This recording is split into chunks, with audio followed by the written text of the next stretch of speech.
All right, so at this point right now, there's probably nobody watching this, but it doesn't really matter. I don't care if anyone watches my channel or not anyway. This isn't really for them, this is more for me, because I like keeping a record of things.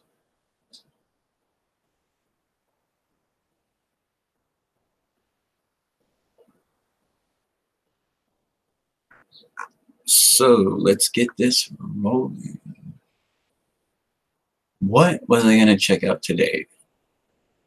I am very interested in this right here.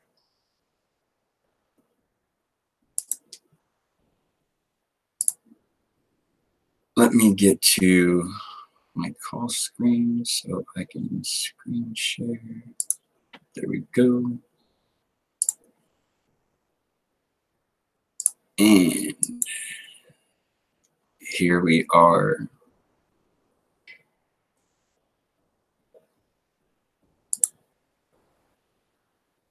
This is just laughable. Truly, truly laughable. Close that.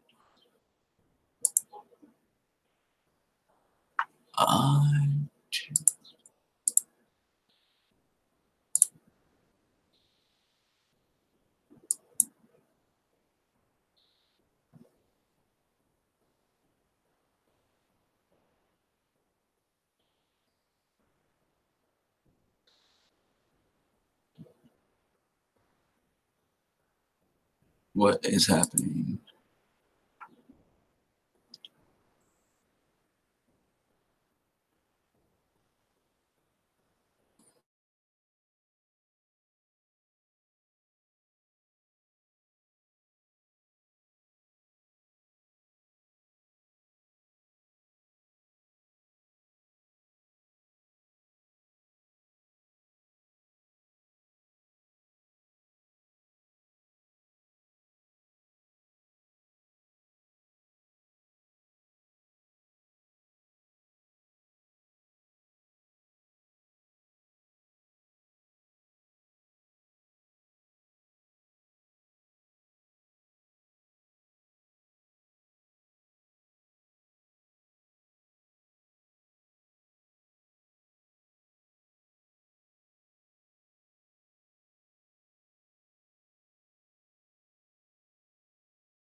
Alrighty then, I guess I will try this a second time. Not sure what happened, but we're back. And let's see. That was really weird because all I was doing was pulling up just some random photos, like the photos of what was happening yesterday with the Israeli thing, you know? No idea what happened. Hey, I can convert this. But yeah, so here we go. Let's talk about this footage that we got from Only the Sheep Will Sleep.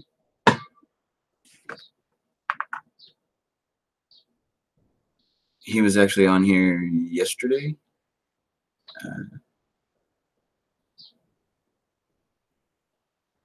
And I need to get back to this so I can screen share. Sorry about that. Oh, not good. Try again. There we go. Hey, Josh.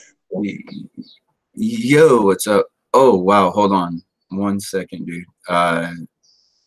My audio is not coming through my headphones the way it should be. Default speakers.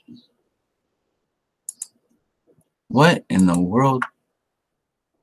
My headphones also disconnected. What's up, Jared? How you doing, bro? I'm good. How are you? Doing just fine. Just trying to start this up and get this going. I'm bored. I'm bored. I got tired of listening over at Kenny's because Kenny wasn't really on, and I was just listening to Phoenix, like bumping around his desk. You know, I really just didn't want to listen to it. Yep. I'd rather get on and, you know, try to talk about something. Yep. Are we offline right now? No, we are not. We are live. So be careful what you say. Although it really doesn't matter because if you live in the truth movement, it shouldn't be a difference whether you're online or offline, right? Right. No, I was curious. I wasn't gonna say anything. Just. Oh yeah, no. I'm not saying you at all, Yes, you were. Jared. Yes, you I were. was just I was just saying that, like, it seems that people kind of take things that way and they try to, whatever. But what? Okay, so why is everybody in the back chat of this call sitting there typing away and nobody wants to get on the panel? I don't know. Like, are you seeing this? In the back, Wait, I just saw. Yeah, dude, you're on your phone and you just joined the conversation. I think you just clicked the link, huh? Yeah. Yeah. Okay. Yeah. Why? No. What happened? It's been like, oh, they're just back there talking. I just, well, actually, what they're talking about right now, I can understand why. They really don't want to be live with it, so yeah. I mean, it's not that it's anything that's not live already and out there. Where's Snack at? He is probably got his laptop connected to the big screen TV downstairs and is doing some like software coding and stuff on what he's trying to create. Oh, okay. He's trying to see if it's possible to have like a Gleason map with the sun and the moon going around like the way a clock does, and seeing Yep. if it fits that, seeing if he can fit it in. So kind of quite interesting, actually. He's been thinking about that for a little while. Yeah, well, he's he's been working on it pretty hardcore the last, I don't know, like at least like 4 or 5 days or so. Like, and I'm talking like just sitting there glued to that freaking TV for hours, dude. Well, not like completely glued to it. He gets up and has a cigarette every now and then. Right. And then we talk and stuff like that. It's really cool having him around, though. Like, it's awesome having another flat earther in the house right now.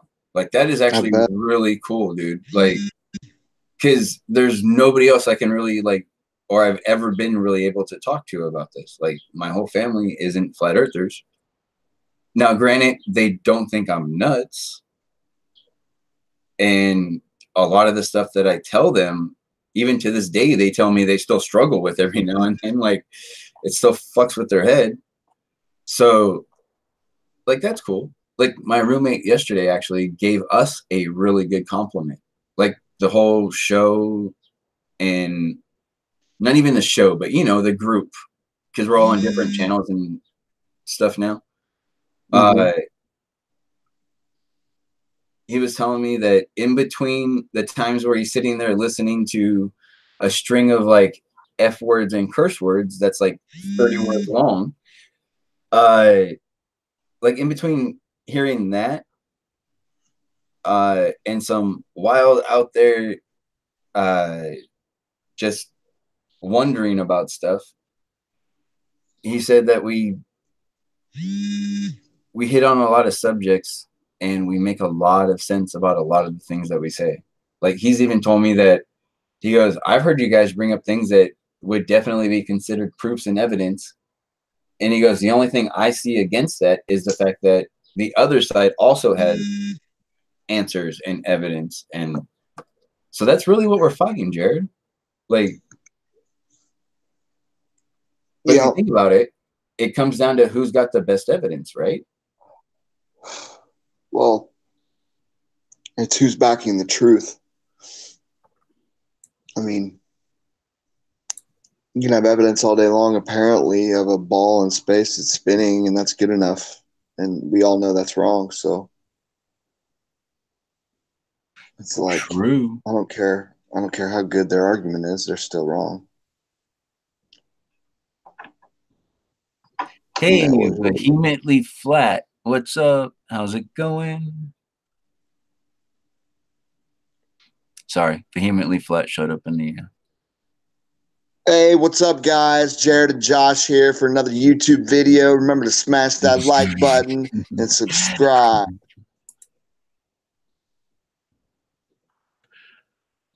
Dude, so I've gained like 100 subs in like 2 weeks. Not even. Oh, you're saying that before the other day. That's awesome.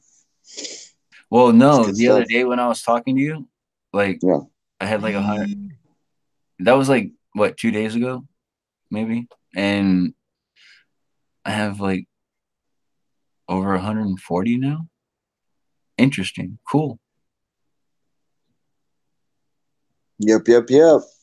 I hope that maybe somebody listening to us, like, it helps them at some point, right? Well, what gives me hope is like what Rob said. It's not the only compliment I've heard people say. Um, best flat Earth show. Period. Bart, hands down, no doubt about it. The people that we have on here are top notch. Like the conversations we have are intriguing. Like it's funny. We can be serious. We can be, silly. We can be, pretty much anything with any topic. And that's what I want to be. I want to be a place where it's comfortable to be, comfortable to listen. And Mm-hmm. make it part of your routine during the day, you know, to where maybe we're going to say something that's going to spark you. And that's why I think the trolls enjoy us, to be honest. Like, they don't, I think that's why they don't really fuck with us, Yeah. you know, because I think they respect us too. Uh, Um, a lot more than they respect a lot of other groups and peoples. right. You know, because I mean, look, not everybody in flat Earth is going to be cool. You know, it's just to expect everybody to be cool would be wrong thing to do. It would be a way too high of expectation, right? So it's like there's going to be shitty flat earthers out there, and they're going to want to be on YouTube for whatever reason, whether it's money motivation, whether it's popularity motivation, political, whatever. That's usually some type of um, motive, right, to do these things. The unfortunate thing is we don't know. We can only go off of what they say. And if somebody's good at saying things and convincing at saying things, that they can convince pretty much anybody that they're a good person, as long as they're typing good words. You know, I've heard people say before, "Oh yeah, I like that person. They're okay. They've never, you know, done anything wrong to me." And it's like, dude, they're typing on a fucking keyboard. What do you mean wrong to you? They've never done anything wrong to you. Like, is that what? I don't understand that. You know, like these are just people typing words on a keyboard, and that's pretty much all they're doing. As far as Well, like their intentions and if they're evil or, I mean, how many people are disgusting human beings when they get behind the wheel of a car? They say the most nastiest things. You know, they would never say the things in a car that they would, you know, nobody's going to tell somebody, you know, get the fuck out of the way, asshole, you know. But inside of a car, it's perfectly fine, you know. It's kind of yeah, how it is. exactly. Yeah.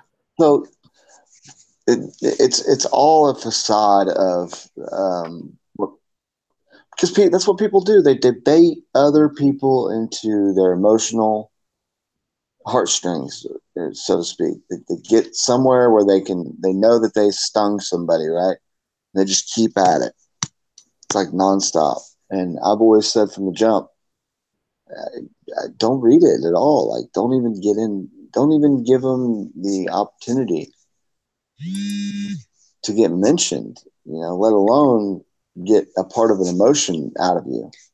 It's getting you upset or making you angry. I can't believe they said that. That kind of thing. You know, it's like, why can't you believe they would say that? They're on a fucking keyboard. They'll say anything, and they don't. I mean, the shit that people will do to get a rise out of you is not surprising to me at all. I don't know about you.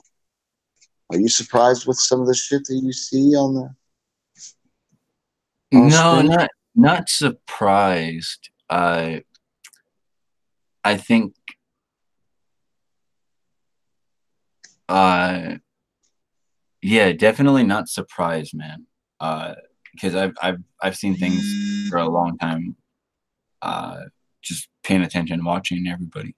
You know. And I get it. I get it. You don't want people just going willy nilly in the internet because I mean, even the internet, there's like a code of conduct. You know, the whole caps thing. You know, don't text in caps because it's rude or whatever. You know, and that it's Mm-hmm. an etiquette that everybody understands. You know, and it's like we all understand. There's a time where you reach a point where it's like, whoa, damn, dude, you don't say that, and then you just exit out. You know. It's that easy. Erase, delete, get the fuck out. You never have to look at it again. You know what I mean? Like, Yeah, dude. Sorry, I am paying attention. It's just I'm sharing the link oh, you're good. to No like a worries. million different places and stuff right now. Did you find anything in that video, Uber? I want to run this through my what you call it. I have a ABS video editing and stuff like that. I want to run it through it and see what filters it'll that program will allow me to run on it. I think what also might help would be to change, I want to say, the color tone. Because sometimes when you layer through the colors, just go through the whole spectrum from like red to blue on any kind of an editor.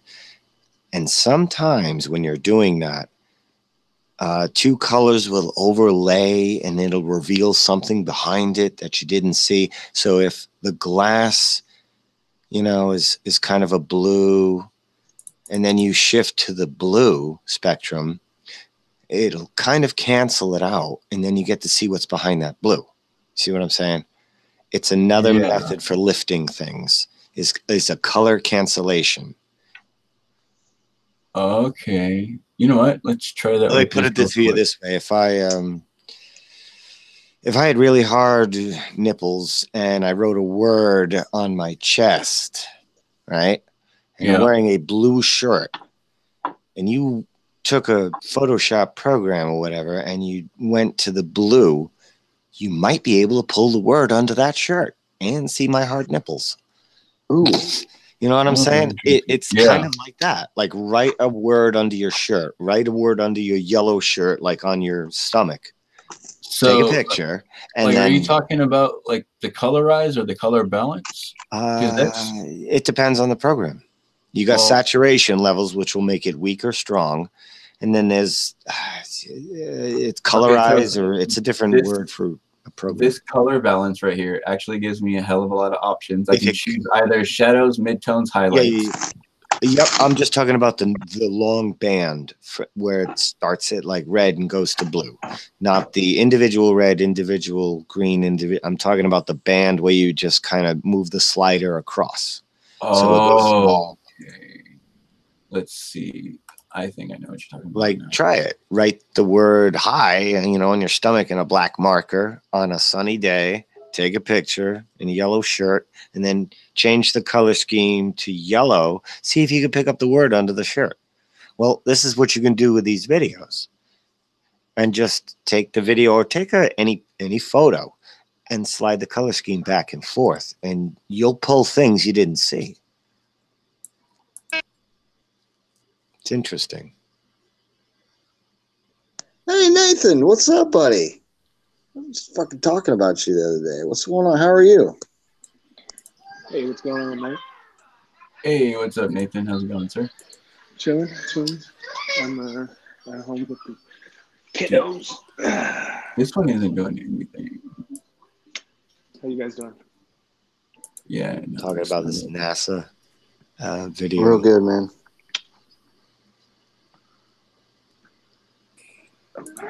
You scared me.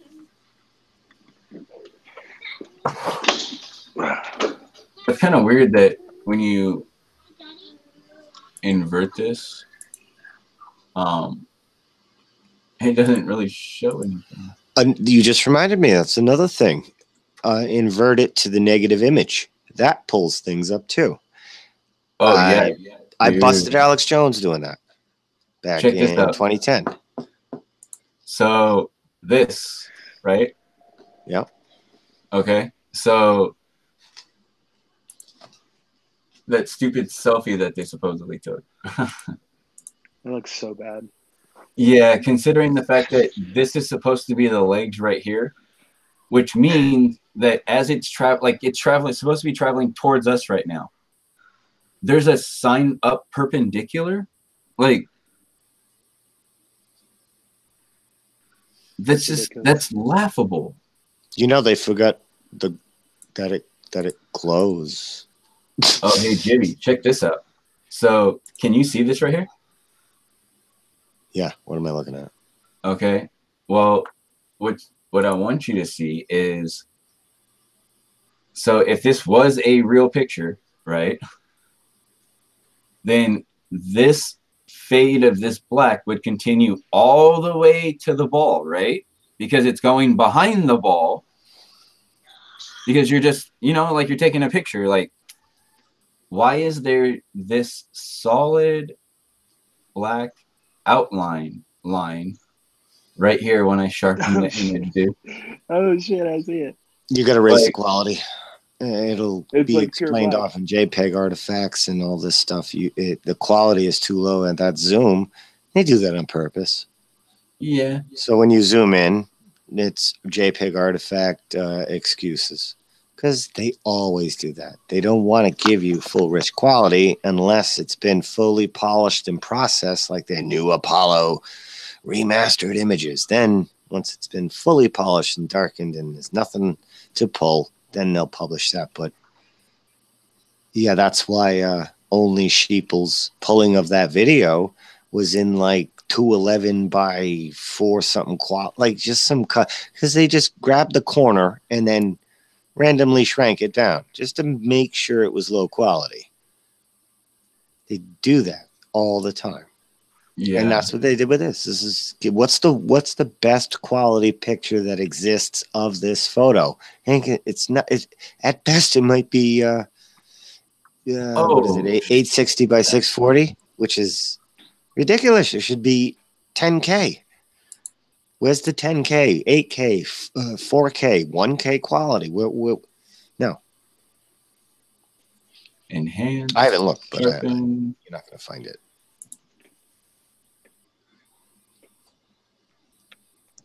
Enhance. Enhance. Enhance. You're letting it. I max out the pixels and only double the size by like 100%, and that helps. So you're only doubling the size, but whatever the pixels are, I just peg it. I max it out. Hey Jibby, here's another one for you though, because when I did this last night, I was like, you gotta be kidding me, right? Like,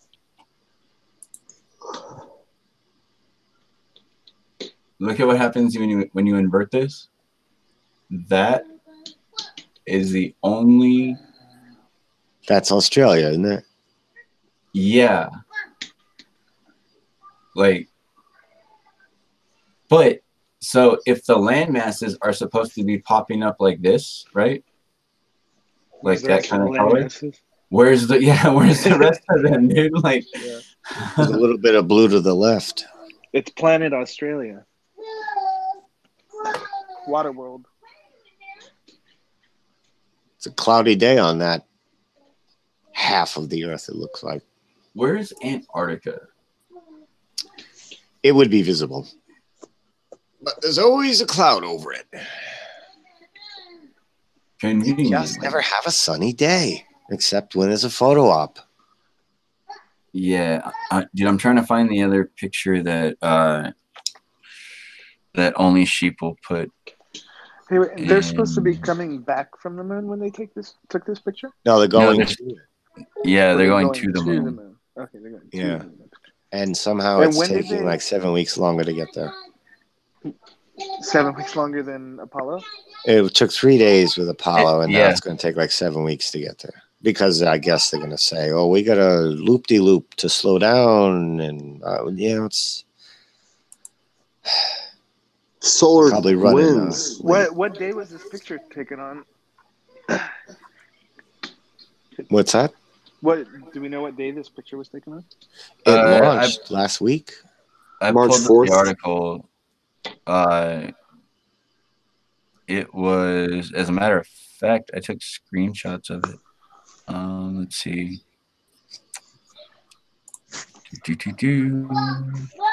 Where are you? This is March 4th, but I can be wrong.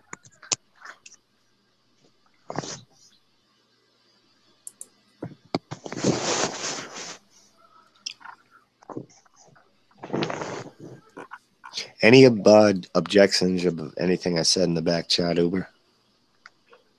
Not really, dude.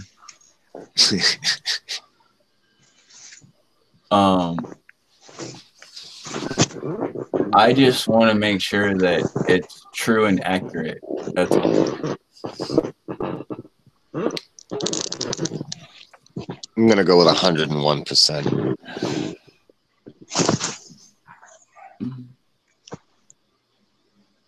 You had me at 100. What happened to Buddy drop. What happened to who? Where did Jared drop? No, I said you have 100. You have to have 100%. Yeah, no, and Nathan's still here. I'm here now. I was waiting for the date. Yeah, here we go. Because if they fly to Israeli the moon, launch was on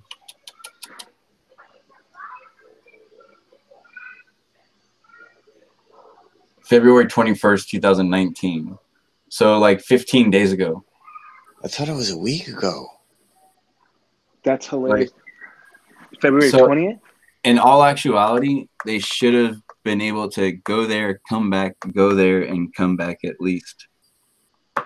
They're flying in the wrong direction of the moon. On February 20th, it was a full moon, so they would have had to been flying because so that picture showed Earth and it was completely lit, so that means the sun's behind them. So that means that if they were flying toward the moon phase would have been a new moon. Yep. But February 20th was a full moon, so they're flying in the opposite direction of the moon. I brought that up the first time I saw the picture. I was like, hey, once again, the whole side of the Earth is lit up and there's no terminator line, so we must be right in smack dab in the middle of afternoon. Like, right? That's so funny. That's hilarious. Wow. Yeah, the moon should have been on the opposite side of the Earth, like the complete opposite side. Now they have hydrogen they can say that rockets are pushing off of. Who's rockets pushing off of? Hydrogen. Next to unicorn farts. Oh my god. oh, you know what? While I am right here on my computer before I step away, let's do this. And there you go, sir. Maybe that's why it's taking 7 weeks instead of 3, because they had to make a big U-turn when they realized they were going the wrong way. Well, when the Earth's on the other side, the moon's on the other side, that's when you launch, because then it's going to swing around like the clock hand. You'll meet up with it just right. You know what? If a gold foil spider legs works for 50 years, do it again. Still working. Why change the ship? If it stopped working, then they would have a new design. But, still fools people. If they know where the moon's going to be, and wouldn't they just have to just hang out in space until the moon comes to them? They could do it that way. So why would they launch early, though? Like, we're just going to sit here and let the moon whack us. So I gotta send this clip of this article right here to dude, because he kept asking. He goes, "Is that Australia?" And I was like, "Yeah, dude. They keep telling you it's Australia. Like they even made a point to point it out that it was Australia. Like they're on the same road as the Elon Musk car." Yeah. Well, so it says Israel's Bereshit lunar lander captured this selfie, which was released March 5th when the spacecraft was 23,000 miles from Earth. Australia is clearly visible. Now they have to really need to add that. All right. Now, I love that they gave a number, because what they did is they said 23,000 miles, 37,000 kilometers, basically. The moon being 235,000 miles away, it gives you an easy factor of 10 to work with, because you have to multiply that by 10 to be at the distance of the moon. So they are 1/10 of the way there, they're saying. Now you can take this image, scale it down by a factor of 10, and then go compare it to the Apollo photos. It's just shit like that. They're giving you the format to work with. They gave you a number. A nice, easy, even number, too, to work with. Wait. This perspective right here, scaled down 10 times. So, Jimmy, this actually makes no sense to me, because I've also seen where they said that it's supposed to be like a 30-day mission or whatever, or like a 40-day mission, right? Like, dude, there's no way they're making it in 40 days. Like, I mean, it's going to be left there, right? Obviously. Like, it doesn't have to come back, does it? Like, is it supposed to come back? It is supposed to come back. It said it's going to touch down on a certain day again, on like the 8th of something or whatever. Well, if they're using that design, it's the same kind of model that sends a return, but that return's not going to be meeting with anything in orbit. I don't know. I didn't look into it. Yeah. But like, okay, so either way, if explosive bolts from the surface launches some kind of pod upward, and then that gets all the way back to Earth on an explosive bolts thing, I don't know. I don't know what they're using. Well, so this thing left February 21st, and that picture was taken 23,000 miles away 14 days later, right? Or no, not 14 days, 12 days, because it's February. It was February, So right? that's So it was on 120 days. You do a factor of 10. Well, they're 1/10 of the way there. So 9 times it by 9. So it's like a 100-day trip. What? 3 months. What? Yeah, that's 3 months, dude. That's, yeah, no, it's not right. If they're only that far after 12 days. No, Josh said they launched on the 20th. So on the 21st. Taken, yeah. And then, so there's another 7 days for the end of the month, right? Because they're going to do loops around the moon. That's what's going to be the time factor. The loops that it's going to do around the moon before it lands. So that'll even out the math. Well, that's kind of that doesn't even out the math. That doesn't even out worse. They won't even reach it until. That's what I'm saying. Dude, it makes it even worse. Like, they don't have time to fucking swing around it. They don't have time to swing around. Like, they're straight up getting there, making a U-turn, and coming back. And still, they don't have enough time. You know, like, dude, they're trying to say that they're going to be traveling 4 million miles round trip with this little gadget. Okay? You know, I get a feeling that they're pushing it more and more. They're making it dumber and easier because they want this to happen, so then they can have that problem, reaction, solution excuse to step in with something. It's like, come on, people, you people are that retarded, speed this up. God, it's just, but they still want to make it look smart. I don't know. We're being set up. I do know that. We are definitely being set up. Yeah. Yeah. Wait. Hey, there's somebody in the chat named Stop. Welcome to the channel, Stop. What would you like us to stop? And do we think that the Earth is flat or a globe? 71% flat. Most of us just don't think it is anymore. We've actually gone out, and you guys think that we tried to prove that it was flat, and you guys got it backwards, because most of us went out trying to prove that stupid ass curve to see if it's there, and it was not. It failed miserably. Every time. Yes, every time. Unless you want to do some kind of math magic as usual, or you want to use some kind of strange cognitive dissonance, or you want to use the wrong words, like using refraction when it should be looming. And then at that point, if you want to say that it's looming, now it's having to loom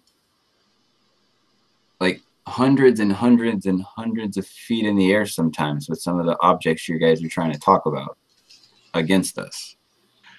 Doesn't make any sense, man. And then you add on top of that, that the whole thing that sticks people to that spinning pair is gravity.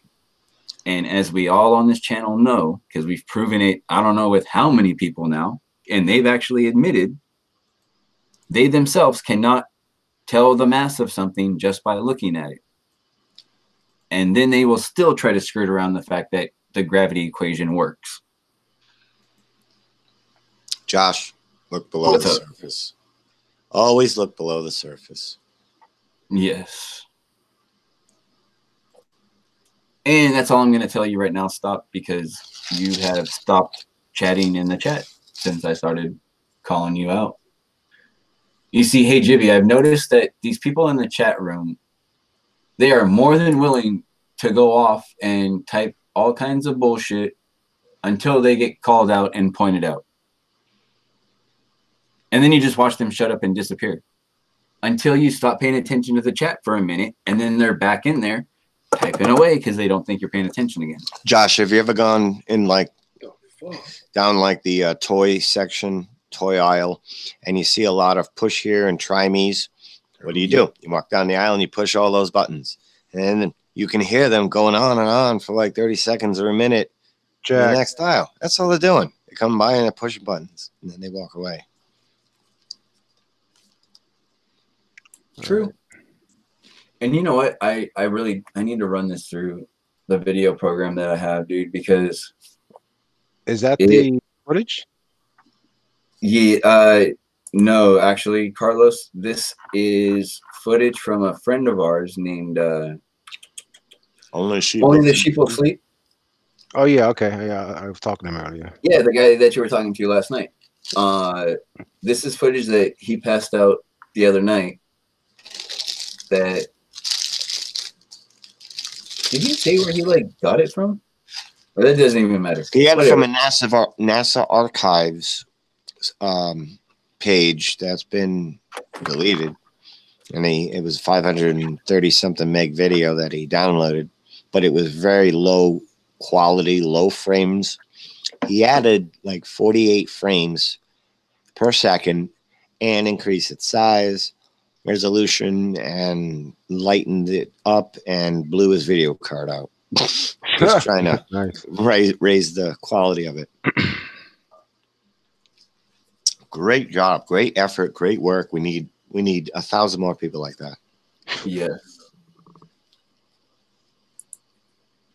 Nice. You see, right here, I would like to run this through and see what comes up, because on the photo forensics. Yeah. Okay. Lifting reflections that was in the alleged cone section of the Apollo 11 glass that they were filming out of. There's a lot of lens flares, but mostly reflections, and we're trying to pull what the reflections were, because that's supposed to be a very, very cramped space. And we've seen what looks like machinery and things moving around, like possibly a fourth wall.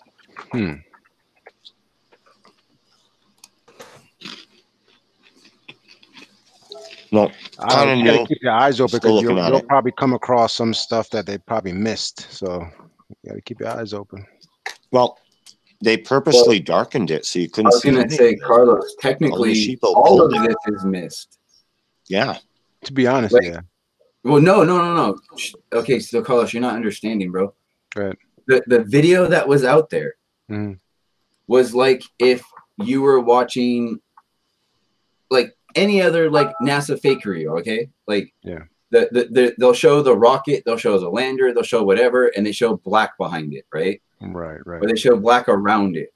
Well, what this guy did was he went in and found out what was being in the shadows, in the black, in the dark. Okay, this stuff that you're seeing right here, like all like this, like none of that was in the video, like the original, what was put out to the public. Like the public wasn't seeing these reflections and stuff. And when I talk about the reflections, it's like this, dude. Here. Okay. Here, keep an eye on this section right here. Okay. It'll be the easiest place for you to be able to see what reflections we're talking about, because you can see things moving and like shaking and moving up there, right? See that? Yeah. The heck is that? Yeah, I can see two glares.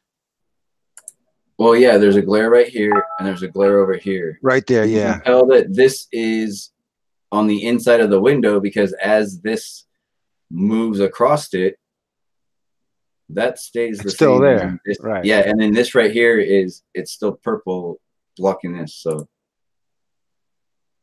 but yeah, dude, all of this wasn't supposed to be seen. Wow. That's what we're talking about. So what is it basically that we're really looking at? That's supposed to be what the separation of the land or whatever. Should be right. If I'm not mistaken. I'm pretty sure that's supposed to be. For it to be so damn dark, come on. It should have been clear images. Well, no, Carlos, you've seen the Apollo 11 footage, though, haven't you, dude? Yeah. Whoa. How bright was that footage? That was bright. Well, are we talking about the same one? No, dude, check this out. Here, I'll pull up some Apollo 11 footage for you, all right? Yeah.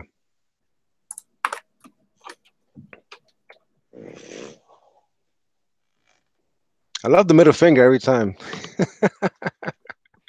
You like that? It's like the screen will switch. It's like, fuck you. Okay, so here is what they are saying is rare Apollo 11 footage. All right.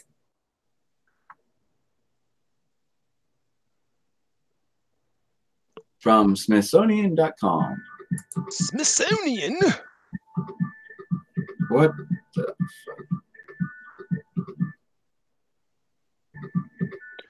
Motherboard. You guys aren't getting any kind of an echo or anything, are you? No. Can you hear it? A little bit. I hear like a muffle. Okay, here, give me a second to Huh?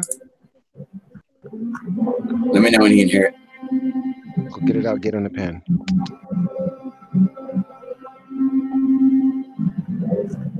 Okay, I don't care if you can hear it or not because that sounds annoying. I'm just gonna the, mute it right now. The visual is fine. Yeah. Okay, so that's just them running the shit. I want the footage from when they're in space. Come on, people. I don't need the rocket launching. Allegedly. Yeah, at this point, I don't even say allegedly anymore. Because if that was the case, I would seriously be saying allegedly after or before just about every sentence that came out of my mouth. But like,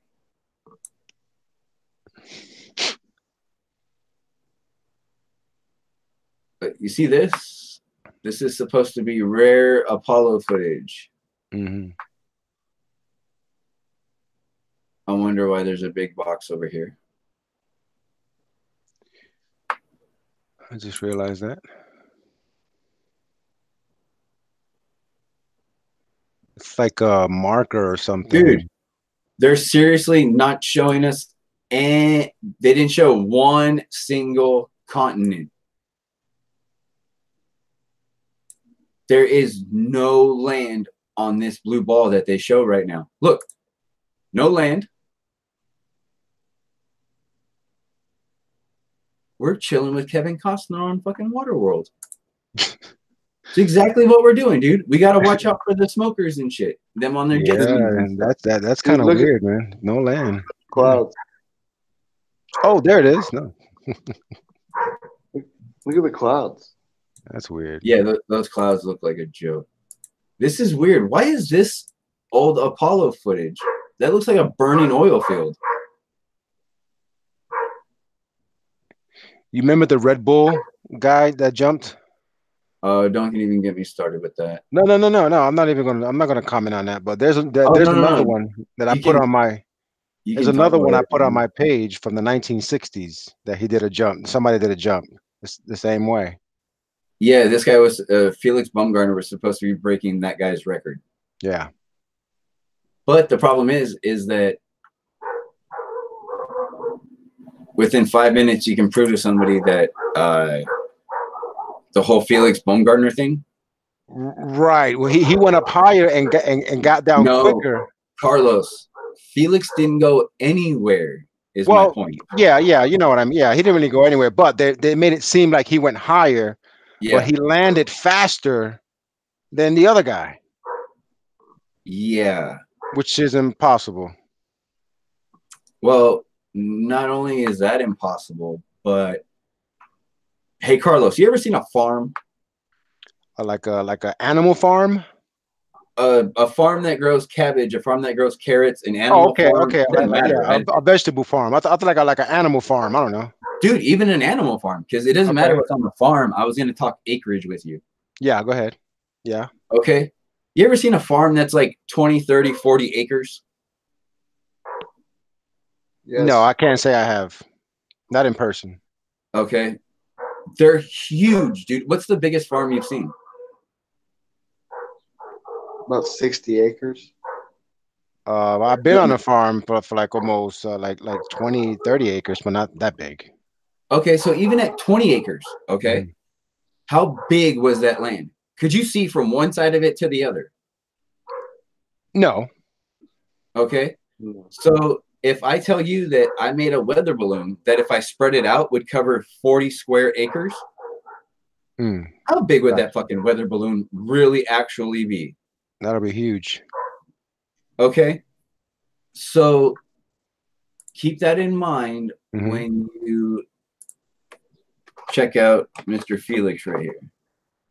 Because I looked up one day how big that weather balloon was and the stats on it. And yeah, they tell you that it's 40 square acres. Let's see if I can find a picture of from the bottom up. Or I can just do this.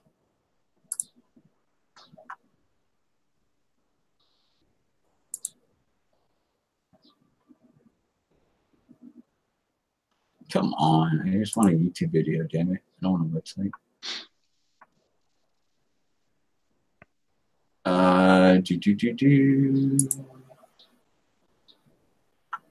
So everyone knows about the whole him doing the Red Bull, right? Like everyone thinks that Red Bull was the only one that really sponsored that and shit. Like it was Red Bull's jump, right? Well, apparently GoPro wanted to get in on the mix on that. Well, yeah, because yeah, they had their GoPros on. Exactly. And here's the thing is they actually put out the video of okay, so I got it paused right now. I'll be right back, guys. This is a camera pointing up at the weather balloon at the top of his stupid little thing that he's supposed to be in, okay? Now, if it was really a 40-acre weather balloon, no, that don't look like no. It would not fit in this frame. No, it would not. Okay, so that's one problem. All right. Problem number two is the GoPro footage. The GoPro footage is damning. Oops.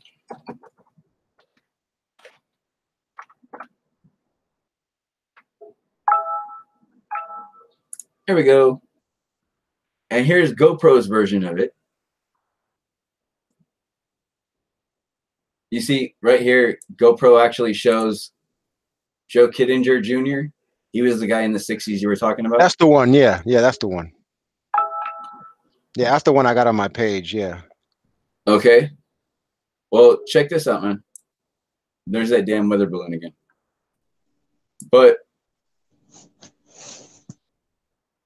here we go. He comes out. And look at that. Yeah, Planet New Mexico. Okay, so watch. It's a concave. Look, concave. Check this out. Watch him step off. It's hilarious. He's already there. He's already flying out. Oh, damn it.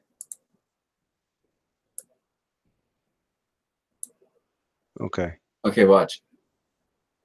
There he is. Yeah.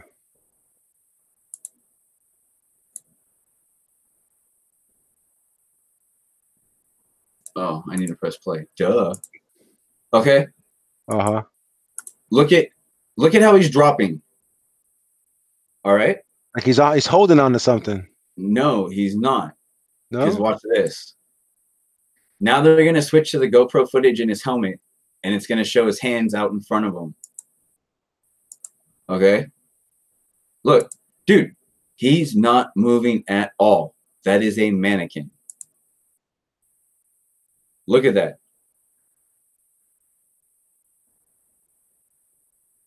Yeah. Okay.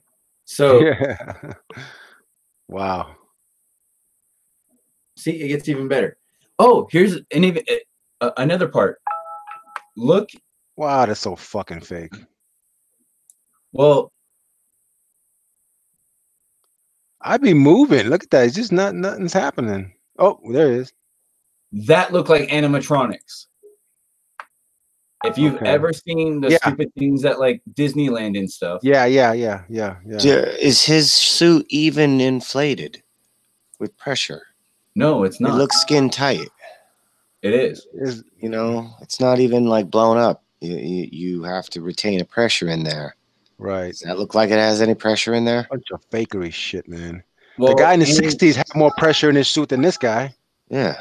Well, because he actually did it. Right. He actually did it. I don't even know if he did. Well, the animatronics guy with the swiveling head? No. That was stop motion shit at low frames per second. So what's weird about this is, check this out. So watch how he's turning right here, right? Like he's coming down and it looks more like a corkscrew than like a tumble, right? Like, right? Like he's corkscrewing down. Yeah. Okay. When you look at the Red Bull jump, right? Yeah.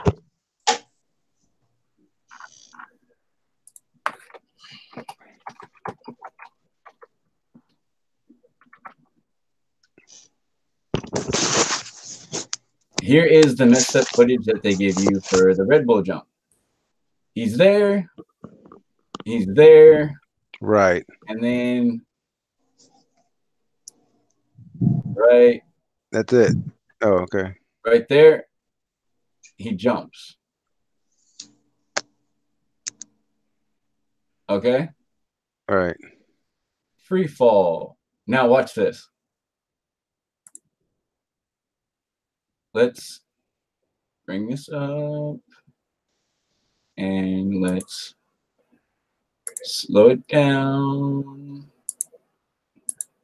So you remember how he was coming down in the other video, right? Like he was spinning. Right.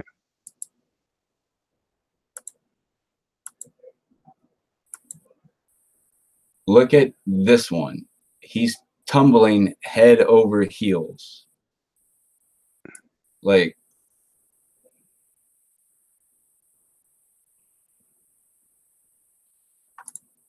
here.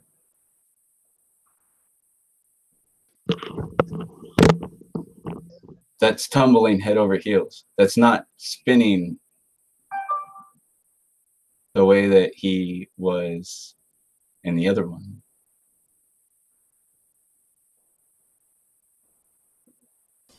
I don't think this is showing anything adequate. It's too blurry. It's too small. And it can be argued.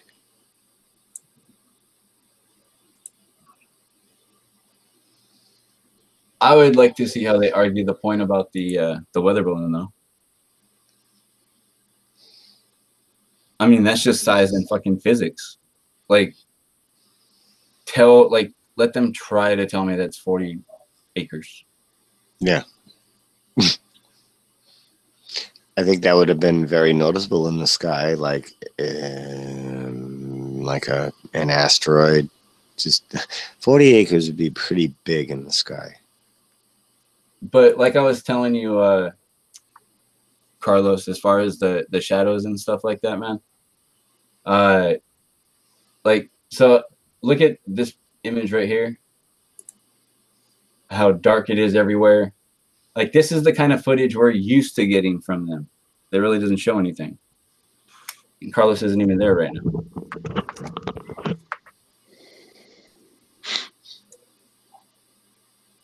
So let's go back to this. Because this is where we originally were. There he is. Who? Me? Yeah, you. Yeah, I had to put some Danishes in the oven for my daughter. Awesome. But yeah, dude, so what I was telling you about the shadows and stuff, right? Mm-hmm. Most of the footage that we get, that we've ever gotten from these people, looks like this, right? Yeah, yeah. With how dark it is. So imagine if you took this and started playing around with like the shadows and stuff, Mm-hmm.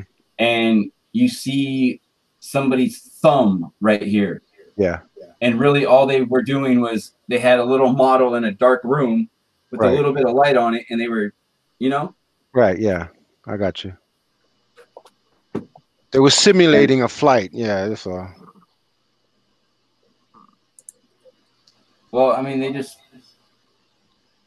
like I was telling, what's his name?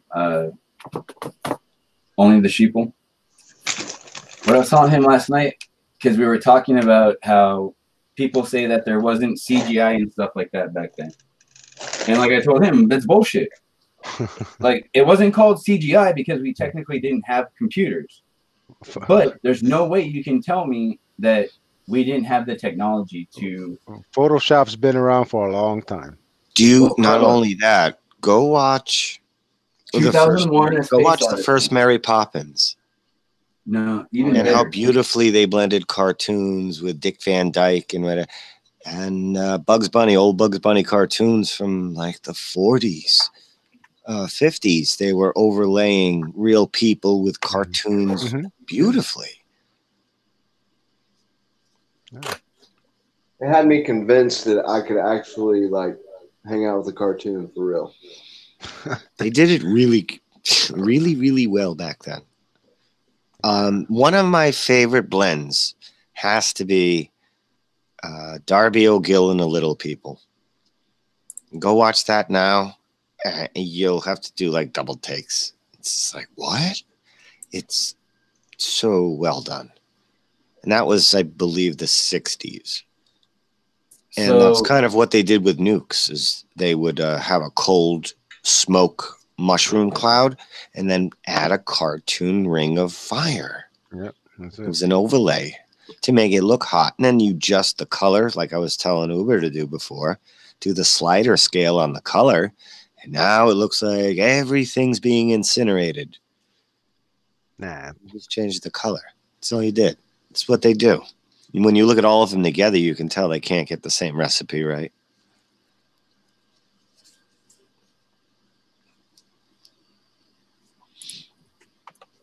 Don't copyright strike yourself. Yeah, I know. Oh my God, you're doing searches for space porn? What is this? Space porn. Ship going into the black hole, you freak. Space porn. Why is it always got to be a black hole? Space porn.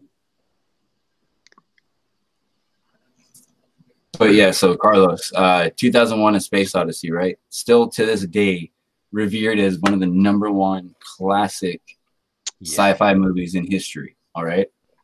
Crazy. And they're trying to tell you that they didn't have this technology in 1969 to fake these moon landings. If you watch that movie, they did a damn good job of making space look like what they try to teach you it is. Here, I'm really trying to find. I seen Armageddon. Yeah. That was a great movie though back in the day. You know, it really was a great movie, but fucking fake. Harry, I love you. I love you. Don't die.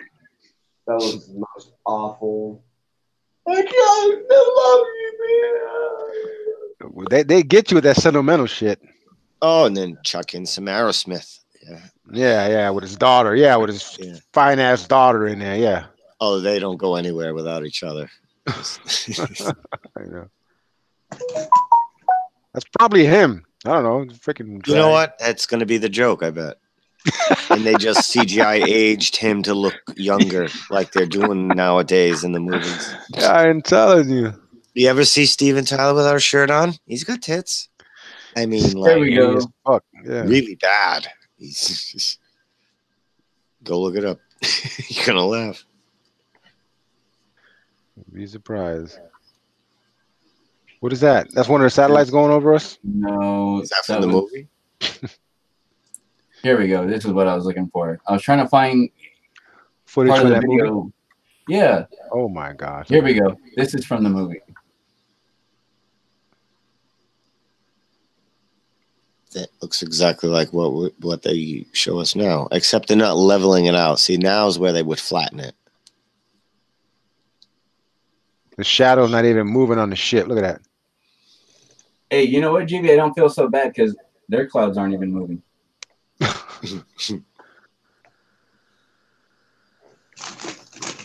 Oh, it was better quality than this. Oh my gosh, look at that.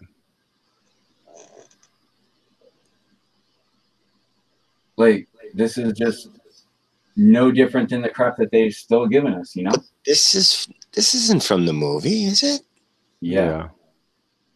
Oh, this is crap. Wow, is that the moon?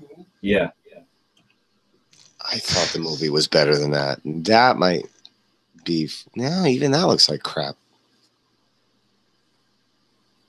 And then now, well, not really. I see the shadows now. That's pretty good. Now the shadows. Now he's gonna cut to this. Now it's gonna cut to the scene where the dude's jogging. Okay, right. Yeah. See how they're simulating shadows? They're simulating. This is all they're doing a better light job 50 years ago. They're doing a better job than the ISS stuff. With the shadows. Guys, there's still no fucking continents. Well, you can see a little something down there, dark. Yeah, if you're Aquaman, it's freaking dark green.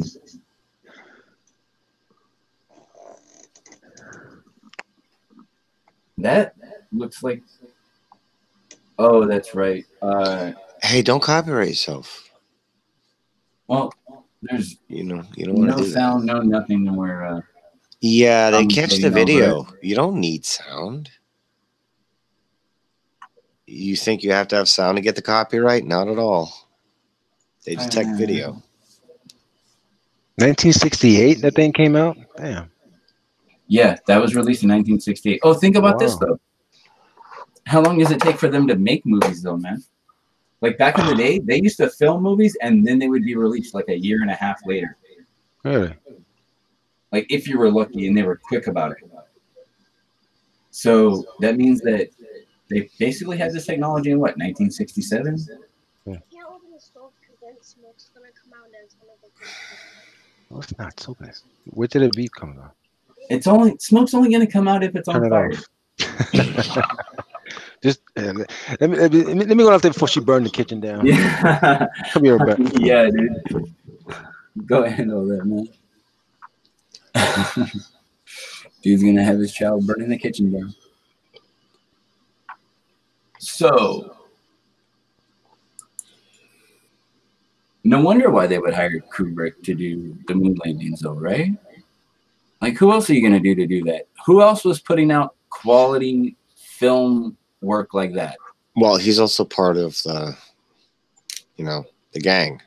You're gonna get somebody from the gang. You're not gonna get somebody from the fields, the crops, the cattle. Why would you go out and get a new guy when you already got someone there? They let somebody diddle their butthole to get where they need you're gonna use your own. The Goy, Jibby? Jew betcha.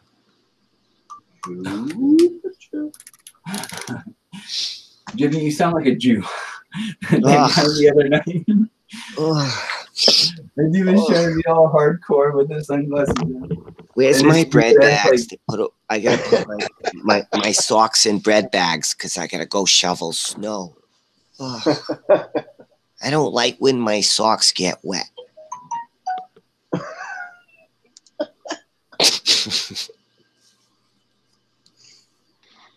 Man, you know, when two guys come in to a chat and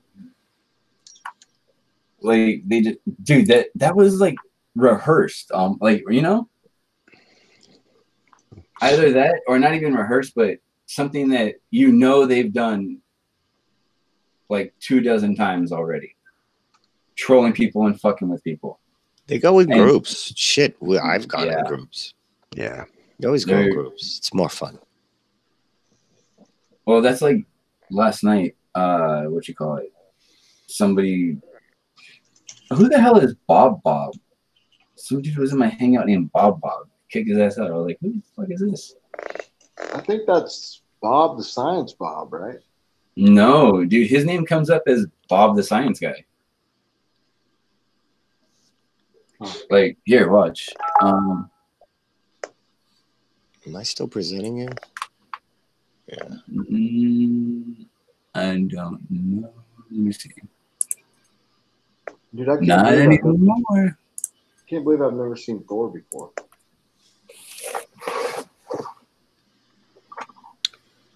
The first one? Yeah. I'm watching it without sound. It's interesting.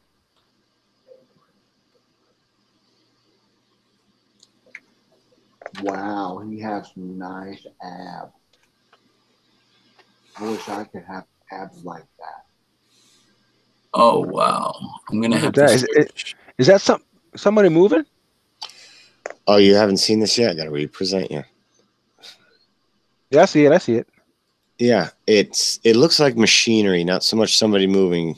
Just to the quick view. Okay. If you don't like think past what you're just initially seeing, you might think it's a man in tidy whities.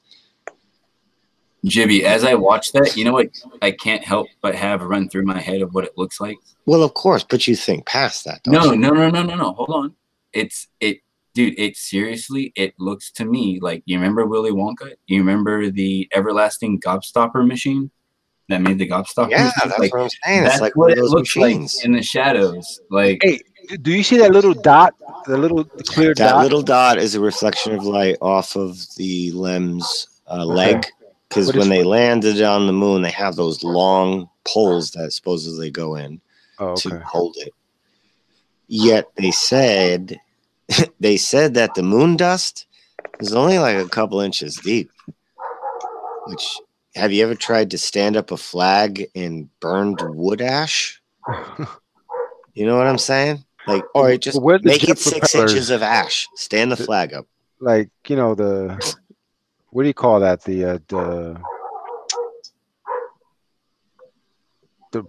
propulsions that lift them up and brings them down. Where's the freaking the flames of the freaking ship?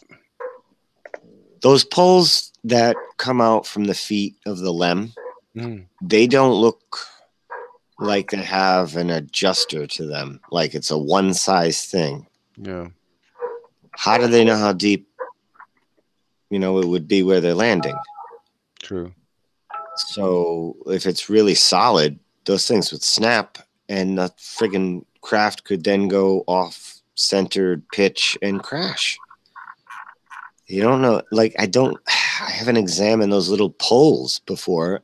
So I don't know if they have like a retractor spring or something to adjust, which would make sense in engineering. You don't know how deep the area that you're landing is going to be. I don't know. They stick out of the bottom. You know what I'm saying, Uber? Yeah. It's like you know what I'm saying. Like a what are they called? It's a kind of it like it's like when you watch blind people walk, Carlos. Like, yeah, I got you.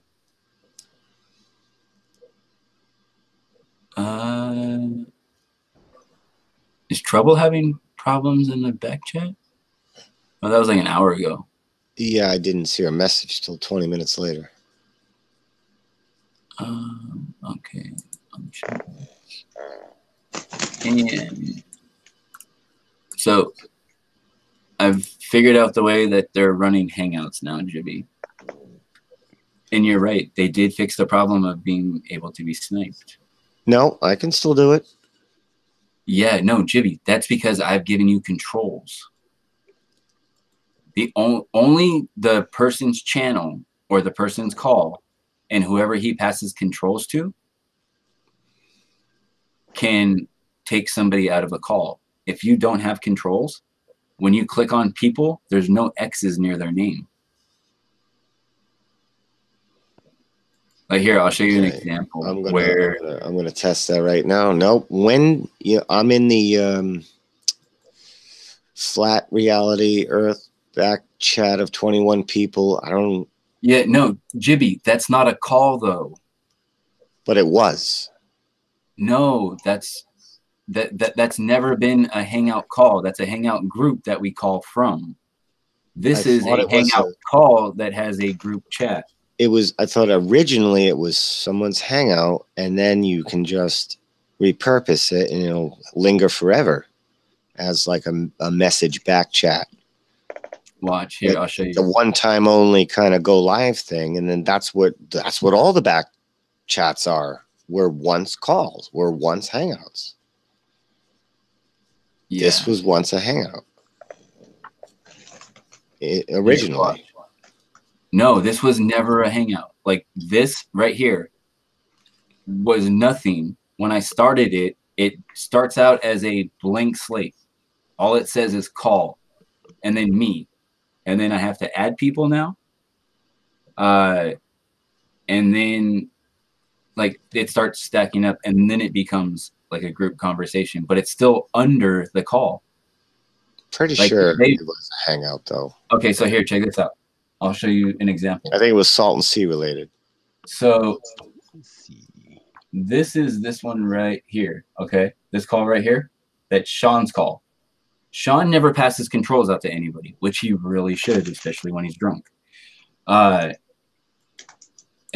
as you see, when I click on, here's the call, or this was the call, and then I go to people, and there are no X's right here because I didn't have controls. Now, Taco Tuesday, Sidekicks gave me controls. If I go to people, guess what? I can kick people out of here. Yep, there you go. That's right. I have X's in every single back chat. Everybody gives you controls, Jimmy. Not every time. Most of the time they don't, because they don't think of it and I didn't ask. I'm getting X's. I'm going through all of them right now, and every one I have an X that I can use. And pretty sure they all 100% did not give me controls. That's just so far. That's what I'm seeing. And I know this one I definitely was never on a Hangout with, and I definitely never had controls. Let me look at this one right now. And yep, there's X's there. And that's like Sun and Moon group related. And I was never in that. It's never got controls. What does that mean? What do you mean? I don't understand the question. Well, I got controls on yours, and I don't got controls on other people. So yeah, I see that.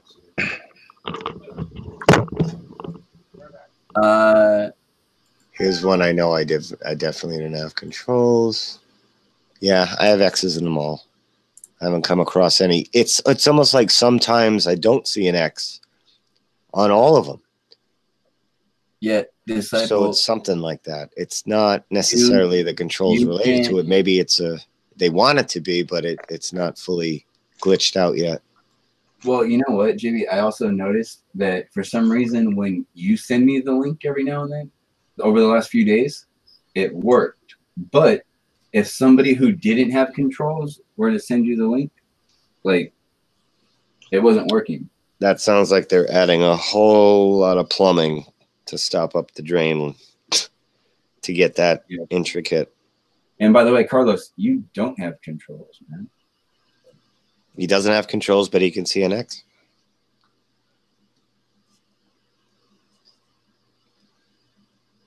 Did I just like let my Hangouts like update and like fuck myself over by updating, by letting it update? Why? Maybe. I'm on desktop right now. Maybe that's why I see the X's. Like Windows 7. I was on desktop right now when I showed you that call that didn't have. But what Windows are you using? Windows 10. Yeah. I don't have Windows board yet. Or never.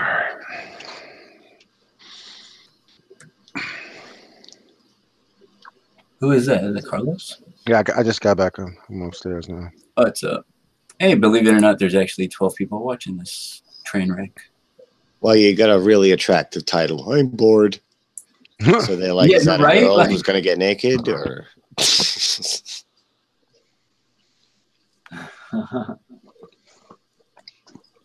put a pretty face for the thumbnail. With the I'm bored, you'll have 75 people in here in 10 seconds. Probably, right? Yeah, it's so hard to manipulate people. It really is. They're critical thinking individuals. So I realize that a lot of people use words that they really don't know what they mean.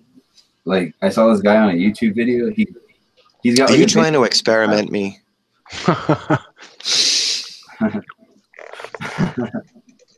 Dude, he does like a vending machine route, right? And what was it that he said? He said, damn it, I lost my train of thought when you said that. Damn you, Jimmy. I couldn't not take that joke. I know. I had to go for it. What was it that he said? People are using words that they don't know the meanings of. Yeah, no, I was gonna give you an example of it because I had one in my head of one that I saw from a guy in a video, and you cut off my thought process when you did that. Like, I learned it from Jared. From the master. Yep. Blame me. Always, because Jared. You're a non sequitur fast food head. That's why. No, I don't blame me for anything, Jared. You chill, bro.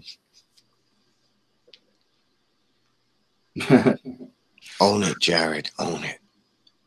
See, now I was gonna say something, and you like made me lose my. And then you forgot. So. See that? Jibby just speaking amnesia right now. What's that? I'm doing that little haywire thing, like doing the Jedi mind trick, scrambling your brains.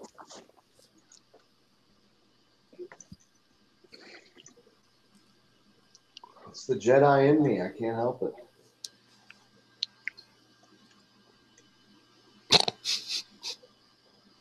Damn it! This is pissing me off that I'm really struggling over remembering that. You know what? I need a dab. I need to smoke a dab. That's what I'm doing. Yeah. That'll bring it back to you. Yeah. Okay, Cat. Move. Feeling frustrated, tired, unmotivated, not feeling up to do anything. We'll smoke a dab. Socks. Move. Don't look at me like that. Well, while you're thinking about it, I wanted to make a correlation as somebody was asking me about VR.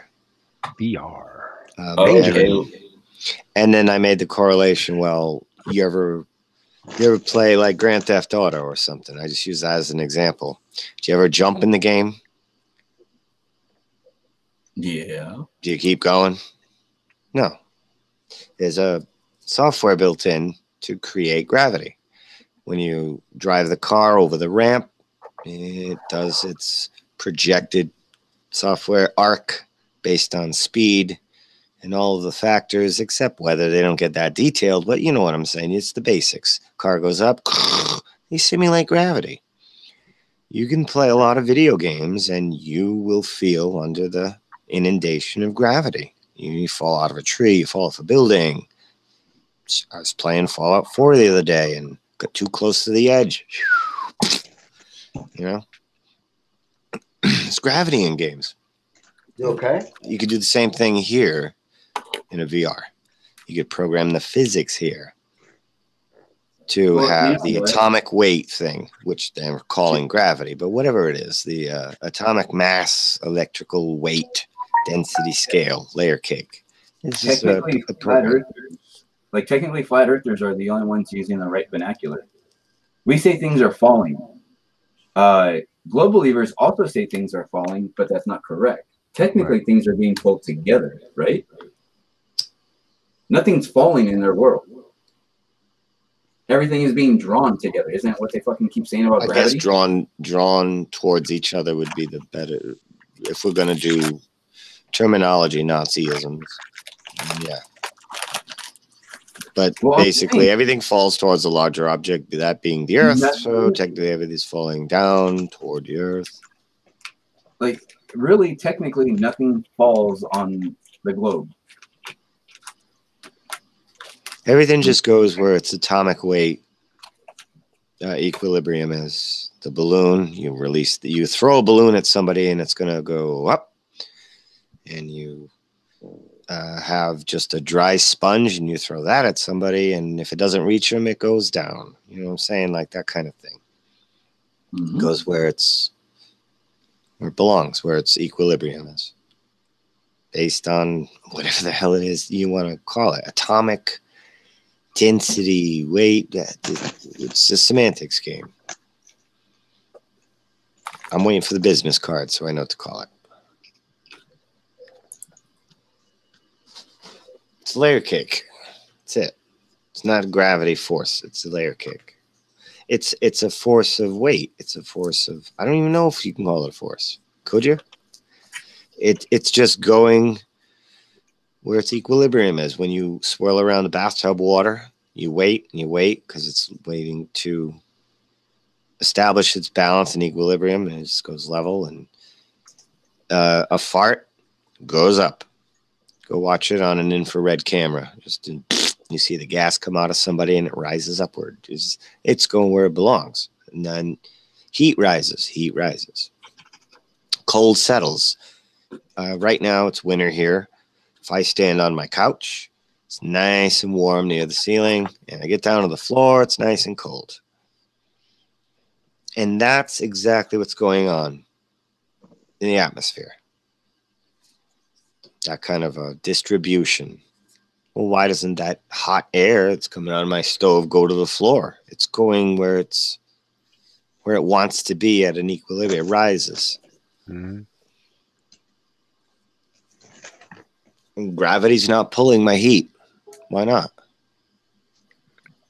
My heat comes out of the stove and it just goes directly upward. And the cat lays near the stove, and I go to pet her, and my hand's cold because the air is kind of cold where she is. And just go a little bit up, and it's much warmer. So the heat comes out and goes right up. No gravity. Where's the force? You just got drafty floorboards. What's that? I said you just got drafty floorboards.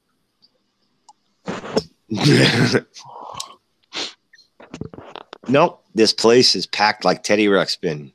Insulation. It is packed. But that's just the distribution. Cold, warm. Everybody's basements are cooler than the first floor. That transfer of energy, though, from cold to hot. If you do geothermal, you'll get a nice stasis temperature year round.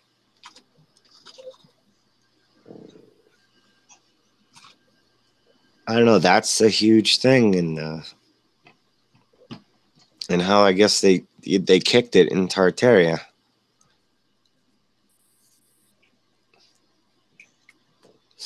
I heard Nikola Tesla was from Tartaria and came over here and was trying to repurpose that technology here. I haven't dug deep into that. That's what's going around out there. That'd be an interesting theory. Well, you got Nikola Tesla with all this shit. He's repurposing. He's one of their people. Maybe, I don't know. They seem to, maybe he just, not every member of a club stays a member of a club. Sometimes they disagree. Maybe he just disagreed with the group. I don't know. He was the weakest link. But his breakthroughs or whatever, I think were already here. And he just knew the background of them. And maybe was expanding upon them. Or, I don't know, reestablishing them perhaps. Which they didn't want to do. That's why they cut it all off. They cut the pipes. They cut everything. Here, now you're going to use this stuff that we're going to charge you for to heat.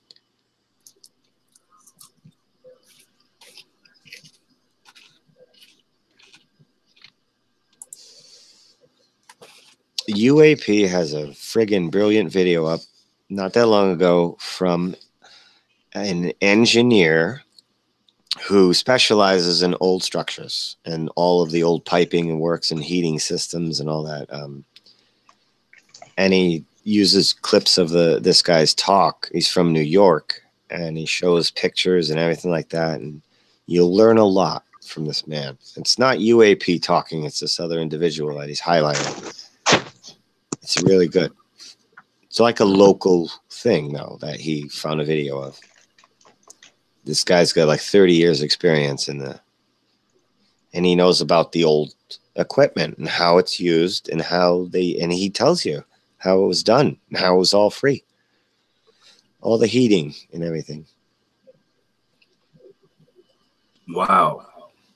That just sounds like it was all free. They came in and they were changing it and trying to get it to use the already underground system in place that was all interconnected to all the buildings. They were trying to get that runoff to their main unit so they could pump it through that system, basically forced hot air. Forced hot air has no moving parts. And that was a system all of the old structures were running on, was like a forced hot air, gravity, 1.5 pounds of pressure. And they said it travels basically at the speed of sound. The only thing in its way is air. So you could be at the 100th floor of a skyscraper, and as soon as they open that dampener, the heat's already there. It's already getting up to that 100th floor on this old system, like forced hot air. That was changed, repurposed. Oh, and I learned this in this video. I want to say it was in the 1920s, but I could be off by about 10 years or so. There was a government thing that went out making it the law during, I think it was the Spanish flu. Yes, that's what it was. It was during the Spanish flu. The government made it a law that everybody keep their windows open in the winter. So everybody's place had to be extra warm. And this is how they created problem reaction solution. So they brought in because the system in place wasn't enough to heat the place with the windows open in the winter. And when the government says you got to have your windows open in the winter, or else you're breaking the law because of the Spanish flu, they were shooting people like on the streets who, during the Spanish flu. Yeah, they were shooting people. This is what the reports say. They were shooting people who weren't complying with the law because that's how deadly this thing was. Said it took out like 500,000 people in New York. It was million. It was the million word, and it was like a 5 number. So it was either 5,500,000. I didn't think there were that many back then because they always exaggerate the numbers, but they're showing bodies. Spanish flu kicked everyone's ass, so the government had to come in, and they made it a law everybody keep their windows open. So you need more heat here and there. Oh, we're going to introduce, this. They already have the pipe work underground. It was all interconnected. Mm-hmm. So we're going to repurpose that. And now we're going to begin to charge you because you have to have that extra heat. Because you're going to freeze with the windows open. But the government says you have to have the windows open. So they were stepping in. And this started to change the whole old forced hot air heating system around. And it went through process after process of change. Every decade or so, they were updating it and changing it and updating. But they were abandoning more and more the old way of doing it that was efficient and had no moving parts. So it could last hundreds of years. And this guy said, those old systems are still in use today in some of the buildings in New York. They're still using it because there's no moving parts, and it still works just fine.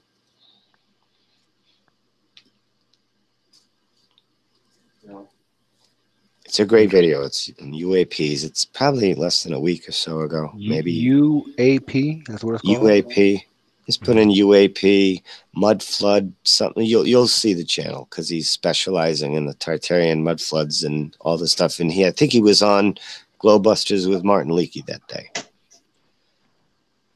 But this particular video is a mirror of another video of architectural engineer, I think he is like a forced hot air. He's basically a heating system specialist for several decades, and he specializes in old structures. And he talks about it nonchalantly. It's just like a regular blue collar New Yorker kind of guy. And he doesn't have a filter. He's just telling it like it is. It's great. Yeah, that's what I like about you East Coast fuckers. Telling it like it is. Yeah, I'm in his channel. Which video is the one that's talking about that? I'm going to look it up now that and I'll post it in the chat because I've rambled on and on and on, and I'm going to save people some hassle. They go find it. Isn't that kind of the way stuff works around here? Like, it's only courteous. Talk about it, and it's like, you know what? I'm just going to post the damn link. It's courteous. It makes it easier, and it lets people like save it for later if they want to watch it, like the full thing.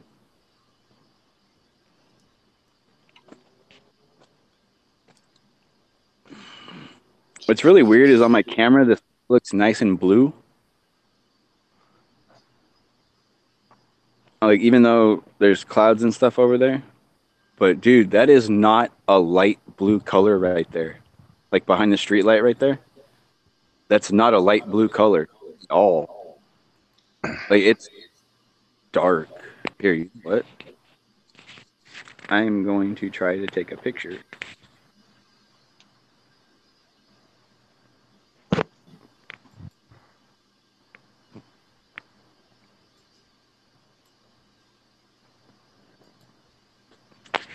Was running that heating system. Yep, got it. That's the same heating system that's running right now.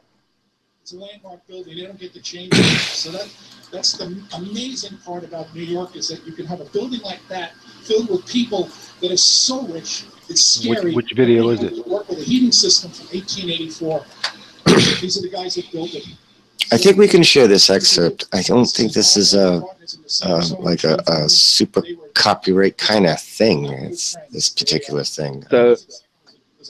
So Jib, when I stream stuff, like when I stream somebody else's stuff, if I think it's copywritten or something, I just keep it in the little small window, dude.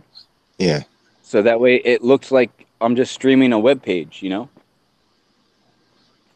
All right, let me close all my web search histories. Okay, all right. I shouldn't joke. It's very serious. Clear your bookmark. Yeah. Okay. and life was going to be good for them. They had no idea that someday there was going to be a thing called rock and roll. They didn't know there was going to be a band called the Beatles that would come and play in 1965 at Chase Stadium. They didn't know that these little saplings over here would someday grow tall and be called strawberry fields. They didn't know any of that. But on the day that that system is running, that heating system, that's the same heating system that's running right now. It's a landmark building. They don't get to change that. So that's the amazing part about New York, is that you can have a building like that filled with people that are so rich, it's scary, and they have to work with a heating system from 1884. These are the guys that built it. So Edward Clark finishes it. This is his partner. They were partners in the Singer sewing machine family. They were not good friends.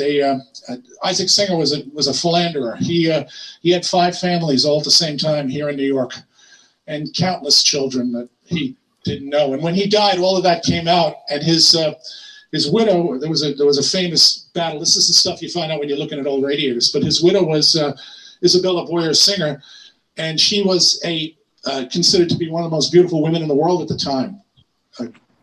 She was one of the most beautiful women in the world. That's a man, baby. Like, standards have somewhat changed, I think. But back in the day, she was a serious hottie. So she leaves with the Singer sewing machine fortune and moves back to France, because she's from France. And this is the best part of the story, because when she moves back to France, she's quite famous there. So famous, in fact, that Bartholdi decides to use her for the model of the Statue of Liberty. So when you look at the Statue of Liberty's face, that is Isabella Boyer Singer. I'm going to go with no. That's not the Statue of Liberty's face. That's the story, though. And this is the stuff that you can find out by poking around old buildings. Well, I don't know about that. It's geothermal. It goes down into the ground. And ostensibly, they're saying now that it goes to a plant where they burn garbage and such, and it forces the steam, the decompression of water into steam. Well, compression, the expansion of water into steam is a factor of 1,700. So if you have a bottle of water and you turn it into steam, it would fill 1,700 bottles. If you take a bottle of water and you turn it into steam, it will fill 1,700 bottles. Is that an efficient way to heat?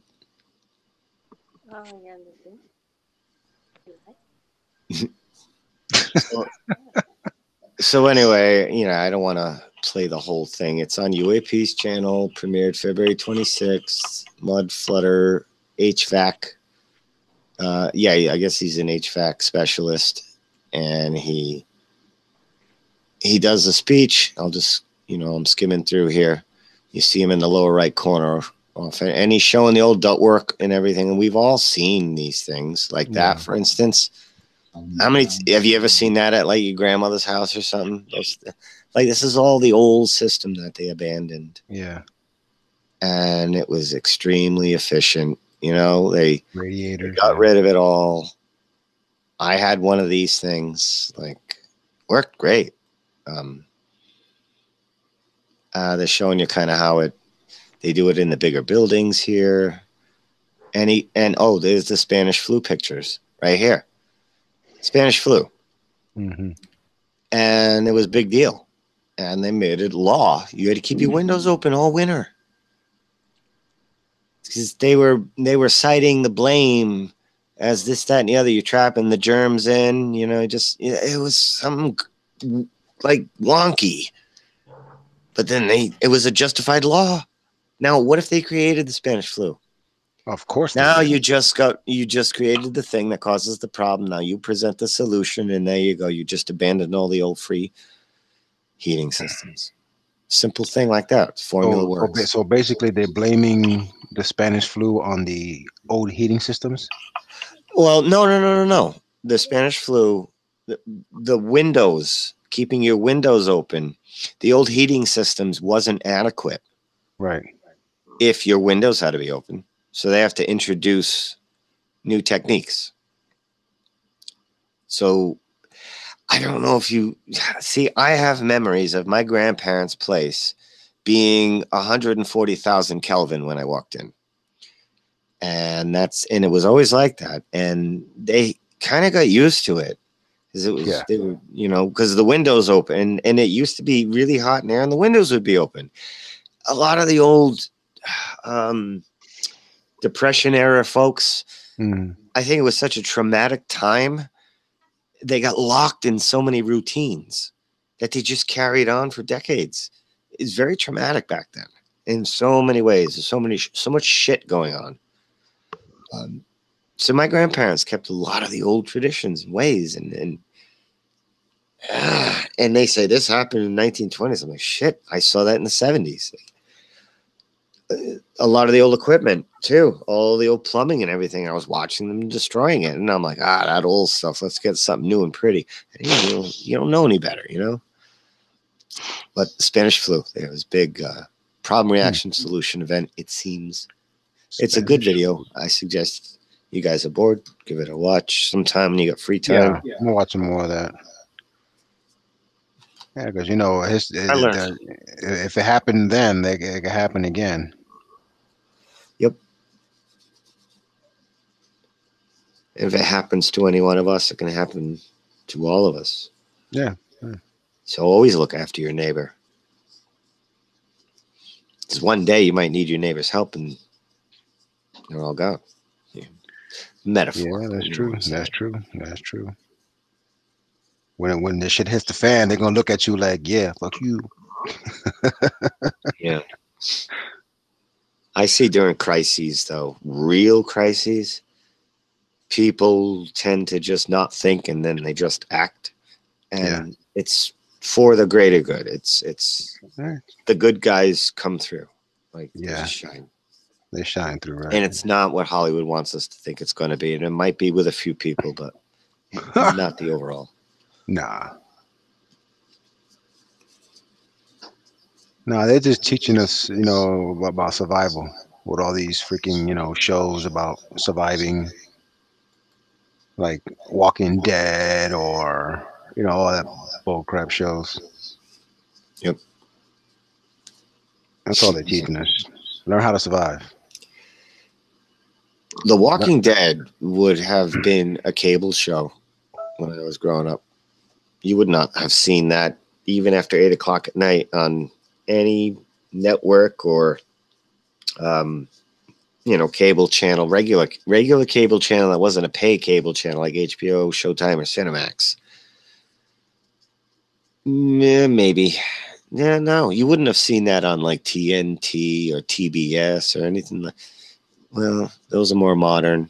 I'm just saying, like, that kind of, see, that's rated, like, you'd get a rated R for that level of gruesome. You didn't have to show titties. You didn't have to say the F word. That level of gruesome was rated R. Because they were still kind of, I don't know, filtering really horrific shit for the public. And then that filter's been thinning and thinning and thinning. And it's pretty much almost free-for-all shit now on TV for your children to see. Yeah, fucking crazy. I mean, you got like a 4-year-old and a 10-year-old and a 12-year-old in a room, and then you're watching Rick Grimes with a machete.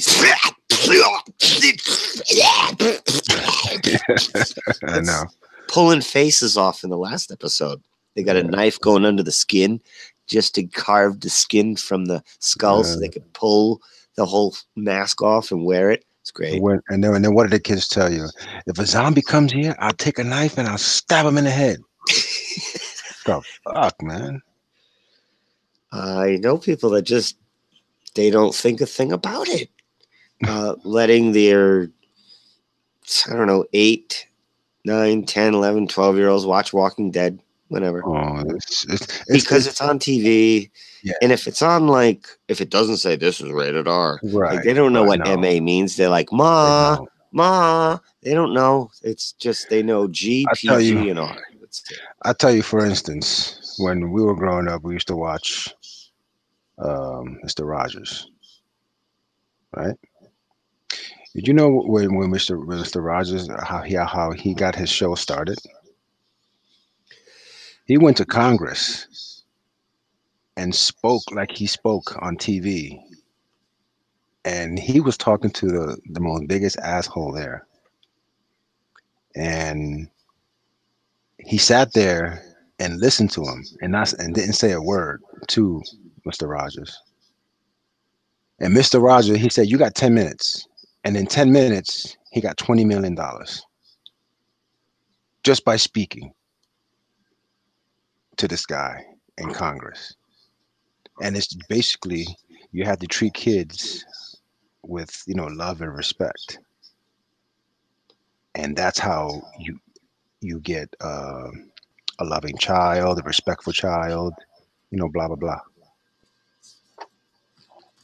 And he didn't want all this stuff that's happening right now on TV. He says all that stuff you're doing now is going to be damaging to kids, and he knew it. That guy knew it. Yep, he's a military guy. Yeah, it's crazy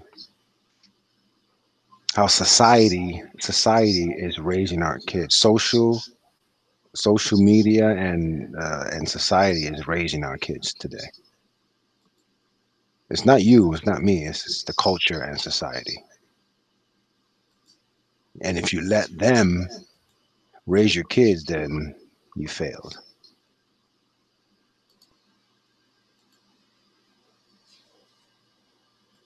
Here's a statue to Mr. Rogers. That is interesting. Yeah, there was a bunch of memes on him. They used to call him gay. They call him this because he was actually doing the right thing for kids, and they just attacked him in so many ways. Yeah, you got to watch this documentary. It's touching. It's crazy. Very soft-spoken for a military guy. Yeah, he's done it since when he started his show until the end of the show. He just kept this cool. And there was a black guy that was on the show that when he found out that he was gay, he didn't come out publicly and told people. He kept it to himself. Wait, Mr. Rogers was gay? No. There was a black guy in the show, and the black guy was gay. He didn't want to come out as gay because then it would have tainted the show. But Mr. Rogers knew that he was. Did you call him special? What's that? Did he say anything about special? Because no, I think I know what you're talking about. Okay. What do you mean by special? I think he said he is like something about special. I don't know. He treated him in a certain way. Continue with it because I don't know if I'm misremembering with somebody else. He treated him in a way that he was accepted. Yeah. Right. And he knew it. The black guy knew it, so that's why he stayed there throughout for 30 plus years until he retired. So that was pretty cool. You know what I mean? He's like, you know what? I don't judge people. The only way is, that I want is he wants people to be kind to kids and kind to people, and that's all he took. That's what he cared about. It's crazy. I wish we had more people like him. See, the government and state, they don't want people like Mr. Rogers because he's actually helping kids. You don't want to help kids. Low sensory too. Yeah. Just puppet shows and very soft low music. Right. Calm. Right. Not. It was not sugar cereal. No flashing colors here. No flashing colors, sound effects. Beep, beep, beep, beep, beep. Well, some sound effects, but few. Yeah, minuscule. Yeah, not enough to make your kids sensory get a sensory overload and then require 100,000 sounds a minute, kind of just to be relaxed. Like, they say don't give your children around age 2 any of these tablets or anything like that. All the colors and the moving things around there, it's kind of screws with the development, sensory development of the child. Because it's supposed to be taking it in, looking around, not looking at a screen with things that don't exist in actual reality as the brain is trying to form perceptions. Mm-hmm. You know what I'm saying? Like watching the way like a Pikachu might move, or Pac-Man or Qbert, or just in really terribly old examples. But well, taking what you said there, what was his name? Steve Jobs. He never allowed his kids to use this stuff. Only minimal, but not like these kids today. It's like 24 hours a freaking day. That's interesting. Yeah. Look it up. He never allowed his kids to use the tablets because he Sounds knew like he knew the Bill dangers. Gates doesn't vaccinate his own kids thing. Right, because they know the dangers, man. They know. They just want to kill us all. Control. I can Control. definitely say they want to control us all. Well, it's if like the they Georgia wanted to kill Guidestone. us all, what's stopping them? The Georgia Guidestone. They're waiting for the right time. That's all. If those numbers are correct, if or our numbers are correct. Right, if they are correct. Yeah, because they say those numbers might be the right numbers. We have 7 billion going on 9 billion, but come on, how do we know that? They only say that because they want us to think that we're overpopulated, but we're not. Yeah, we're not overpopulated because statistically, so someone did a study that you could take all the homeless people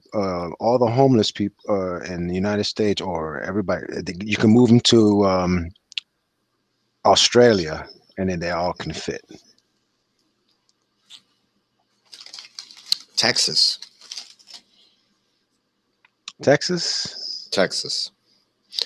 According to the numbers. But Texas is pretty populated than Australia. Australia only has a small portion that's populated. The rest is just land and nothing but desert.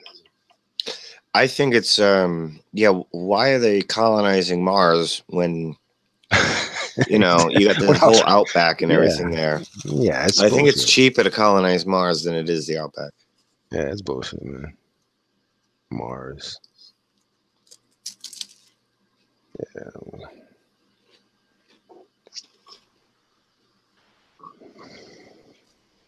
But yeah, man, look that up. Steve Jobs, kids. You think he's really dead? Think he was a puppet? It was probably a puppet. Probably a clone. What happened? Steve Jobs was probably a clone, the one that died. I don't know. I haven't looked into it. I mean, he was probably a clone. Like I said, he was probably a clone. These people want to live forever. You know what I mean? These people don't want to die. Well, we don't know. I think cloning's been going on, but I don't. Invasion of the Body Snatchers. Remember that Invasion of the Body Snatchers? That's pretty much cloning. Star Wars is telling a story. Clone Wars, with the Sith. Mm-hmm. You have the apprentice and you have the master, and at any given time, that master is going to smite the apprentice and replace him, or the apprentice is going to smite the master and take his place. Both of them are plotting against each other the entire time, always, all the time. Yeah. And that's the structure in place. And Steve Jobs could have been an apprentice, and then the master smited him and put somebody else in who was better at it. And that's really all it is. It's like you're only as good as whatever you did for me this week. But you did that. Wow, that apple, that's amazing. What have you done since? Well, no. All right, well, this guy over here, see what he's doing? That's really how cold they are. You could be the greatest salesman for 6 months straight, and that 7th month, you're fired and you're kicked to the street. Doesn't matter how much money you brought in. You're only as good as what you're producing at the time. You keep producing, you have a seat, you have a spot. You slow down, somebody's better than you and you can't top that, that's it. You get smited. So Steve Jobs, maybe he became too weak and frail. It's kind of like if the apprentice breaks his arm in a battle, the master would look at him and just, you're done. But I can fix my arm. No, you're done. You're dead. That's it. You broke your arm. I don't have 6 weeks to wait for that shit to heal, and then you're going to be at 10% work progress. No. This is how it really works with the Sith, with the dark side. And that's how it works with those people at those high levels. Things so dark, the news ain't reporting on how it really is. So Steve Jobs, I don't know, he looked really relaxed and comfortable, which is Rocky in Rocky 4 when he gets soft. Was it 4 or it was 3?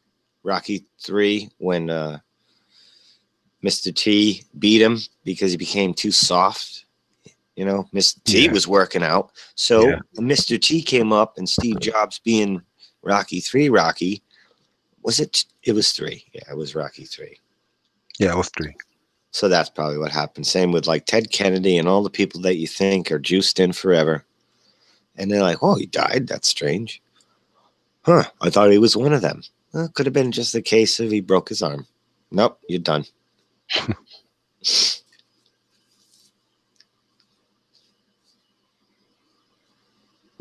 Interesting.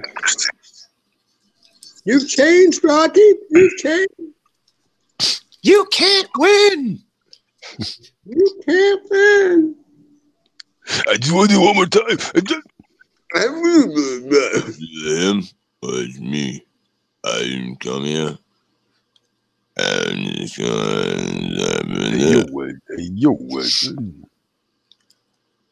I'll give a shout out in the chat.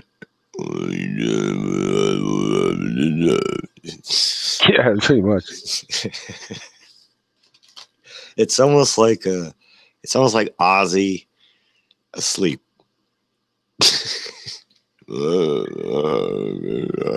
Didn't his son die? We were like this. We were like this, Tommy. We were like this, Tommy. Ozzy's son died? No, something happened to his son. Wasn't it Stallone's son died? Oh, Stallone. Or no, I think it was a mistake. No, something happened to Ozzy's kid, and I think he went to jail. Then he got arrested. Yeah, he got in trouble. No, I'm talking about Travolta's son. I think it was Travolta's son that died.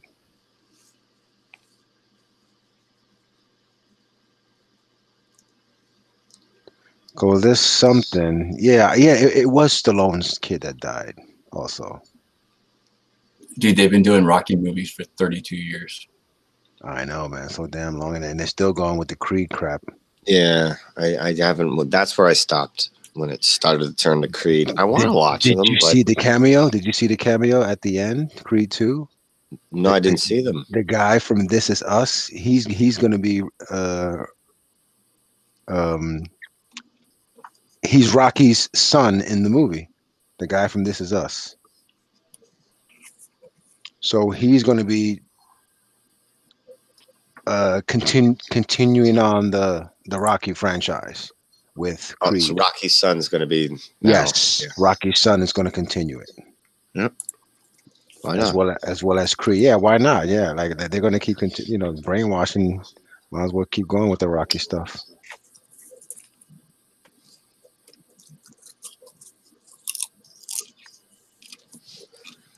It's like they'll keep that. They'll keep Star Trek. They'll keep Star Wars. Oh, Mark Hamill just came out and said he's pretty much done talking about Star Wars. I know. He should have got out of there a long time ago. He went off on. They don't care about him. He went off on the producer of episode 8. Was it 8? The Last Jedi. Yeah, the one he was on. Yeah. He went. I mean, on the director. And the director, listen to this part. This see you next Tuesday director of Ryan, forgot his last name. Ryan Johnson, maybe? I think it is.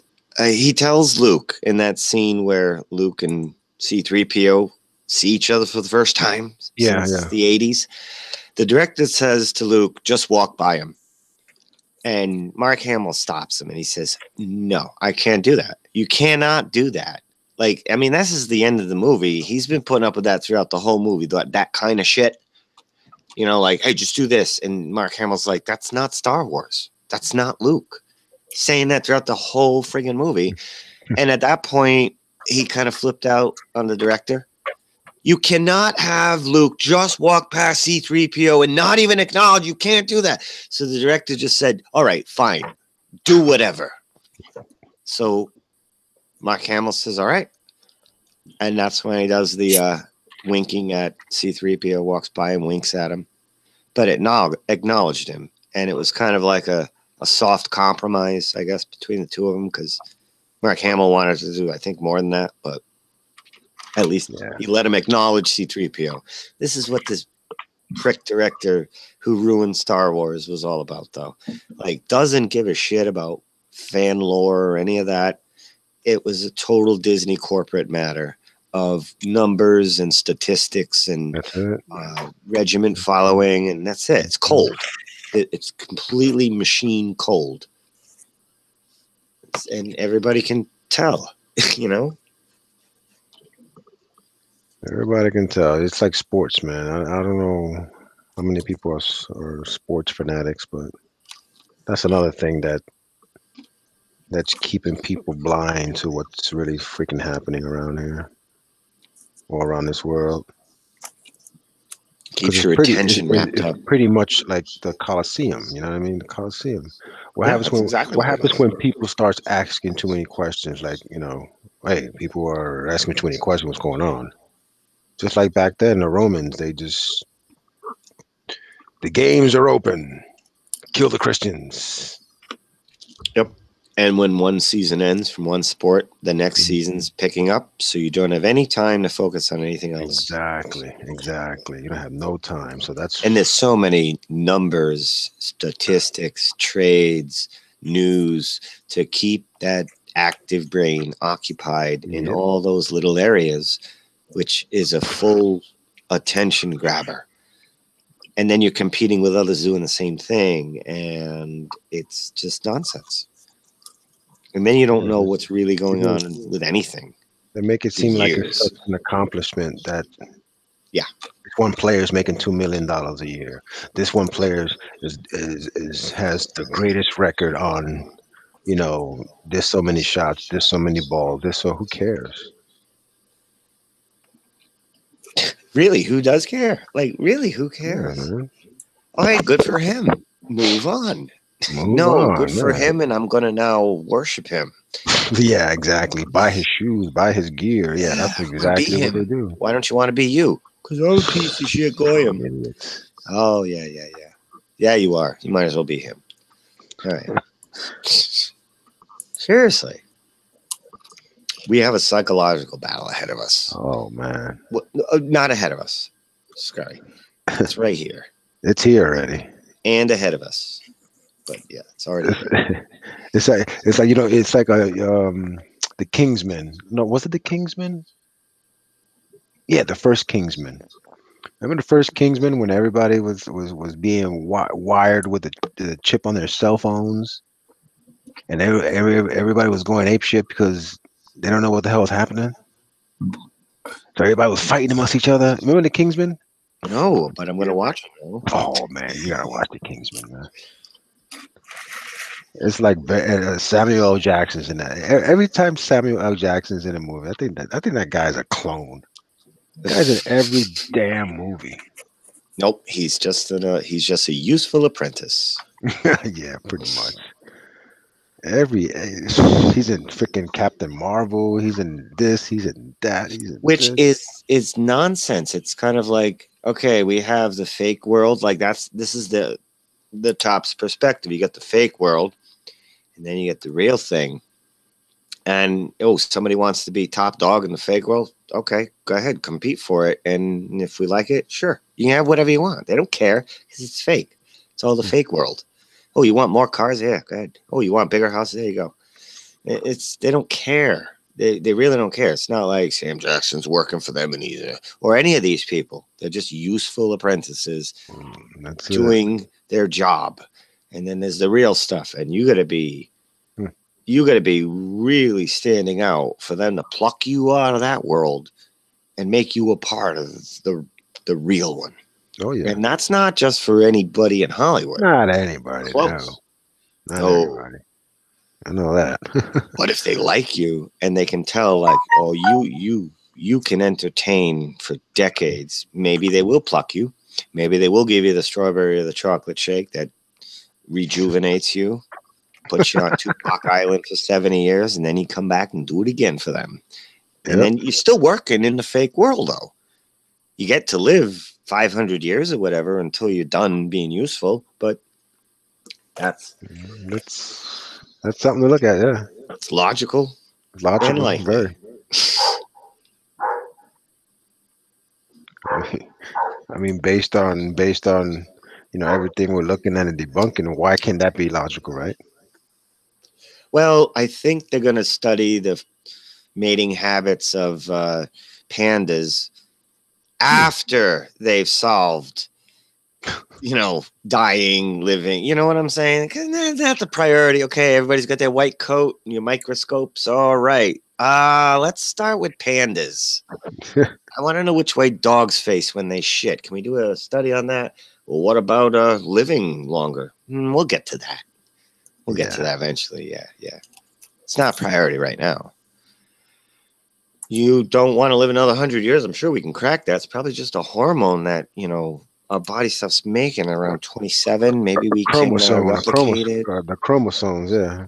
Yeah. Maybe we can, artificial chromosomes or just a chemical. The women at 21 and men at 27, your body stops making that hormone, and it's an artificial hormone. We can just do that, and you'll stay perpetually 27. I think we can work on that. Probably only need like 10 years. No, get to the pandas. I gotta know how many times a day pandas have sex, and I want to know. I want to know what their claws made of. While we're at it, let's study some fruit flies and moths. And it's nonsense. Senseless nonsense stuff, right? Absolute nonsense that millions and millions and millions and billions and billions and billions of dollars have gone into. No, likely they got it. And it is, I believe, from what I read in a science journal in the 90s, a very accredited one, they were supposed to start giving the population injections by 2010. And then that was to stop aging, and then reverse aging by like 2015. But they've already done this in mice. It's done. They said it. They said it's done. They publicly said it in the 90s, at least in the journal I read. So I was like, cool. I only have to wait like a little over 10 years. All right. Excellent. Then that's it. And didn't hear about it ever again. But I understand the science behind it now, at least what they say it is, biology. And it's a hormone our bodies stop making. I don't know why they stopped making it, but that's what they say. And you just have to reintroduce it, and that's it. Simple. It's that simple. Animals don't know how to make it, so that's why they don't have it. Right. But they're inundated under the same whatever we are here, whether it be solar radiation is slowly deteriorating us or whatever it is. We have the ability to stop that, as the animals don't. The ability, but they don't allow us to. Well, let's say that this actually happens. You really do have to start crunching numbers at that point. If you do find that hormone that does it, now you're talking about allegedly 7 billion people who are never going to die. And now they're going to have kids like crazy. So you really got to start managing at that point. When you do that, you have to think ahead before you go, hey, everybody, we're going to live forever. You can't you got to think about it. Let's think this over. How are we going to do it? Yeah. don't think I want to live forever. Not if it's like this. I'm ready for the next one. But if it's like, yeah, we're all done with this.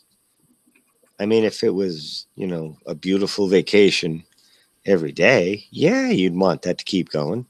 If it's this life of going to work every week, no. Do I want to live forever? Yes. Not here. Not here. What's up, Artie? Hey, everybody. Artie, what's up, man? Hey, what's up, artist?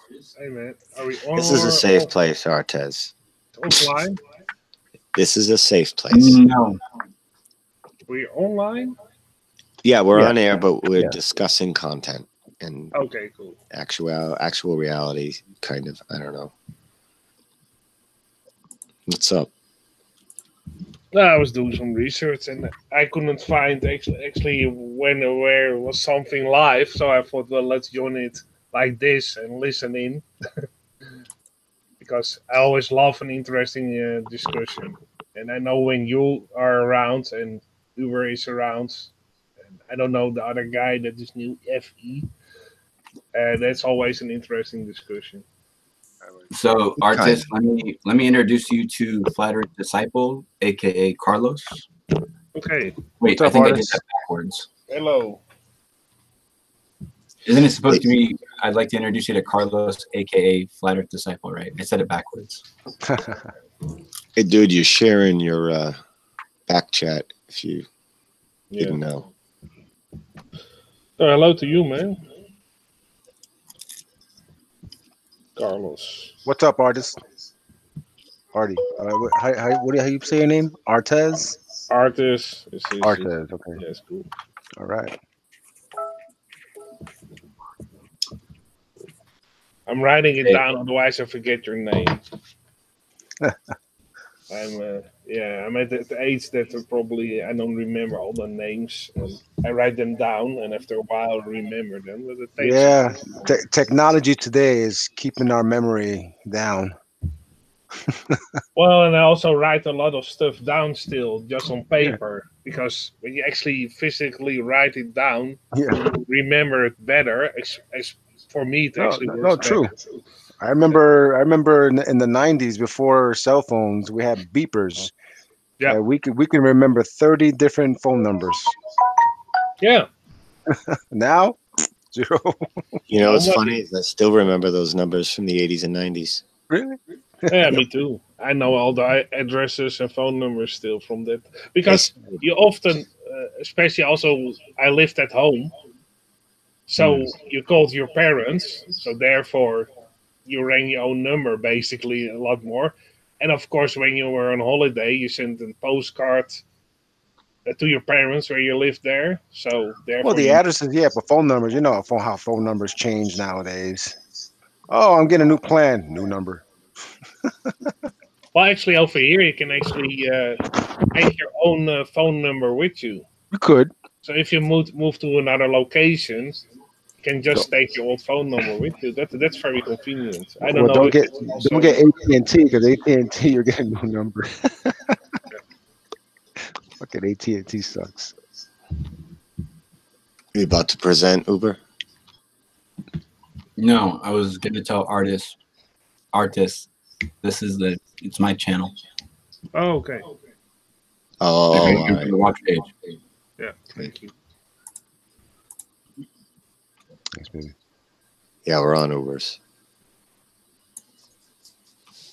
But we talked about the Apollo 11 footage, and then I went off road to Tartarian plumbing.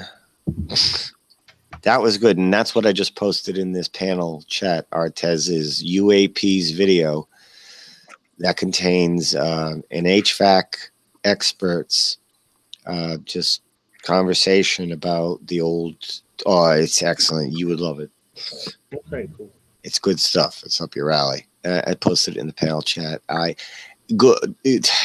YouTube's telling me sign into chat, or else I'd post it in the main chat, because apparently they just signed me out. So if I refresh, it's going to be my backup account, and then I got to switch account, and that's just going to sign me out again. It's doing that shit right now. Mm-hmm. It's signing me out for no reason. strange. Sign into chat. I already did. Sorry, we could not log you in at this time. Why? Why? Why? A couple of times. Yeah. Why can't I log in at this time? What's happening? Now I can log in. Oh, now it's the backup channel. Now I got to switch accounts. It's odd. Whenever they change something in this Hangouts thing, it's glitches everywhere. Yeah, I heard a lot of people complain about all kinds of strange glitches, that sometimes they even post a text and it's not visible because supposedly there are words in there that are offensive, and sometimes they just say hello. Is that offensive? Okay, that's interesting. Or maybe it's the filter of a certain channel, but even if you write some comments under a video and you write just normal text because you're interested, sometimes that will become in the spam filter. And so it's actually directed to the spam list. And it's strange, very strange, but there are some odd glitches going on. Also, you could see with the view count, you could see that at some videos, when you look at the view count when they are live, it goes up and down very drastically, or even the thumbs up and thumbs down. And when a lot of people actually say, hey, we all did a thumbs up, and you know those people that are, you can trust that they actually put a thumbs up. You can only see one thumbs up. So there's odd glitches. But yeah, I know that happened on that was very apparent on Karen B's live stream one day. Yeah. Where, it was a serious stream. And I know she had like 50 likes before she even started. Yeah. I was watching him already go past 25, but throughout the entire hangout, it wouldn't go past 1 or 2. It kept reverting back to that, and everybody's talking about it. It's like, what the hell's going on with the likes? Because everybody wants to give her a like for the hangout. It wasn't registering. No. And it refreshing, and it was going backwards. It was going backwards. It went up sometimes to 5, and then back down to 1 again. Then up to 5, back down to 1 again. What the hell could they be changing the algorithms that's doing that to that thing? It's just, I don't get it. I've even seen a video that a guy did a live broadcast, and he never had any problems. And all of a sudden, his video was choppy. So he did like an 8-hour live stream, and there was 2 minutes or maybe 4, and it was all choppy, like burp, burp, burp, burp, burp, burp, like, and it was so he did it again, and it was all again choppy. Then he hit another subject, and then it was normal, only on that subject, and it was about the JFK assassination. Every time it was choppy when he talked. Oh, and they can totally do that. Like cable providers do that. Oh, they're going to start doing that. Where if you would like to talk about these subjects, well, you can only do it at 1 kilobyte per second. They can probably, and that's well within their right to do that on their medium. So they can put in flat Earth, NASA lies, all that stuff, and then everybody will stream at a lower rate who has that in their tags or title. Well, they're going after conspiracy theory content. That's what they're doing. So anyone who's posting conspiracy theory content, they are going to attack those users. Oh, that's for sure, because I can see it on my channel. I don't have a lot of subscribers. I've been doing it since 2009. That's pretty long. And I think maybe... Carlos? I think you need to yell at Arwen. Arwen actually passed me. He is over 1,000. And oh, he finally got there? Yeah, he's over 1,000, yeah. So he basically made a bunch of soccer accounts and subbed himself, didn't he? I don't know what he did, but he is over 1,000. Who was this? Who are you talking about? Arwen. Who's Arwen? He's part of Nathan Oakley's Flat Earth debates. Oh, yeah. That I mean, he's been around before that, but that's what he's doing right now. Not that Owen Wilson guy, is it? No. Oh, it's Arwijn with the Dutch accent. Yeah, he kind of looks like he's from Lord of the Rings. Okay. And you can't miss it. And he has often the show that he's often doing. The name is Early Bird. Yeah. So if you type in Arwijn with Early Bird, you probably get his channel pretty quick. Early Birds. Okay. Yeah. So you know what? I think I've come to the conclusion I'm gonna sit down here with a fucking notebook from now on. Why is that? Well, no, so that I can write down shit that I wanted to say like 5 minutes ago. Like, I'm sorry, dude. Losing your train of thought. That is a good technique, though. It happens to me all the time. Yeah. Like, yeah, and honestly, it wasn't trying to be like a jerk or anything to you guys. It's just it makes sense to me. Like, I mean, because the conversation's flowing, I don't want to interrupt and be like, yeah. But you know me, I don't want to step on anyone's toes. You know, like, nah, you're and right. So, like I was just waiting for an opening, and then it's sometimes there's no opening for like. It's like surfboards crashing when you're trying to raise your hand. My turn. Like, I've seriously been sitting here with this on my screen for like 10 minutes trying to say something about what Jimmy was talking about like 20 minutes ago. About the whole age processing and shit like that, right? HVAC, yeah. Yeah. Right. Well, no. I'm talking about the aging that you were talking about. Oh, the aging, the hormone. Oh, you got something? Let's see it. Well, it's not a. So what I was remembering was it wasn't a hormone, but very close. It was actually a enzyme, and it's called AMPK. And here is one of the things that it does. It promotes something called autophagy. Autophagy is the process of recycling cellular components. This process promotes molecular and cell subunit quality control by degrading damaged or misfolded proteins. So, dude, if your proteins are folded up, fucked up, this will actually lay them out and fold them up nice like shirts. Like, you know, like your laundry, the way they're supposed to be. And even damaged mitochondria, which mitochondria apparently are pretty important. Mitochondria. That's just another word for midichlorians. Can contribute to energy generation by providing fuel for mitochondrial metabolism. AMPK promotes this process. And if you, I'll shoot this article out to everybody. But not only AMPK doesn't only do that. Like, there's a whole list of this shit that this stuff does. Like, for 6, they move on to mitochondria, but 4 was inhibits protein production. AMPK burns fat. AMPK produces and burns sugars.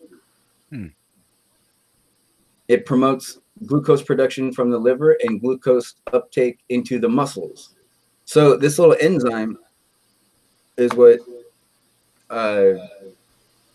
helps you burn shit, you know, like it helps you get things moving. Acts as an antioxidant, helps with oxygen delivery. And anybody knows diseases and sickness and stuff knows how powerful oxygen is against that kind of stuff. But I don't know if this is the specific thing I was talking about, because unless it says it stops the aging process, it's probably not it. Well, no, you see, when I was looking into AMPKs, that's what led me into what you're talking about, and that's what I'm trying to find overall right now. But I happened to come across this first, and so it popped up. AMPK is not the only thing out there. There's I think what are they? Telomerase might be the name of it. I'm not 100% sure, but there's a hormone inside your body that your body stops producing when you're like 28 years old, which is exactly what you were talking about, JB. And it's the hormone that basically keeps you young. Yeah, that's it. And there's just a synthetic version of it, and that's it. and you take that synthetic supplement, and you're 28 forever. It's not complicated if that's what aging is. You identify what aging is. Then you build your work around it. You telling me in 2019, Merck being around since like 1668, they just quite haven't figured it out yet? Does everybody believe that? No. No, not at all. Hormones that you stop producing. Yeah, I know a lot of people that worked for Merck in the past that after they knew what they were about, and what kind of things go in preparations for animals and everything, they became instant vegetarians. Well, the thing with that, though, you can't get away from animal product, even if you're vegan, vegetarian. You can't. No. But I try to get as less in my system as possible. Yeah, that's the best you can do is minimize, because like even the fertilizer and everything is all animal. Yeah, that's all all I have to say is Soylent Green. Yeah, that's a good yeah, actually you are what you eat. Yeah.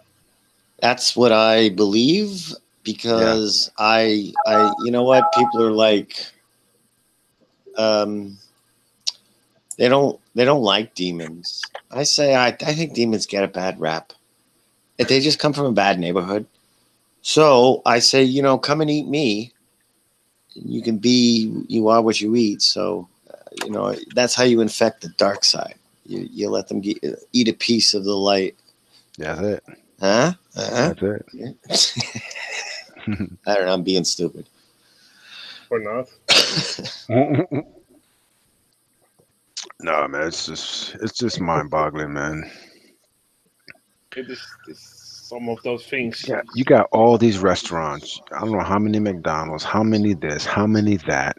Jared knows how many. Everyone has burgers, this and that. Where did it all come from? Come on, I don't know. Now you got labs that are creating meat. Yeah. And now, what I always say to people who go to fast food restaurants, especially McDonald's, I always advise them to watch the movie Super Size Me to get an idea. I saw that. I saw that. Yes. Yeah, to get an idea how healthy it is for your system.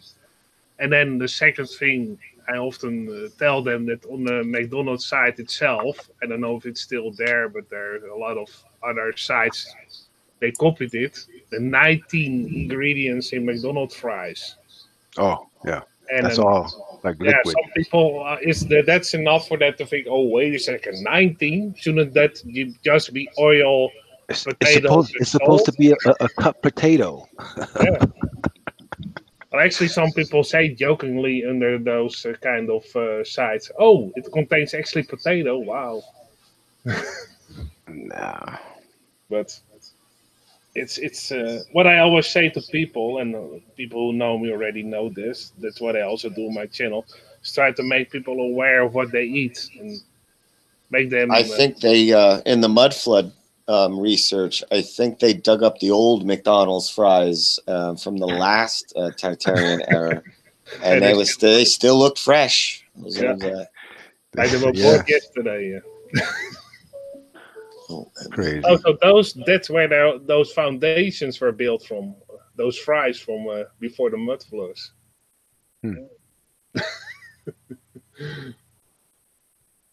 And I show them the people in soup, making them aware of. Look at the ingredient list if you buy processed food, and just school yourself, because now we have the comfort that we can search all the ingredients or brands on the internet. Most of the supermarkets nowadays have a site where you actually can check out what the ingredients are in certain products, and then you could do some research and easily distinguish how healthy the product is. And like you have some types of crisps, the worst crisps you can eat are Pringles. Because they put in so much additives and preservatives and maltodextrin MSG. MSG is not really good. Yeah. Yeah. And if you look at the list of Pringles chips, it's like looking at a chemistry exam. And if you have another brand and it just says potato salt, that's it, or seasoning and oil, and that's it. And then you can eat. That's what I always say to people. If you read the ingredient list and you know that it should contain 2 or like 5 ingredients, and it looks like a chemistry exam, well, look for another brand that has less things in it. And you're sometimes because a lot of times you got to look for the expensive stuff because it's the cheap stuff that they get you at. Well, not always. Not always. Yes, not always. But not always. I buy tomato sauce, and it's very simple. It says tomatoes and salt, and that's it. Like for instance, like these supermarkets, they do placement so well of their products. Like you know, the stuff they want to sell to you very quick, they put it where your eye can see as soon as you walk in. Yeah. But the stuff that they don't want you to buy, like this cereal, this natural cereal, has no sugar in it, it's natural, and they put it somewhere where you cannot see it, and it costs $5 a box. Yeah. Especially the cereal, they put it even at the eye level, not even of the parents of the children. Yeah, that too. Yeah, and the rest they put lower or higher. And what they also do is actually study how you walk through a supermarket. Mm-hmm. And that's the main reason why there are cameras in the supermarket, to see the behavior, how people walk through the supermarket. Yes. It's all marketing, yes. Yeah. It's crazy. It's crazy when you actually research it and then you think, oh, wait a second. There's a whole marketing concept behind it. And that's not for our health. No, of course not. To say, well, actually, what they do want to do is make you addictive to their product, one way or another, and keep you hooked as long as possible. Yeah, absolutely. I've seen cases that people eat so unhealthy that they actually, most of the time, in about 5 years, you will develop illnesses. Not right away. Not right away, but most of the time around 5 years, because it's for your skeleton, your bone structure skeleton, to repair itself. Depends on the person. It's about 5 or 7 years. Okay. So if you eat unhealthy in that period of time, you're slowly, your bones will become brittle. I knew a guy that ate at McDonald's almost every day. Wow. And in about 5 years, he became unhealthy and he was sick all the time. Went to the hospital, and they see he didn't have enough vitamins and everything in the body. So he changed that around and became a little bit healthier. But because of the unhealthy eating, his bones were still brittle. Did too much damage, overnight. No. So when he fell down the stairs, he broke like 5 bones at once. Holy shit. And before his bone structure actually repaired completely, it was about 7 years further till it was like it was before. But he had to stop eating that stuff. He had to stop eating that stuff because he was eating it for almost, let's say, 7 years roughly. Wow. And then his bones became brittle. And they can even I know a guy, they took it even further and he did it for a longer time. His bone became brittle beyond repair. Wow. So his whole body stopped actually, some kind of malfunction happened in his body that his skeleton was never repaired. So when he fell down, he broke something. They had to put screws in and everything to repair it because his body hardly repaired it. Like normally it would repair like in a couple of months. It took him like 5 years or for a bone to repair. Man. And it all was because of unhealthy eating. And this is not just McDonald's. No, just an unhealthy lifestyle of eating. Okay. Yeah, he was working very late, came home late, put a pizza in the oven or in a ready-made meal that was not very healthy. And that's a fast food basically in a microwave oven. That also doesn't really help. Yeah. Me and like fast food, like for some people, like for me, if I don't eat McDonald's, but if I attempt it, I get pains. My stomach. I know it for a fact. I know it, but it's just something with fast food that doesn't mix with me anymore. Well, most of the time, if you eat something like that is unhealthy, the first time you eat it, if you eat healthy normally, your body will have a reaction to it. Yeah. Right away. That's what because happened. Your body is warning you, hey, you're eating something you shouldn't. Yep. I do believe that. And there's been many occasions to where when I ate a fast food that same night, I have pains. The same night. Well, you can sometimes also see that people that eat fast food that they become very tired afterwards. Oh man, that's fucking pain. Yeah, tight right here. They ate and then they lean in their chair like. It's painful. Painful. Yeah, because your body's working so hard to digest everything, but also it's under attack, and it takes a lot of strength of your body to fight it off in the best possible way. You have to throw up to get it all out because it's fighting to go through. Yeah. Well, that's why they put in agents in the food that actually don't make you throw it up. There's some acid, I don't remember it by the top of the head, but you have in a lot of processed food an agent that actually prevents you from throwing up. No, but what I do is you put your finger in your throat and you make yourself throw up. Yeah, okay. Right. Yeah. That's what I did. Yeah. I had to because there was too much pressure here.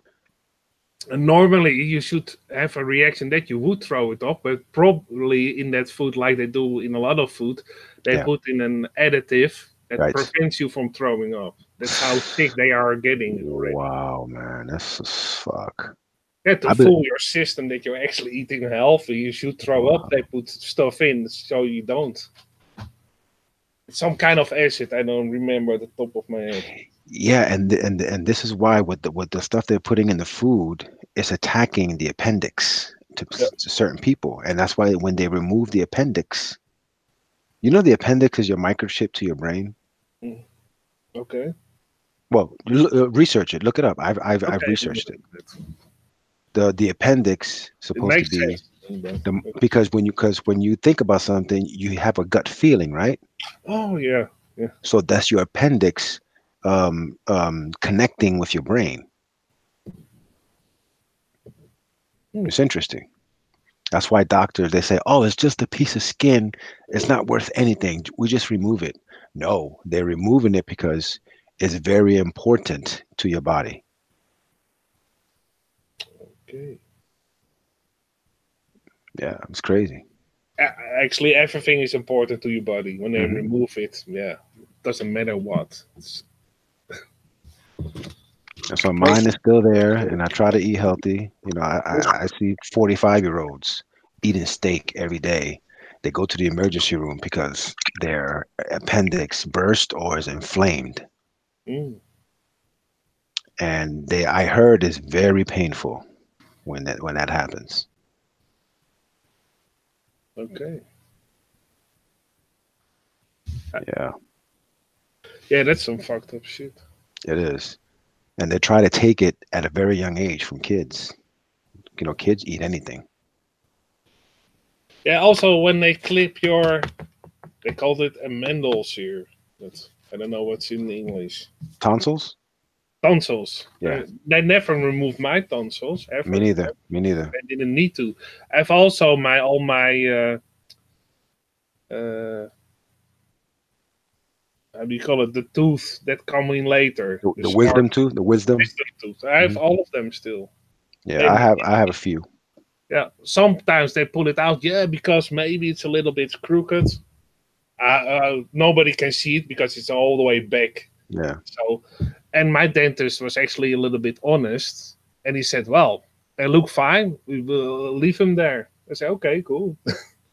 Yeah. I have one that's crooked, and he left it there. They just want to remove it because there's a reason why they want to remove it.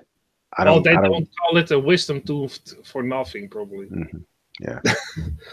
Yeah. Well, a lot of things, like you said, appendix, yeah, and wisdom tooth, a good feeling, yeah, makes sense, Mm-hmm. yeah. Yep. Like when you go for a checkup, right? And the doctor is touching you. Say, do you feel any pain here? That's your appendix. Okay. I never felt pain there, so it's probably okay. Yeah. Yeah, just you don't want to feel pain there, so that's why they always check. Okay. The doctors know what they are doing, of course. Oh, they definitely tell they you know. everything, but they know what they are doing. They're lying to you. They're lying in front of your face with a smile. Yeah. Oh man, I remember that it was not the last time I saw my doctor, but just the second time before last. She left me in the room for like an hour waiting, and I was pissed. I was Yeah, pissed. of course, it's pretty long. I was like, I can hear her in the next door, talking, so I wait on time. Like, I'm in that freaking room with the little gurney in my underwear for an hour. As soon as she comes in, I take it off and I throw it on the corner. I was like, why are you leaving me here for such a damn hour? I gotta work. I bitched at her. And what was the reason? And she looked at me. She said, "Oh, well, I'm the only one here. Well, you need to let people know that. You can't leave people in the damn room for a goddamn hour." They at least come back after a couple of minutes and tell what's going on. I said, hurry the hell up and get me the hell out of here. I thought just like that. I was crazy, man. Wow. And she's still my doctor. Well, I have a pretty old doctor, and he's pretty straightforward. So the old ones are straightforward. This is these young ones that they they found the hell out of here. They give you your 15 minutes of talk, and then they're collecting $125 fucking dollars. Well, my doctor is like, when I go to him, it doesn't happen that much. He always talks with me, and everybody who comes at his office knows he's always actually a little bit late. Like, when you go to him, you have to account for that he will be 10 minutes or 15 minutes late. That's normal. But he listens always to you. Sometimes he takes a couple of small notes, and that's it. But he looks at you and sees your expression, and has a genuine talk with you. Yeah, and if I want to have like an appointment that you want to explain something, you can have longer. You can say, okay, we'll check you in for an hour. No problem. If you say it up front. Right. We'll check you in for an hour. That's a problem. And what he always does when you leave, then he fills in all the things on his computer. And I had before him, I had another doctor, a younger doctor, when I lived in the Netherlands still. And he was always typing.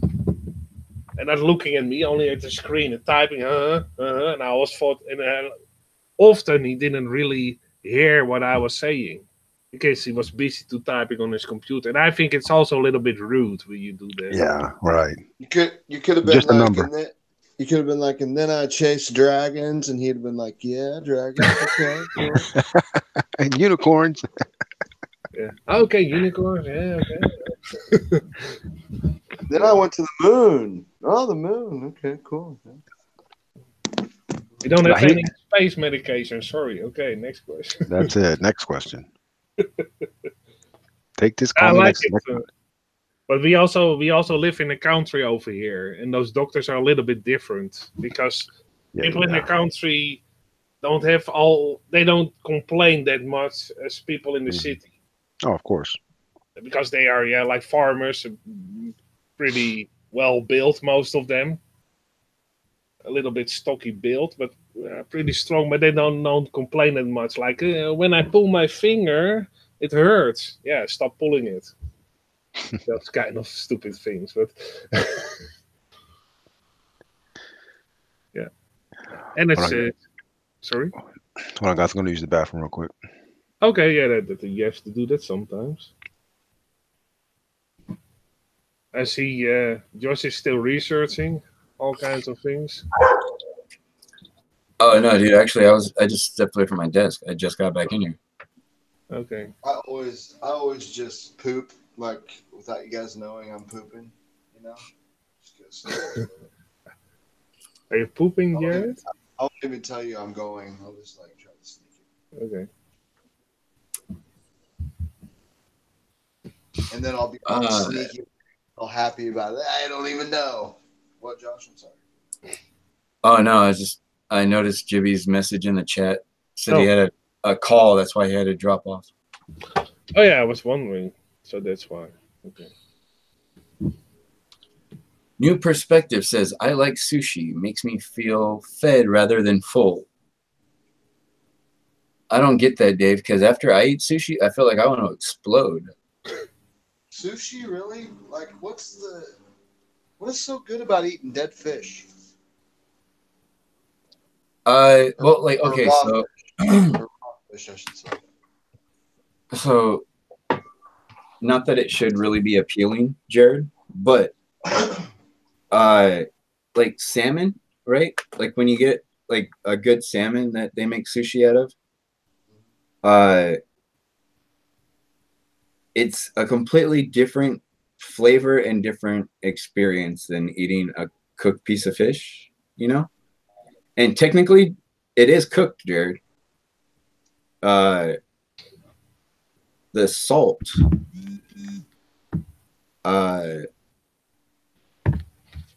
when you cure it. So it's cured. So it's not just straight up raw. Although, man, I've seen Japanese people straight up pull fish out of the ocean on the side of the beach, start slicing into it, and create like a sashimi tray and start passing it around to people. So, bro, I am not 100. I'm torn on that one. But yeah, that'd be one where you like too soon, a little too soon, maybe. Yeah. I don't know. But like, for instance, like salmon. When you eat like salmon sushi, it to a lot of people it's buttery. Like it's like buttery because it's fatty.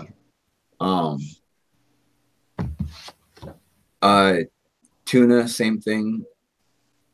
But you know what? I got trouble with these sushi places because you go in there and you won't believe how many of them try to fit in that like imitation crab shit. Like 90% of their rolls, if you pay attention, will have imitation crab in it. What is imitation crab? Most of the time it's some kind of fish like let's see. You know what? I wonder what kind of fish they actually use for that. I heard pollock or something like that.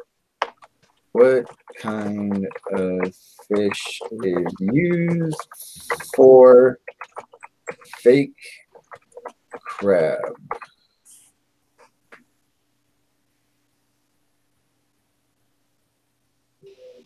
Various ingredients are mixed together to make a product which has the color, taste, and texture of crab meat. The surimi used in the manufacture of imitation crab meat is most commonly processed from Alaska pollock. See? Yeah. Nice. Or the New Zealand hoki. That's a weird name for a fish. New Zealand hoki. Yeah, more sounds like a name for a dog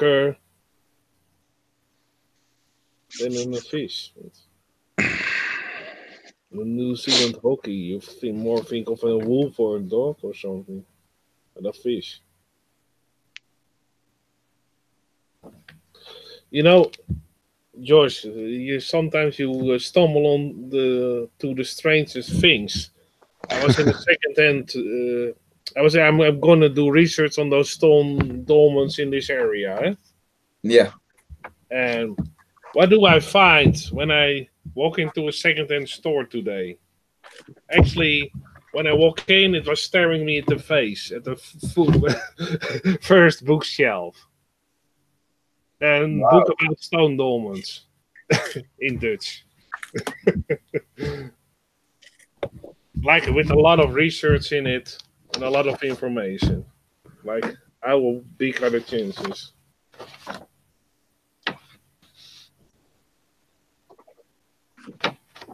Dude, that's awesome. Did you get it for a good price? €1. Let's say like $1. Yeah, that was a good price. Hey, that was definitely a good price. Dude, you got ripped off, man. I'd get it for 75 cents. Yeah. And it actually has some notes of it in it from the previous owner, so that's also interesting. Oh, plagiarizing, nice. Yeah. What is it? If you bought this for $1, you paid too much. Yeah, that's actually on page 4. We fooled you. The rest of the content is empty now. You know what? That reminds me of you guys ever seen the movie Back to School? Yeah. Oh yeah. Remember the part where they're in the Rodney Dangerfield? Yeah, when they're in the library or when they're in the bookstore and they're about to buy the school books. Yeah. And his son and his friend and Robert Downey Jr. walk up with the old used books, right? And he goes, "Are those the books you're gonna get?" And he's like, "Yeah." And he goes, "Those are used." And he goes, "Oh no, wait, no." He says, "Those have already been used." And his son looks at him and leans in and goes, "And they've already been underlined." And he goes, "That's the problem." And Rodney Dangerfield goes, "That's the problem. The last guy could have been a nut job." Like, yeah. With that voice he had, that's the problem. Could have been a nut job. Yeah. We're all getting laid. I used to like Rodney Dangerfield, man. Yeah, I loved him, man. You know what?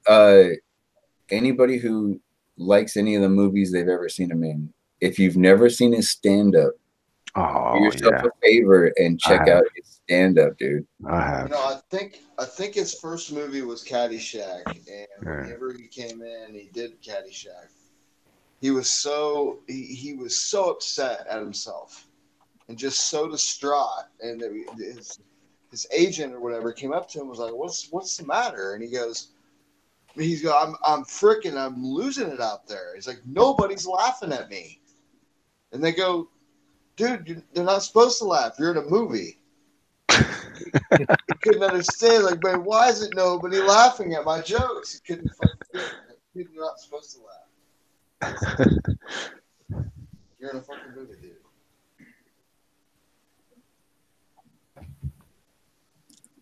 And let's see, full filmography. Did you find something to debunk that video? Which video? The space landing, moon landing. Oh, the last one from Israel? Yeah. I haven't watched it yet. So. Well, as far as the one from Israel, I'm not even worried about that one. Oh, okay. No, the last one you showed, that I thought you was going to look for a program to see if you can find reflections. Oh no, I have the program somewhere on my computer. I got to pull it up. Oh, okay. And that's something that I wouldn't really do live at first. Because I don't know how to run the program all that well because I don't use the program, and I would just look like a fucking idiot trying to work the program in front of everybody. So, and Jared, you probably think that'd be fucking hilarious. Yeah. Yeah, dude, he was in a couple of TV things. He was in a TV movie. Who? And then his first actual movie was Caddyshack. Oh, right. Interesting. Yeah. Caddyshack was the one, yeah. Caddyshack was 1980 though? I didn't think it was that old. Yeah, it was very old, yeah. 1980? Mm-hmm. Yeah. Holy, I was only a year old. And then he was in Easy Money. Back to School. 1986. Easy Money was good. Easy Money, Cannonball. Was he in Cannonball? Nope. No, that was somebody else. And then Ladybugs in 1992. I thought he was in Cannonball. Did you guys know he was in Natural Born Killers? Oh yeah, yeah. Oh, he was the dad. He was the dad. Yeah. Hey. Dad. Hey, Trouble's in the house. Hey. Hey. I have this odd theory I was going to throw out at you. To see what you think. Go for now it. Theory time by Trouble About. Yeah. Go away. All right. So I've been filming a lot of stars, and sometimes they look like a cube in the middle spinning, and then light coming out from it. And there's a huge star theme and everything. And then the wheels in the sky keep on turning.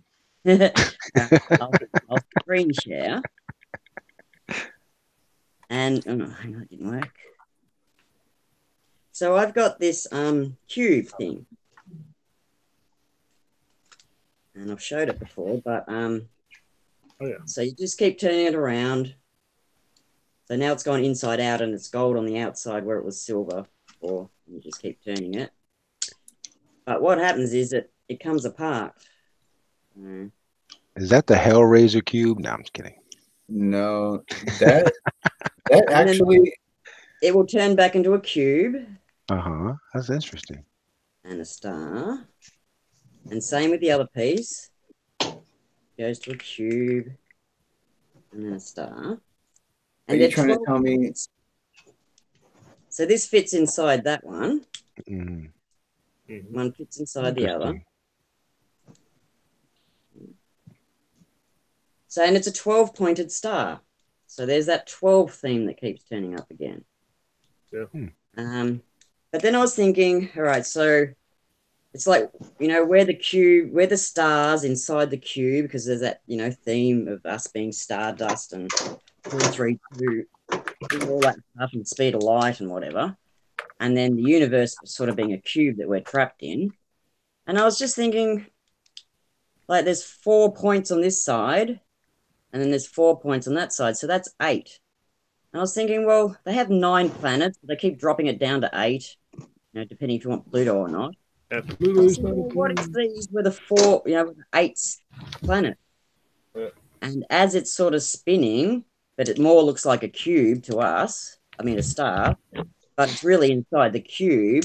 So what we see is that, the outside points, they're the planets that keep moving as this thing's turning.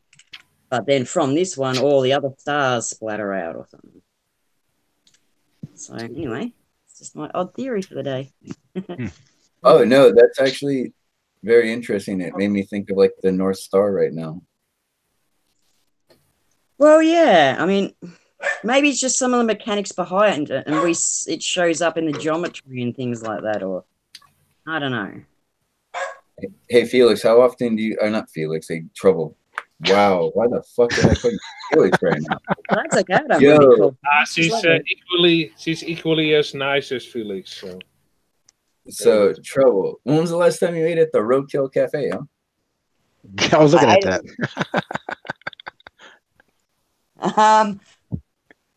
The Roadkill Cafe. Yeah, up over here. Oh, up there. Oh, I'm glad to see it. Yeah. Because, like, I saw this big old burger, and I was like, what the hell does that Roadkill. Look at that. Like, that's nice. You kill him, we grill him. My mum got it. Yeah, we sell our burgers with fresh meat from the road. Yeah. Roadkill. Well, I'd be very thin there because a semi truck run over it. That's crazy. Cuisines. Slab of lab. Ooh, that's an interesting name. Lab. Pitbull pig pie. Pitbull pot pie. What I first noticed on the wall, though, was the anchor with the snake. Yeah, the anchor with the snake behind her. Yeah. What is that? That's a military. That looks like a military. Military, yeah. No, I was just trying to make my son's room nautical, and that was just one of the cheap posters that was around. Okay. Well, that seriously looks like the kind of anchor that like every fucking seaman has on it. My great grandpa, all right, was actually he was in the Coast Guard. He actually was stationed up by the Aleutian Islands in Alaska. Yeah. And like he had this old school tat on his forearm, like the only tat he ever had, and it was a freaking whatever. Why am I drawing a blank on what those are called? Anchor. It was an anchor. I don't get it. I don't get getting. I don't understand getting something just because somebody else and he has it on.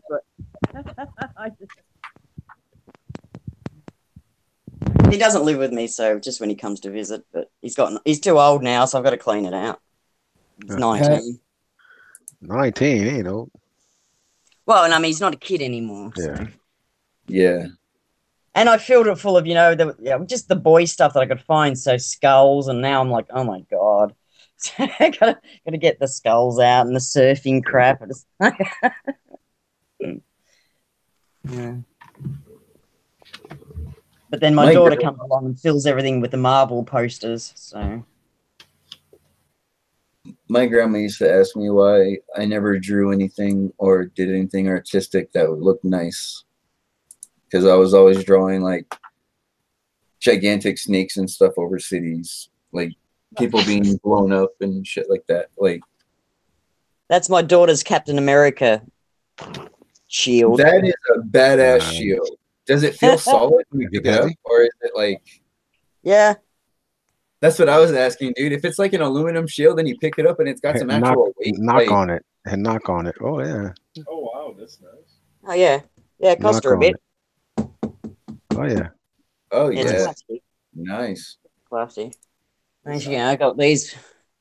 We got Harlequin. Oh, you got a misfit up there.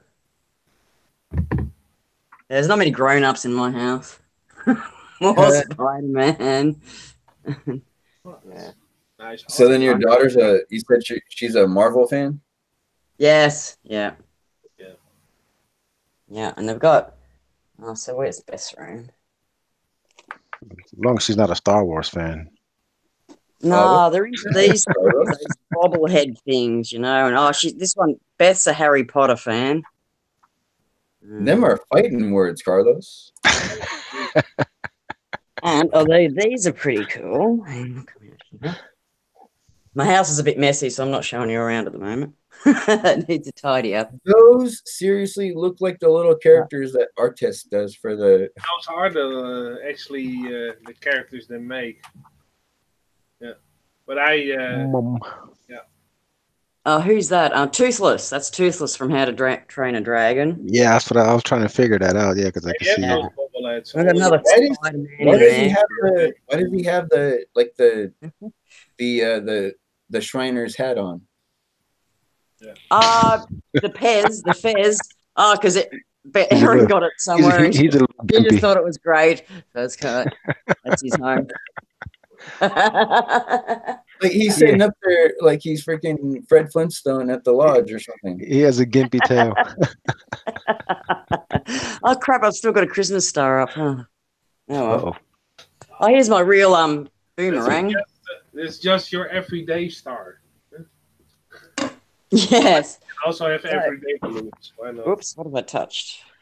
You guys. Hey, we see stars every night, so there's really no such thing as a Christmas star. Like only a star at Christmas. Like there's stars all the time. I got that from real Aboriginals on a mission. Wow. Did they throw it at you? Hell no, I'm not throwing it. It cost me heaps. It cost me $100 or more. $100? No. I asked, did they throw it at you? No. Oh, like they gave it to you, like handed it to you. No, I had to buy it. They had a shop at the. I'm pretty sure if you would have pissed them off, they would have gave you a free one. Probably. Right upside the head. Like. Probably had to have a spear attached to the end of it, though. Yeah, exactly. Right. I don't think they waste time with a boomerang.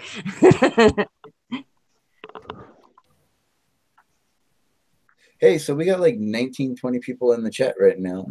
I have no idea what they're chatting about.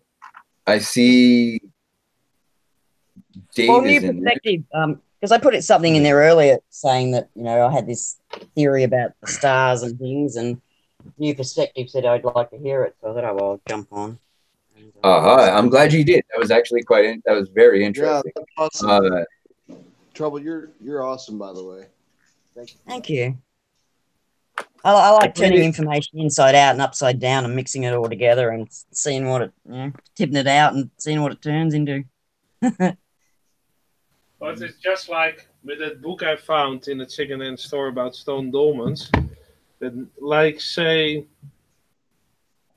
more than 90% of those stone dolmens, actually almost all of them, except one, have the entrance to the south.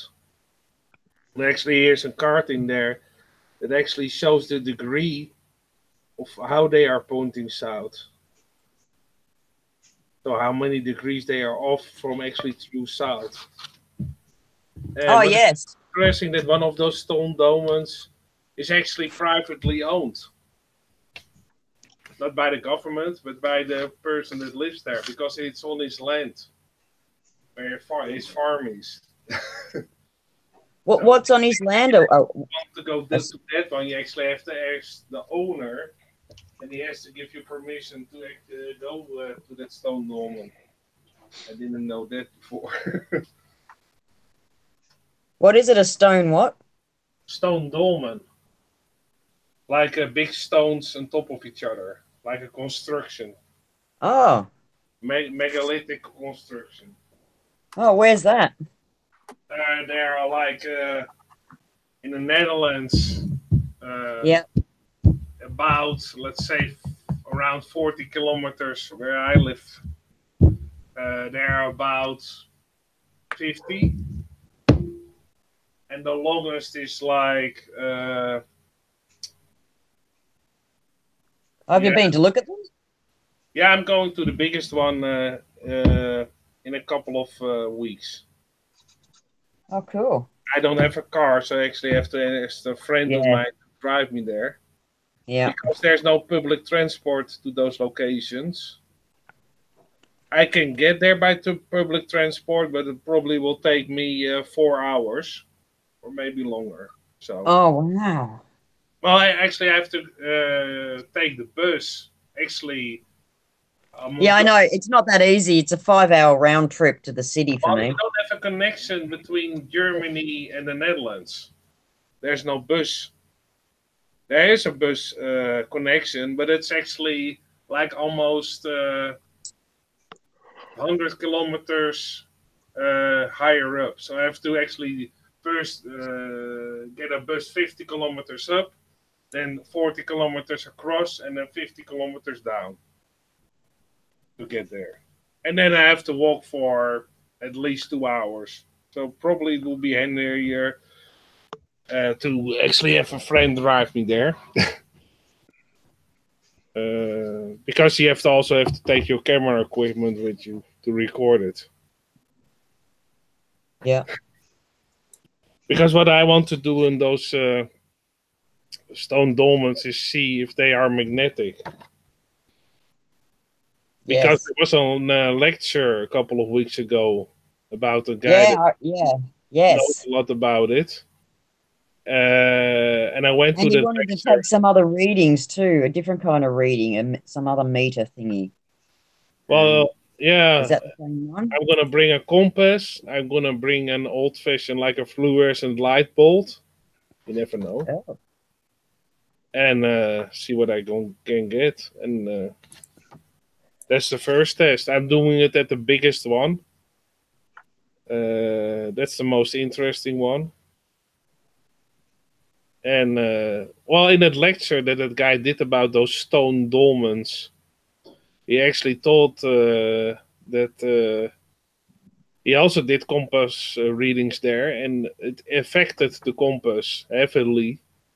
So But yeah, he didn't record it on video. He just did it for his own research.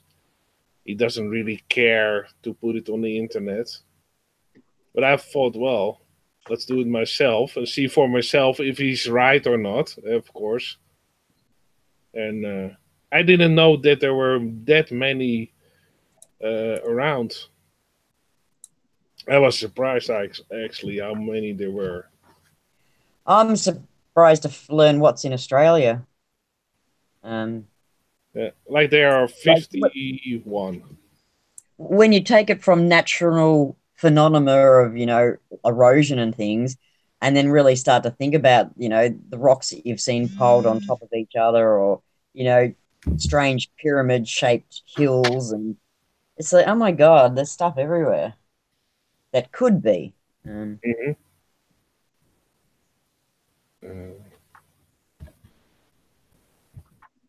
I can show you that you have an idea on maps where they are located, just to give you a general idea. So, to share my page. Okay. Does it? No, it doesn't share. I have to do it again. Sometimes it doesn't work. Okay, I think it does work now. You can see my screen, I guess. Trouble? Let me see. Hold on. Can you see my screen? If I click on you, I can yes. Okay, cool. Okay, thank you. So this is artist. You have controls now too, man. Okay. Okay, cool. That's even better. I will first do it like this to give you an idea. I live over here. And these are all those stone dolmens. Like, see how many there are? And they are numbered by the first letter is D, and then 47, as you can see, this one. So there, this is even D 53. So there are at least 53. And D stands for the province. It's Drenthe. Of course, when I want to go there, let's see how far it actually is. Measure distance. So from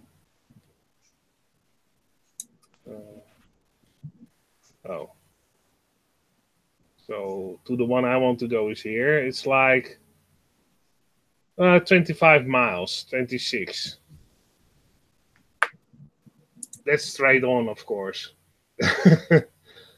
But if I actually want to go there by public transport, I would have to travel like this.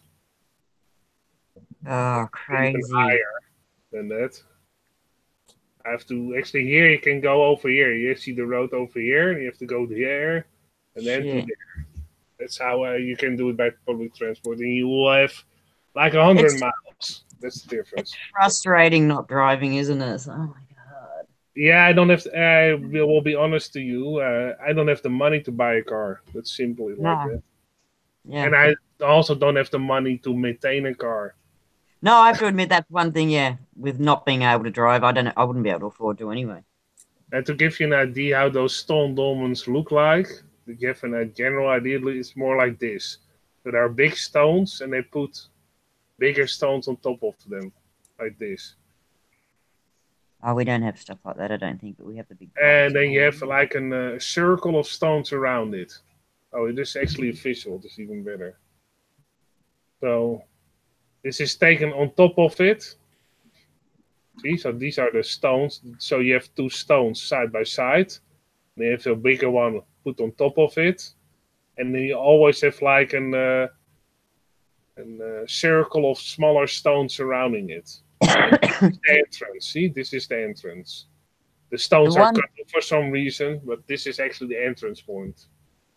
The ones that are sitting on top, the ones underneath that they're sitting on top of, do they go down lower into the ground? They go down lower in the ground as far as I know, but I don't know how far, because the problem is they didn't do a lot of research on these stone dolmens, and some of them, the last time they actually did some excavations, it was like in the 60s or like in 1920 or 30. And some of them, they never ever dug down even. So the research on those stones is, by excavation, very limited. I mean, it's like, why? Why? Maybe they found some stuff that... and it's also not allowed to dig down. You get a fine for, I think, a couple of $100. Did they do it because they could, or were they practicing? Is this the practice before they go make the big megaliths? Well, I don't know. Some of them are pretty big, but it's very hard to actually see how big they are. They have a reason, they have a purpose, don't they? Because they're right on ley lines and energy areas and all that stuff. Yeah. Oh, yeah, for a lot of them. Or are they? It's a little bit hard to... Let's see if I can get one where you actually can see how big the stones are. What's the official cause of it? What do they say? They say there are tombs for this for the deceased back in the day, but they never dug up any bones. The only thing they dug up were ceramics. And how did they move them there? How did they say what? Well, the narrative is that during the last ice age, those stones were actually pushed toward that location. And the people there just piled them on top of each other. It's almost an impossible task altogether because they are very... Yeah, but I was going to say, how do they even get the rocks up there? And if they were higher too? Yeah. This is a pretty big one. So maybe here you can see if there's somebody standing next to it. If I would be standing next to that, I will be this high probably. I don't know if you can see my arrow. I will be as big as this highest point. This is about 6 foot up. To get you an idea a little bit. I don't know if there's a person standing next to it. Not really. No. Yeah, that's the problem. You often don't have a photograph with the person standing next to it. And you can also see here, this one actually fell down a little bit. It's not standing on those. And there are a couple missing. That's also the case. And there's again that surrounding circle with smaller stones. And you always have an entrance point. It's on the other side probably in this one case. Yeah. But the entrance point is here on the other side over here. It's barely visible. Oh yeah, here you have the person standing to one of the stones here. The smaller stones surrounding it. See this? You get an idea how big it is. Those are pretty big to get on top of each other. I suppose, I guess if you're, I'm trying to avoid the word giant, but, a tall, big human being. Yeah, and what's actually the narrative that they give us is they were used for burial grounds. But they never dug up a body, ever. I did a couple of old books that were online about it, like PDF file books on archive.org. And if you see all the things they dug up, it's always ceramic faces with decoration, lovely decoration, or like arrowheads or tools to like spearheads or axes heads. So where are the bodies meant to be? Way, way lower or something? The bodies, they're just down so low they haven't dug them up or something. Is that what they're saying? But they dug on a couple a little bit deeper down, but they never found any bones at all. And so, and then they don't dig anymore because they know they're going to prove it wrong. Yeah, the only thing they found around it, not even under it, but around it, is a ceramic. And that's basically it. So there's a lot of knowledge missing, isn't there, really? But some of these were never actually excavated. They never dug down on some of these. Never. Yeah. Ever. Yeah, that's what I'm thinking they too. took down like in 1865 or something. Like, Yeah. okay, is that really so? Like here, for instance, this one is the 45. It says here, the 45, it was excavated never. Ever. And then you have dates like 1947, 1929, 1847, 1843, 1927, 1955, 1969 is one of the latest then, and that's it. And some of them, they were never done in the excavation or research in the ground. Not at all. So that's strange. No, and they don't map and record them like they do now. Now, I suppose. Yeah, you have to really know where they are because they don't have any signs for them. Yeah. So I think they put a couple of new signs on those locations, but most of the time the sign is there where you already know and can see the stone dolmen already. I remember being in the Grampians or up somewhere near there in Victoria, and there were signs to Aboriginal drawings. Yeah. But then you'd get to a V intersection, and there'd be no sign, and you wouldn't know which way to go. So, after 3 or 4 of those, you're starting to think, we're going to get lost. We better get out of here. And they don't make it easy to find them at all. You almost got to be a local to know they're there. Yeah. Well, it's the same thing for you. This one is in the middle of the forest. So it's very hard to find it. And that's... luckily in this book, they written down all the GPS locations. But what is also interesting, there are like about 10 locations of actually gone stone dolmens. There are only like 1 or 2 stones still left, and the rest of the construction is gone because they tore it down in the early 20s to actually make walls for a church.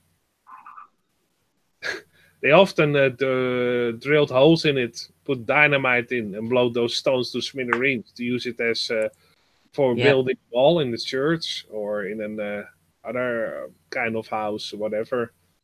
Yeah, and they were huge on the dynamite, weren't they? They blew everything up. Actually, after 1935, roughly, then it was not allowed anymore. So before 1935, there was no regulations whatsoever. Yeah, yeah. Just rape and pillage in the name of exploring. Well, it's handy. You just put in dynamite, you have small rubble, and you can use it as building blocks for a wall. Yeah. It's actually one of those stone dolmens is actually in the neighborhood and was almost destroyed by accident because the local government thought it was actually an old playground equipment. And then the government of the Netherlands stepped in and said, "Oh, whoa, wait a second, it's a prehistoric site." But they almost tore it down because they thought it was an old playground equipment thing. So that's how stupid people are sometimes. And that's one is in the neighborhood, I believe, here. Let's see. Here. Somewhere. For some reason, the one over here, they hardly ever point out. It's odd. There should be one here. Huh. Oh, here, sorry. Almost the wrong neighborhood. There are 2 here. Can you actually see them here? This is here, one in the neighborhood. See, there's a neighborhood, and here's the stone dolmen. And they tried, they see there's no sign whatsoever here that it's a stone dolmen, nothing. Nothing, only No. here. They want to attract attention. They're not worried about it falling on anybody or anything. You can take the stones. There's no fence or whatsoever surrounding it to protect it. It's actually from the road. So That's cool, though.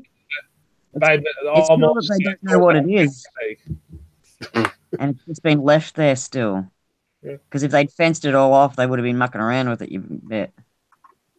Yeah, that could be also the case. Because you wonder if this stuff's being hidden so that we don't know about it, or if the good guys are hiding it so that the bad guy, don't tear it all down and rip it up, sort of thing. I can actually go to this one. So if there's a bit of both going on. Yeah. Because I know in Australia they rip up everything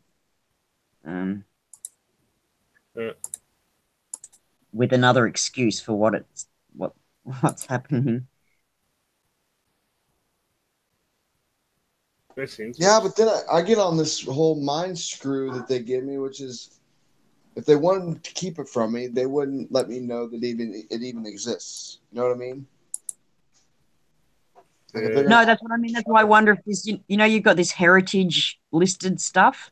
So somebody's managed to weasel in there, and otherwise all these old churches and things, I mean, they'd just be torn down. They're on so much prime land, and the building's so small compared to the skyscrapers around it.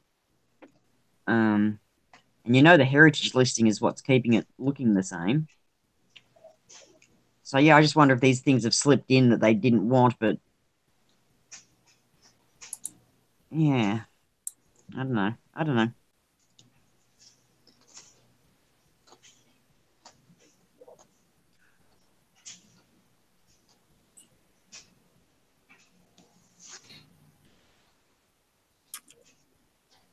So apparently they're trying to say that a study finds no link between autism and measles vaccine. That means there has to be a link between. Oh no, Jared, there very much is a link.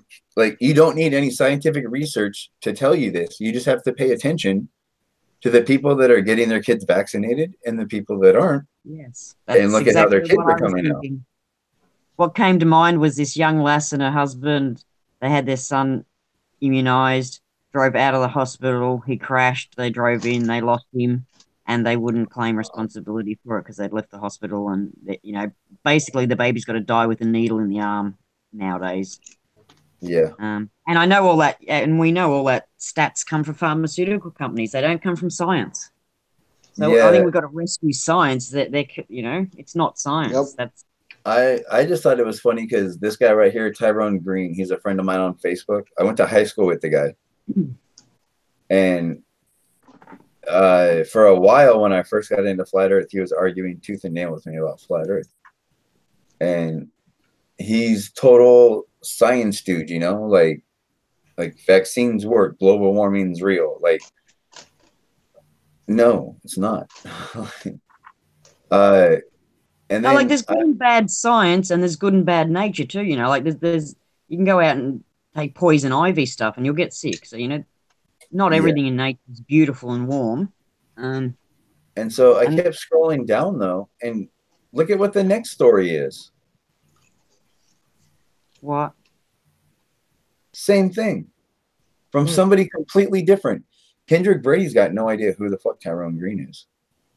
And here's the tagline for this one. It says, there is no link between autism and measles, mumps, and rubella vaccine. Sorry. New study finds. New study from her, you don't believe it. I'd put in a link to something else there into another one that says, no, I don't believe, contradicts it. Audit. Pentagon cannot account for $6.5 trillion in taxpayer money.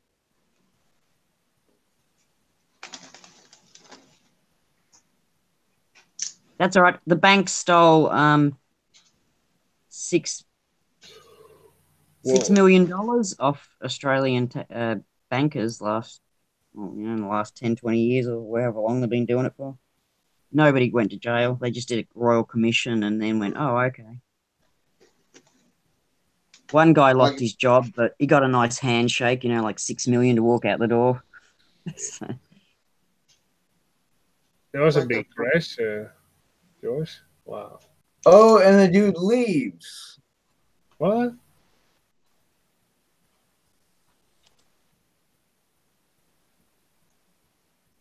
Watch. Check this out. What are we looking at? A crash. Police searching for a van driver in hit and run rollover crash. So check this out. You see, there we go. See this car right here that's lit up at the top of the screen? Yeah. Okay. Keep an eye on that car because they're going to pull right here. Like they're pulling into this driveway, but they're not accounting for this person slowing down. This red car back here, or this black car back here, sorry, is hauling ass. And then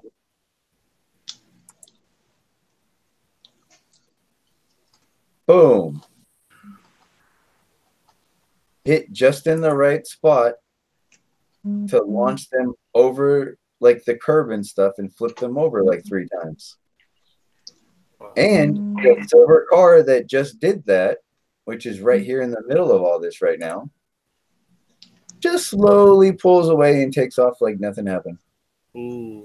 I can see the other people in the below in the screen running toward it to help the guy out. Yeah, that's the car that caused it and just drives away. Wow.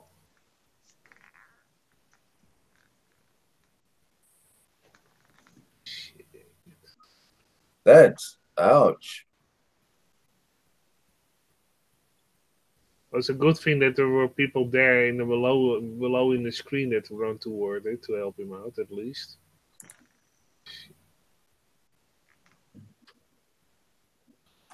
Yep, at least there are some good people, right?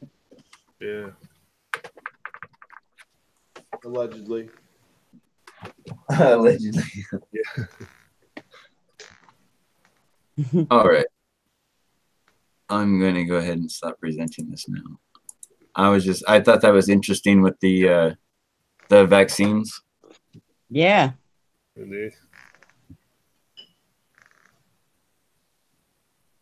Yeah, well, with this one, this sign, and then what is funny in this case is here they call it like a long grave. This is actually in Dutch, but it's actually, you can almost see it. That it says a long grave. And they show what they excavated, only ceramics. So where are the people? They're in the pots.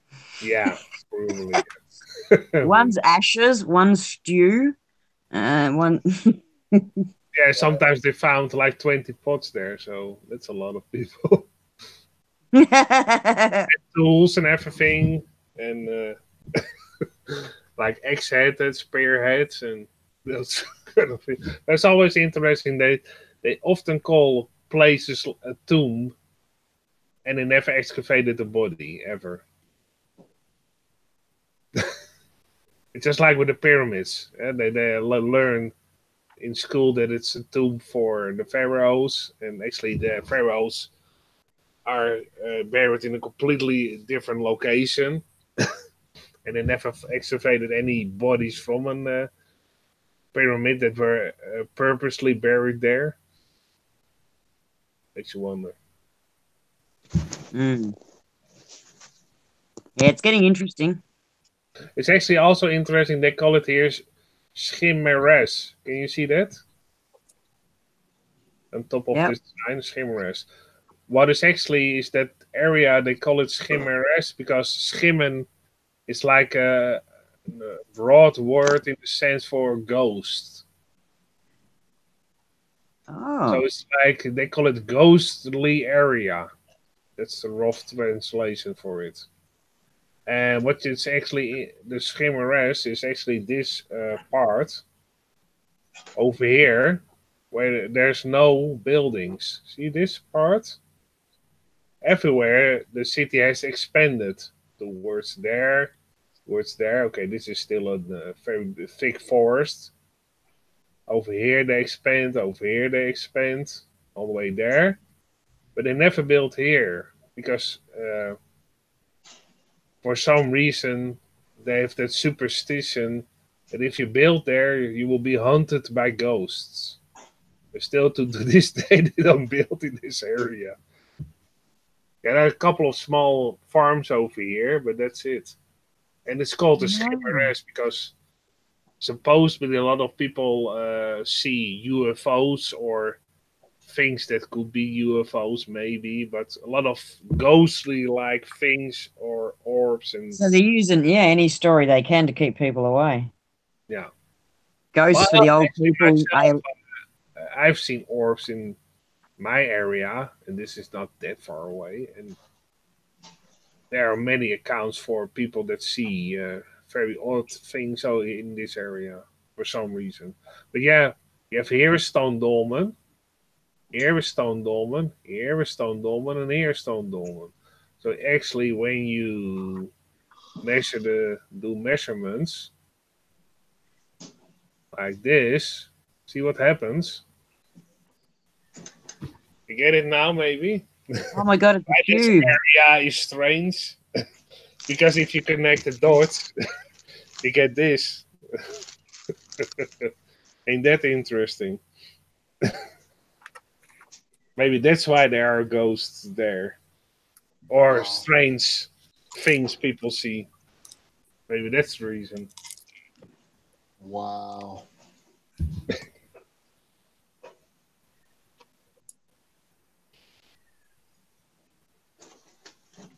And if you zoom out, you can even connect dots like this, and you get even other shapes. Let's see if I can do that.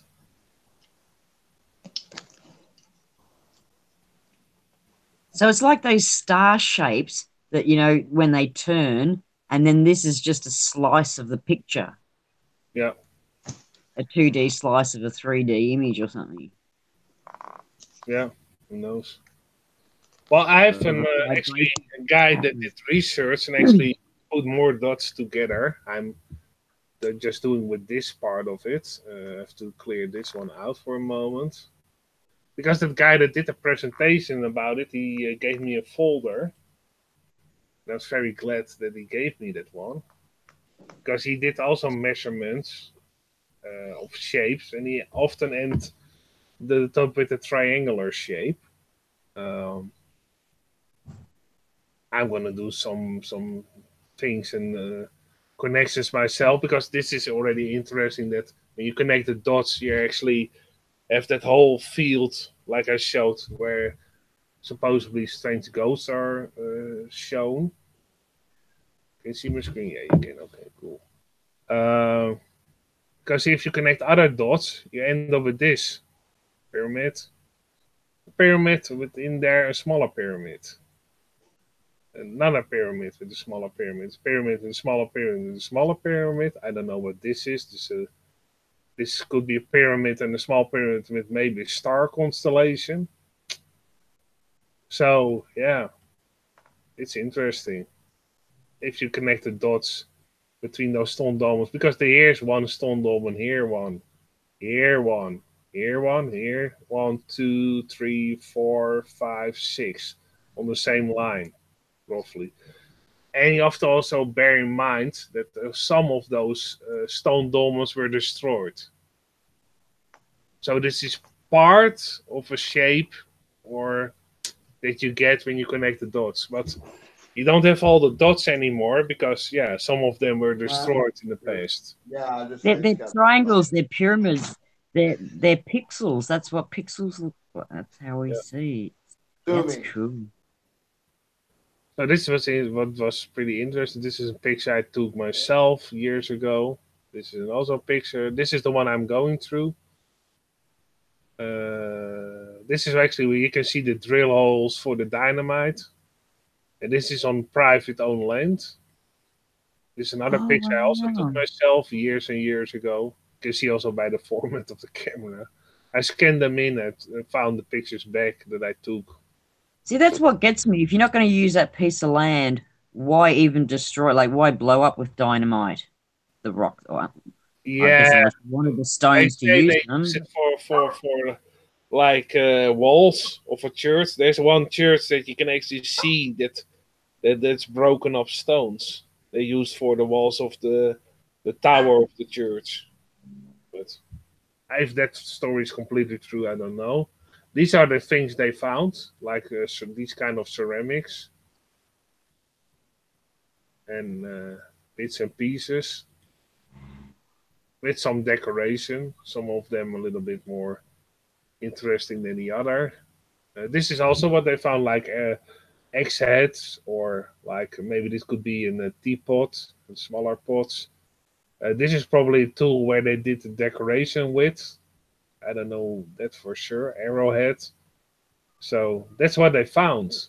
No bodies whatsoever. These are some other things. This is actually a map of the one I'm going to. So I can actually draw some interesting things. Or if the compass is affected by some of these stones, I can map it out. Like I can say this one is repelling, this one is attractive, for instance. And so I need to have an pretty accurate layout of the place. And that's cool that you have archive.org and you can find these kind of pictures and maps like this of the place. So yeah, that is what I'm gonna do as research.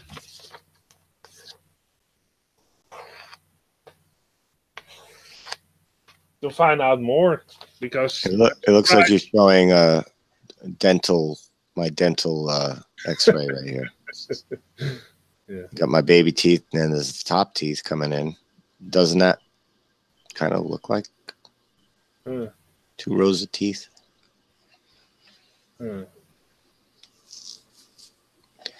Where is that located? Give me a second, I will show you. It's in the Netherlands. Here. Sure. And that one is over here.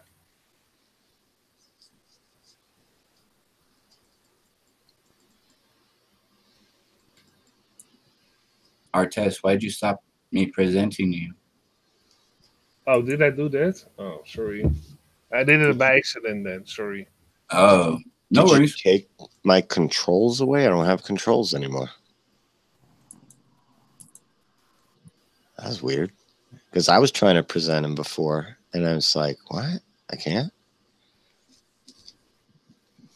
But it's strange because I just clicked on another screen, basically. So I don't know what I did wrong, or whatever. Or it's a glitch. I don't know. Well, oh no, it's not. Okay.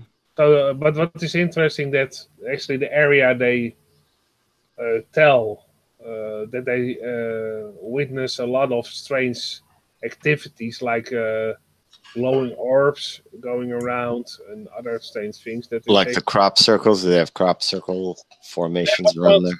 The crop circle over here, I believe. You can barely see it over here, like.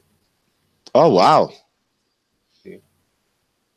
But this is what's left of it. But you can still see it. Like it left an imprint. Yeah. So that's wow. Oh yeah, you have a lot of imprints in that area. But what is?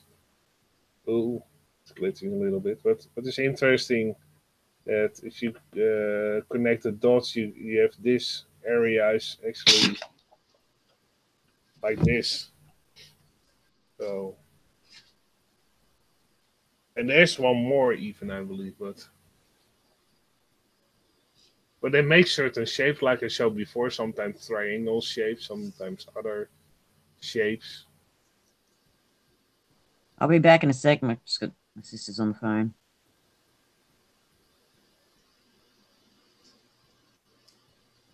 This one here is completely in the neighborhood. And there are a lot of missing, like the main church in this area. I have to clear the measurements. Is supposedly made of the couple of those stone dolmens. I have to find the church real quick. I think it was here. Oh, here, I think. That's what if that's the right church, of course. No. Well, it could be still, but because you can't see what's under here. Oh, here you can actually see. Supposedly, those stones over here were taken from those megalithic structures and used as the lower part of the wall. This is, of course, they painted over it, so you can't see it anymore. But supposedly, that the whole lower section is made of those stones put together like this. And then get further. This. Really? I didn't even think about just the street view of we could just be doing this. Yeah. I like to get up close though. I want to get inside. Yeah. Is this one in your area? Don't forget to write that down. Nah, you can call it my area. It's just in the Netherlands. It's yeah. If I would, oh wow, and now it's completely fucks up. You got a lot of tabs open. This is nothing for me. I keep trying to tell them. Oh my God! Look at all those tabs. Yeah. This is nothing. Jeez. You look like Snack's computer. It's over here, Yibby. The church, roughly, where I live, is over here. Roughly. So it's like. Dang, dude, you got a lot of tabs. This is nothing. This is half what I normally have. What kind of computer you got? The pictures. Yeah, you're just like using like 3, and then 1. You just click next. Yeah, if you need to go back to it, you click back. Yeah, sometimes you want to do research and then you go megalithic structures. Yeah, it slows it down though. No, you must have a fast computer. Yeah, huh? This one is in Spain, and they actually built a church. What's left of it on top of a megalithic structure. That's really old. That's under it. So this megalithic structure is under the church. A part of the megalithic structure they used as the wall to build. Yeah, this is actually in the cellar or the basement of the church. So yeah, this is pretty old. That's really old.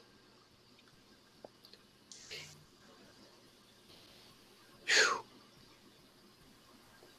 It is a pretty interesting sight you stumble upon. I don't have anything that old I've seen around here. I mean, it looks, if they had anything like that around here, that's taking a wrecking ball to it because it's not, not aesthetically pleasing. No.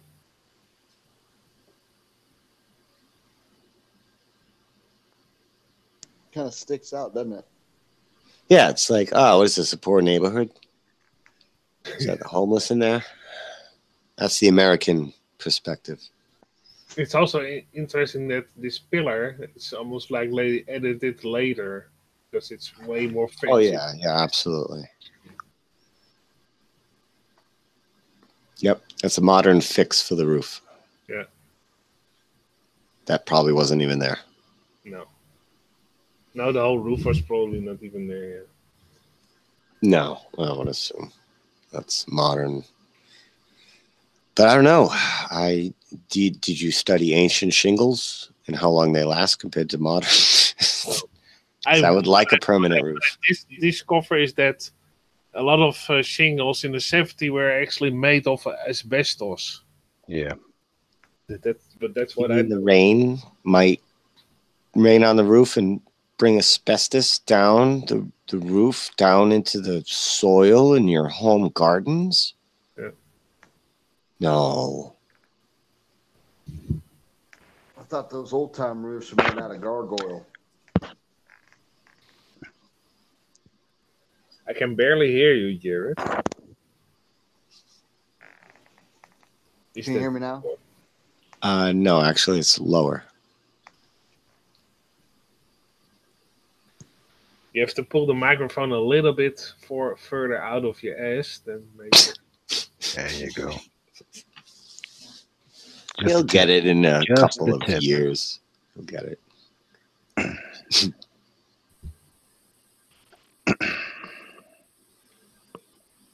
Yeah, you. That's what often happens. Hey, you do research on one topic, and then you find more and more and more. Yeah. And yeah, before you know it, you have 50 tabs open. Archways, always archways. When we build modern structures, they're always square doorways, are they not? Yeah. Yeah, indeed, all doorways are around the world. Archways, yeah, everywhere, every country. That was the style. Yeah, we don't. We never do anymore. But they were all on the same page before phones. Yeah, in a completely different country. Even if you go to very old, ancient sites that they don't know even who built them. You can see similarity. Like one is in Spain and the other one is in Peru. Almost completely the same building style from way before the Inca civilization. And they think, how did they tell each other that? Yeah. I think the bullseye headshot example of that would have to be the star forts. Yeah. So sea level, no curve Earth has a question for you guys real quick while that shot is up on the screen. Before you move on to the next subject real quick. What are the stones next to the picture? They want to know. Do you have any idea? I don't know why they want to know that. Yeah, the ones on the right and the left. It's probably this. What's under it? It's like a stone dolmen construction or part of it. But this is just the background of this probably. It's a site about stone dolmens, so this is probably just a backdrop they use. Awesome. Thanks a lot for answering the question, artist. Sea level, there's your answer. Yeah. So here's the same thing, and this is like another thing. These are stone dolmens in Germany. And they call it in Germany, they call it a very simple, a Großsteingrab. It's actually a big stone grave. Oh, that is very simple. Yeah.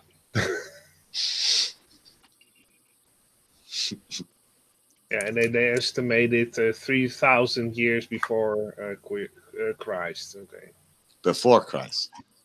Yeah. Yeah, it's BC.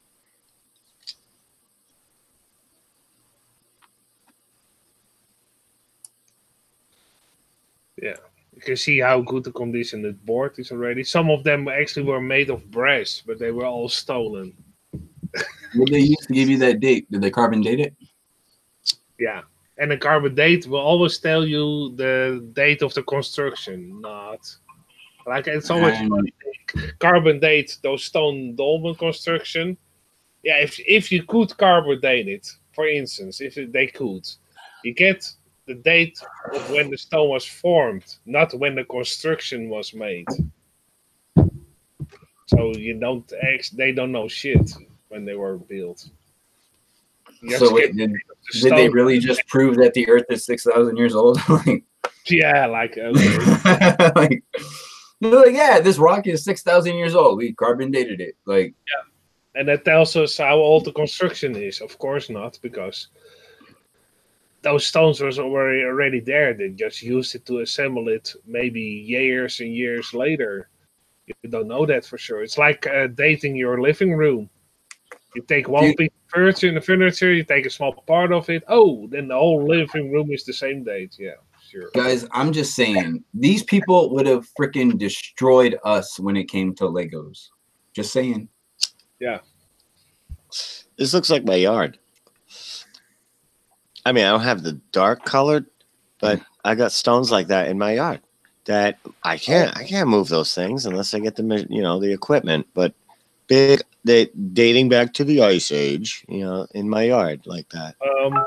Well, are they in like a big ritual, like big gigantic, like ritual looking circle? like that? They are laid out, actually. One of them is laid out in kind of a line. One of them, at the end of that line, I use as the back of my fireplace that you've all seen when I put it on camera. That giant stone is one of those kinds of stones that I just decided to make a little thing around the front, dig a hole. Now it's my fireplace. And one of them stones is the back of the fireplace. Because they're in the yard. I can't move them. I got to get like serious cat equipment. Well, the next question for me is then: did you actually do a compass reading? No, I got to do that. Yeah, you never know. I got to get a good compass. Really sensitive for the kind of things we're going to use. Yeah. You never know, because if the compass needle goes in all kind of strange direction, there's probably something going on. There's a giant rock, especially the kids used to sit on and color on. And this thing, I'd have to get like municipal city equipment to move it. It's not moving. Wow. It's a gigantic thing, and I don't even know how deep it goes. And this is I live in the granite state, and we got granite everywhere. And my yard is surrounded, like there are boulders like that make up the wall around my property. Well, I bought it like that. I didn't make it that way. Like it was already there for like 100 years. Those giant boulders like that. Well, the people who lived here, they just pulled them out of the ground. They stacked them up and they made stone walls. Now everybody here has those. So there's a lot around just my little town of those kinds of stones. Could be actually the fact that there was a construction, they de-assembled it for the walls, but it could be even part of an older city that was once there. My neighbor told me that there's a town ordinance or a code or something that I'm not allowed to deconstruct that wall. I'm not allowed to remove the stones from that wall around my property, which is weird. But that's the way it is here. It's really historic around here. Strange. Yeah. How dare you cut that blade of grass, Jimmy? That blade of grass has been here since 1873. My house was built in 1850, and I think it was built on a previous foundation. Now that I've been looking into all of this, I think my foundation in my basement was already there. And a mud flood. If you look at my basement, it's total mud flood. Absolutely. I got a dirt floor basement, and I don't know how far down it goes, but it's dirt, and you can tell. Like when now I'm looking at it with another set of eyes, and this is a friggin' mud flood, and they put the wood structure on top of it because it's sturdy, and it is. It's stone structure. It's a stone basement foundation. Not in Victoria, concrete. They have lots of stone fences around the paddocks. And they're heritage listed. You're not allowed to touch them, like the ones you're talking about. It sounds. Yeah, I don't know. I haven't pulled the records. I should. But I'm going to dig before I sell. The ones in Victoria, they say that the Welsh built them. They like the convicts picked all the stones up, but they actually brought over Welsh tradesmen. That's the story I remember anyway. I've been hearing about the orphan snatch. You hear about that? Like that's basically my grandparents' generations or whatever. Yeah, and I've known about that all along, but not on such a worldwide scale. I knew that happened. I did not know it was this worldwide because my grandfather was one of them. He was separated from his mom and his sister in the Azores, and they brought him to America to live with alleged relatives. And then when I really think about it, there were no alleged relatives. But apparently to a 6-year-old, the 6-year-old never met them before. It's a government thing. The parents tell the kids, all right, you're going to go live with some relatives now. And it's not relatives.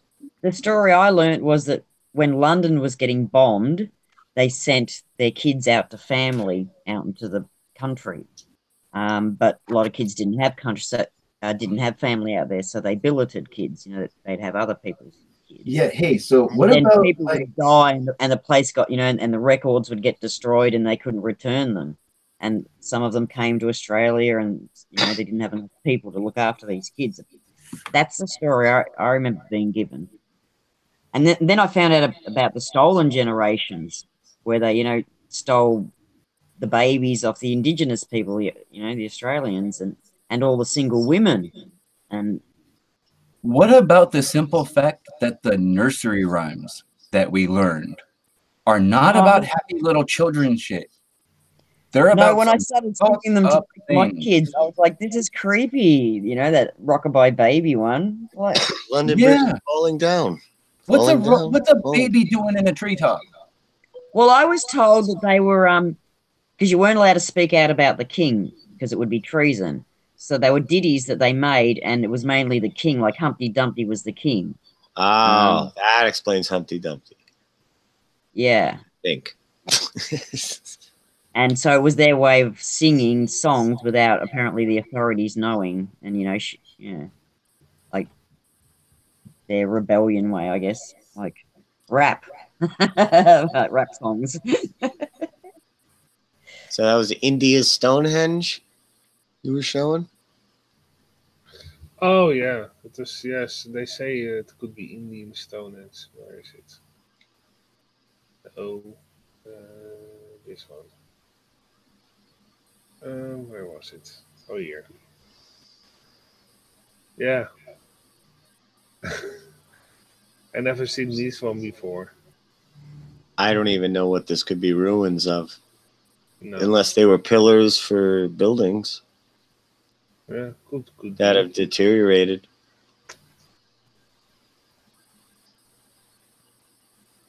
I'm not going to go with headstones. All these sundials and things that work around the world. And if land's moving, would you know the sundial still work? They seem to. They say they do. I haven't tested an ancient one. Either that or they're newer than any land movement. Oh yeah, if there's a continental shift, wouldn't that affect these ancient sundial structure sites? Well, then which one is it? Is there continental drift or not? Yeah, kind of thing. There's like so much contradicting information. It's like, Yep. I mean, even a continental rotation, left or right, is going to throw that off completely. Even a few inches. That's it. Thrown off. Inches. Yeah, we know land does move. It seems to expand and grow as if the trees are shitting more and more. And well, it's just, you know, the leaves fall. Unless you get rid of them all, well, that turns to, you know, it's growing, you know, like the matter. Leaves fall, pine needles fall, these things keep falling, new ones grow, they fall, new ones grow. This will increase, you know, your soil, basically. Yeah. It's just that the main street in my hometown, there's like 2 blocks and then it's the ocean, and it always cracks. So it's slowly moving down like an inch every 10 years or something. So every now and then they've got to like fill the gap in, sort of. Look at every sidewalk, every street. The earth is busting through it. It's trying to bust through. You know? How do these sundials keep working? There doesn't seem to be continental shift. I mean, or even local soil and whatnot, the shifting soil with the rains and such, unless it's moving the structure itself. Or maybe there's like solid patches and bits where it has movement. And do stone structures need to, as they say, oh, the house is settling? That's the noises. Well, stone structures, do they need to settle? Well, the wooden structures do. You'll get your creaks. So like I got slanted floors upstairs because the place is 170 years old. over time, the soil, the rainwater, it's kind of moved the wood around, got a little tilty. Yeah. We're watching all that, Artez. You didn't have to stop. It's Oh like yeah. Let's. It's good. we're talking as we're watching the imagery. No, we weren't ignoring you. Don't ever. No, we were. No. I thought let's show the people. I was actually done a little bit with that part of the research. So otherwise, they would look at the same picture the whole time. It's interesting. Yeah, it's interesting when you do research on one topic that you find more and more interesting other things that are similar or has to do with it one way or another. But was very happy to find that the book today in a second-hand store with all the information of stone dolmens and also the ones that actually were demolished.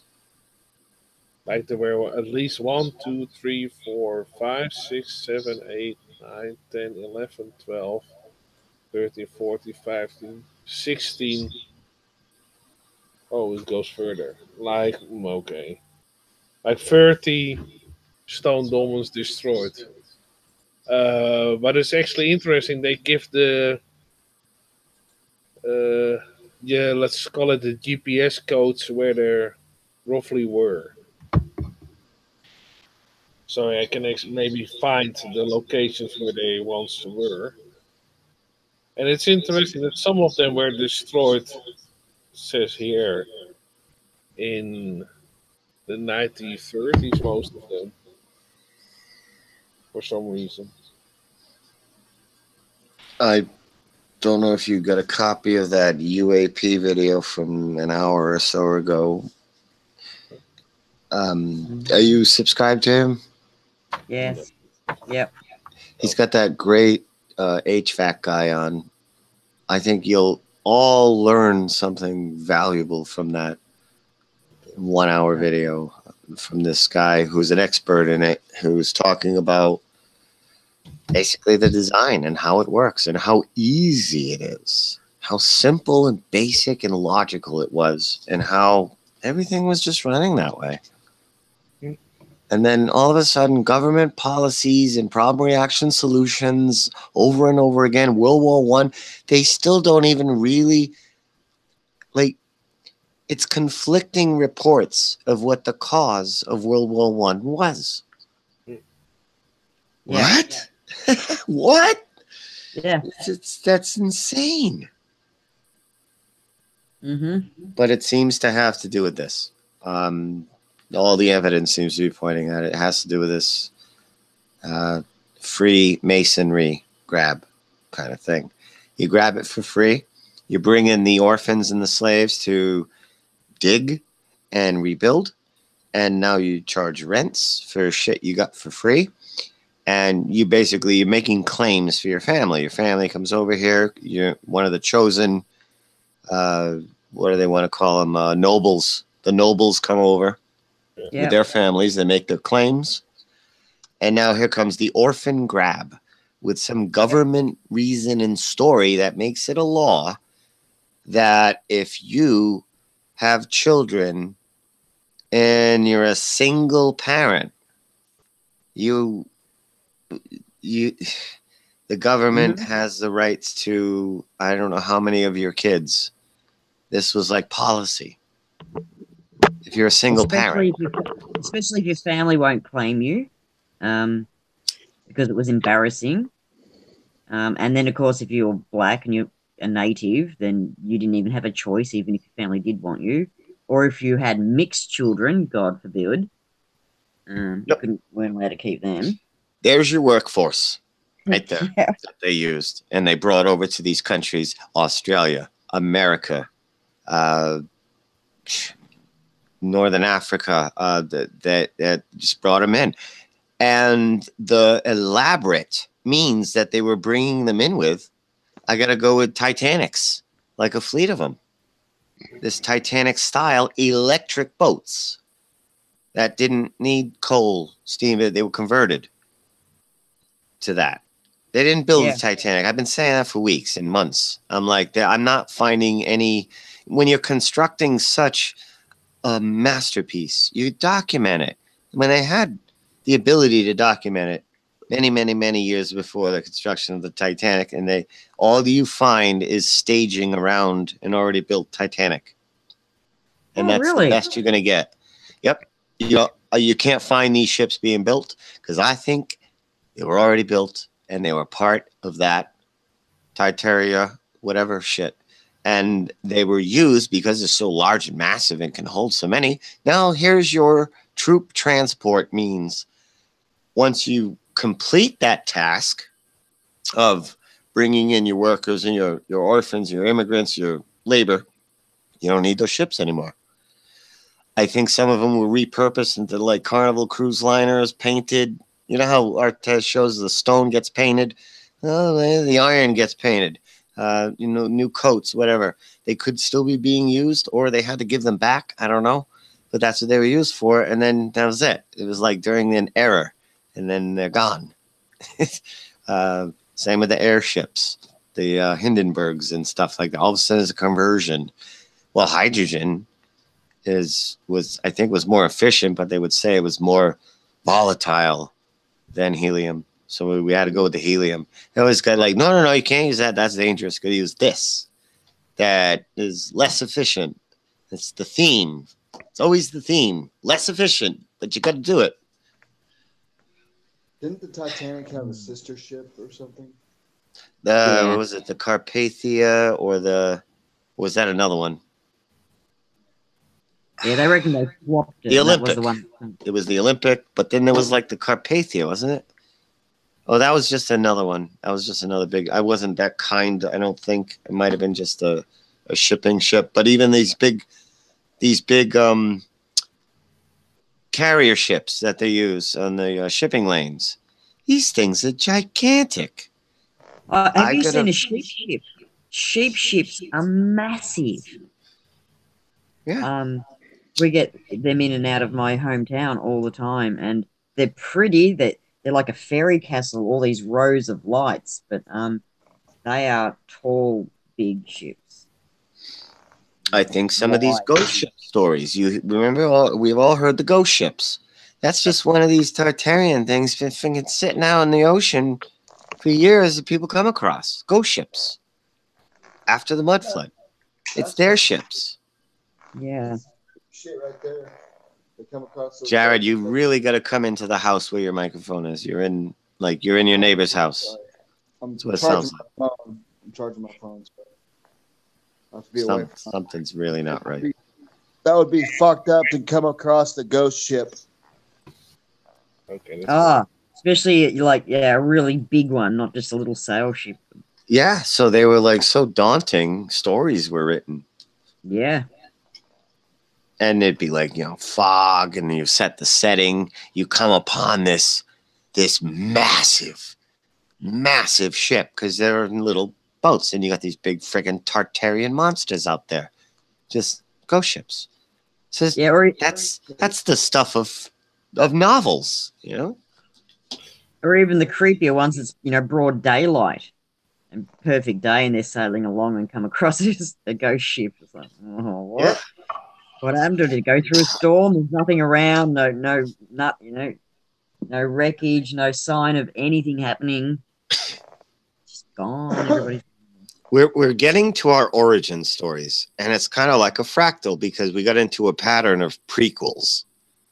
Never did that before until maybe like 20 years ago. We started doing prequels. That's like the new thing. Well, now we're doing that with history. What's the prequel to these nursery rhymes? What's the prequel to? It's like going into prequel mode.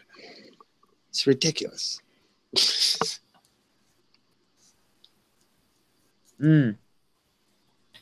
So whatever, it's this Tartarian shit. Now it's just things are now making sense. Oh, that's where that came from. That's where that came from. But look into the Titanic and the Olympic, please, if you can find them. Because we were on here one night and I found a site that said 30 rare pictures of the Titanic you'll never find anywhere. And it seemed to be the best find I could come across, and yet nothing that showed anything except maybe them putting in the stacks and the smokestacks. If they had to convert it from electric to coal, they would have had to have had those. So that might have been the only reason the Titanic was with the staging around it, was to repair it and then convert it. It's only like 100 years ago, wasn't it, Titanic? Not even. Yeah. This story's not more than like 170, 180 years old. The mud floods and then the gathering of all the labor to repurpose what was already here and repair it and reverse little pigs. We're going from brick to wood to straw. They would have had to build it down by the water. That's how they birth those big boats. So there should be heaps of photos of it. But there isn't. And heaps of stories of the workmen that worked on it. There's stories, but try to find photographs of like, here's the shell of the Titanic, and there's nothing. Real quick, sorry to interrupt. Go for it. But this is what I've been waiting for like most of the day. I've been waiting for someone to come in and start, like, you know, acting like, not acting up, but just a baller to talk to. You know, it's fun. And Amber Punk is in the chat, and she says that you guys got a vivid imagination. Thank you. Thank you. Yeah. Step into the conspiracy quicksand, John. Easy to get into, hard to get out of. So, John McDonough is in the chat. Do you think we are an alien kids school project? Hell no, John, get the fuck out of here. Alien kids. Dude, just because we throw like stupid shit out there just to discuss it, it's just because it's fun to discuss it. It's the same reason why you, my friend, discuss fucking comic books. Because it's fun. Yeah. What do you guys think about that? Why don't you talk about this? And to the John guy, yeah, I know about Operation High Jump and Operation Fishbowl. Well, in these kind of discussions we do, we can learn from each other. And I haven't looked into them in years. I know the basics of them, but I don't remember the details anymore. Is this a sentence? No flat Earth explain the Coriolis effect. It's not a sentence structure, but I guess you're saying it's not a flat Earth, and you want us to explain the Coriolis. There's no question marks. I don't know what that is.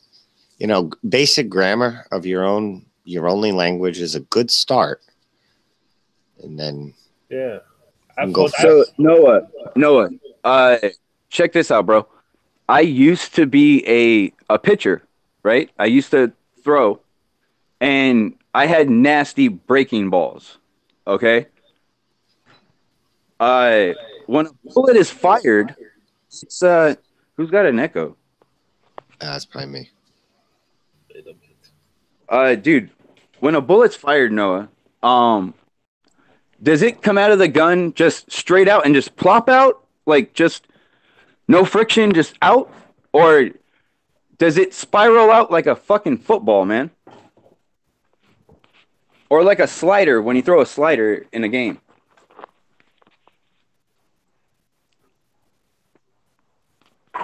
What? I am intellectually challenged. Yeah, it's got a spiral. Intellectually challenged. Who are you referring to? See, you say you now that's a pronoun. I say you don't know grammar. You want to use a proper noun, which would be naming one of us. That's called a proper noun. You want to use a capital letter for a proper noun. These things are from 3rd grade. Okay, and John, what's that? Hey, John, are you? Hey, I'm still getting hell of an echo. Why? Oh, I unmuted. Who has info? Okay. Hey, John, are you a flat earther or? Was it you plural, like you people, as you is understood as plural? Then you did fine. Mm-hmm. She said you, so we don't know who to answer. Who's supposed to answer? Yeah, Wizlaws, great example. And when I get, unless Jibby, you want to find it, because I'm downstairs in the garage right now. The 50 caliber being fired straight up, dude. Remember that one? Let's talk about Coriolis real quick. Coriolis effect of that kindergarten. It's like it came up, came back down almost in the same place, or within a foot or two or something. Well, because he was asking for me to explain it, and I was trying to right now. If he like gives me a second, because dude, it's coming out in a spiral, right? Like to throw a slider, you create a spiral. Like a good slider, when it's coming at you, you literally only see a red dot in the middle of a white ball. Because that's where the thread is concentrated. And then all of a sudden, right before it gets a couple feet from you, it breaks across like 1.5 feet, 2 feet. Okay? Like, so tell me the difference of a bullet traveling. How fast do bullets travel, guys? They travel a couple 100 miles an hour, right? Yeah. I only threw 90. My slider was only clocked at like 86. Okay? So that's 86, and I can make it do that. That's why it broke so much, was because the harder you throw, the shorter the break. So actually, the more they can propel that bullet out, the less that your Coriolis will show up. John's asking what the Coriolis is. That's like when you shoot a bullet, but because the Earth's spinning underneath you, it's going to move, the land that you're aiming towards is going to move, spin, and your bullet's not going to go straight, basically. And that doesn't except happen. for the problem is that you're spitting out a spiral, and show me any time where a spiral doesn't have some kind of movement. Like, I know guns shoot straight, but I mean, they're not perfect. No, yeah. I just go off the actual soldiers that use the weapons. They don't take the Coriolis into effect if they're a sniper. Yeah, that's where you can kind of put it to bed. You explain the Coriolis effect, and then go look for actual testimony of, oh yes, I absolutely have to account for that every time. Oh yeah, you ain't gonna find it because it doesn't exist. It only exists on paper. That's it. Yeah, and neither do the ships with their big war weapons. They don't take the movement of the Earth into account in it. Well, and I mean, we could, and I've gone over and over and argued with people round and around on this one as well, with the whole idea of when you fire the bullet from the gun, the reason why the Coriolis effect would take place if it did on a ball is because now that bullet is separate from the Earth as the Earth is spinning from underneath it, like you just said, Trouble, right? Yeah. So because the connection to the Earth is what makes it feel like you're not spinning, it's when you lose that connection, then there's consequences to that. Well, so why is it then a helicopter can't just lift off and separate from the ground, same way the bullet did? Yep. Hover there for an hour and land 1,000 or 700 or 500, however the freaking range is. It's like 700 to 800 miles an hour, Jibby, spinning around from the top to the equator, right? Give or take, I think. Yeah. Yeah. So, like, what's the difference between that? I mean, they're both essentially doing the same thing. I know one's traveling really fast, but that makes it to where your spin wouldn't matter as much. So it's all about hang time, basically, right? Isn't that what it's about? Coriolis effect is all about hang time. Even Neil deGrasse Tyson fucking said that when the dude missed the football kick. He said it was because of the. It wouldn't make sense if a helicopter went up and the Earth spun underneath it. You just wouldn't be able to get any. He says bullets have nothing to do with Coriolis effect. He has no subs. It could be a soccer account who's jerking you off. Time with him. Yeah, the way he's asking. There's Tim. whereas John wants to talk, he wants to learn stuff. The other guy just wants to. Well, he's asking us to about the Coriolis effect. Well, let's let's him try to do the same. So Noah Turner, explain to us what the Coriolis. No, I wouldn't bother. No, I don't need to. We artists, we all know. We know, exactly but what he's going to say. He actually knows. Okay, you know what? Let's go. Let's have fun. Let's go. Noah, go for it. Floor is yours, man. Us all kinds of questions. So bring out the Ferris wheel. Not the Ferris wheel. The merry-go-round when you throw it off the thing. Nothing sticks to a merry-go-round. Everything gets thrown off it. Not a merry-go-round, sorry. Yeah, merry-go-round. What do you mean, what about on a global scale? What the hell do you think we're talking about?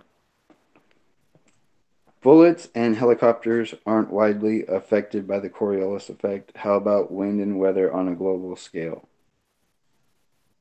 Are you retarded, Noah? The hell does that have to do with the Coriolis effect?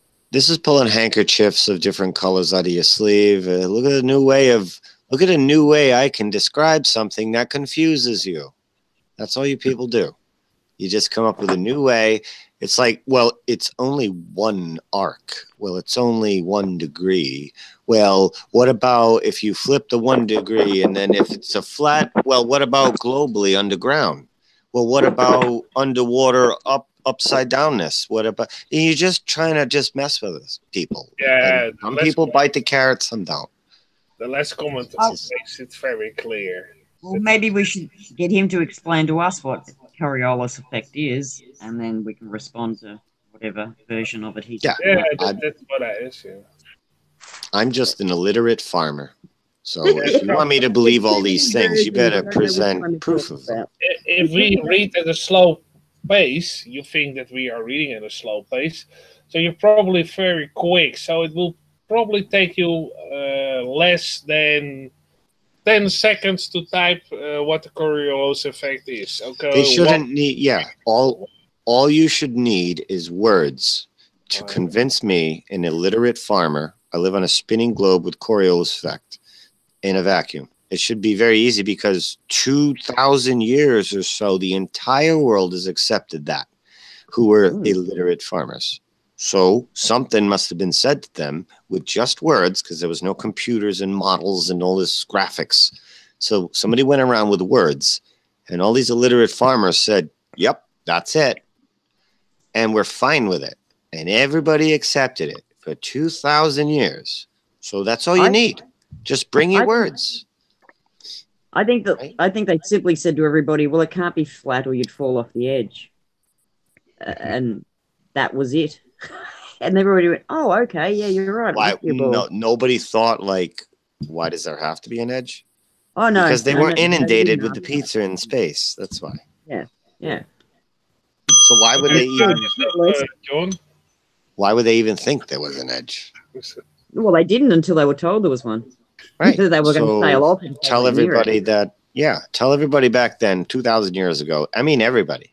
When you say the world, be precise. Does that include Australia and all of Africa, all of South America, Alaska, Canada? Everybody accepted this globe 2,000 years because that's what's said.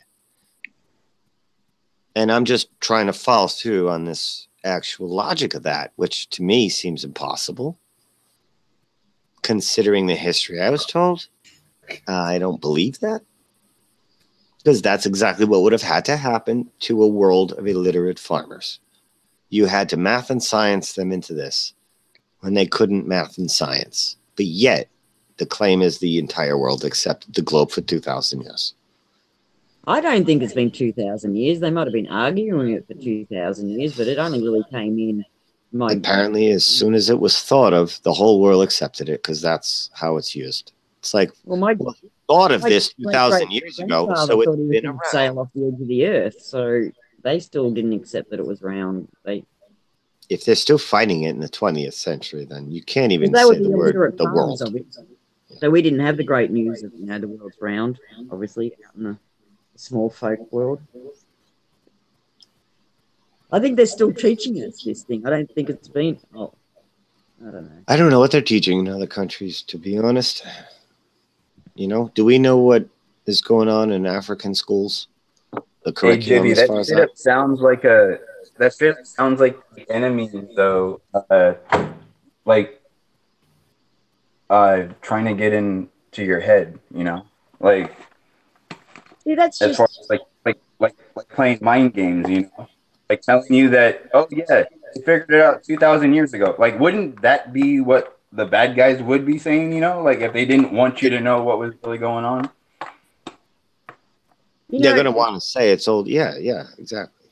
Someone said they used to watch the stars so they understood. I've been watching the stars for several years now, and I don't understand what the hell's going on up there.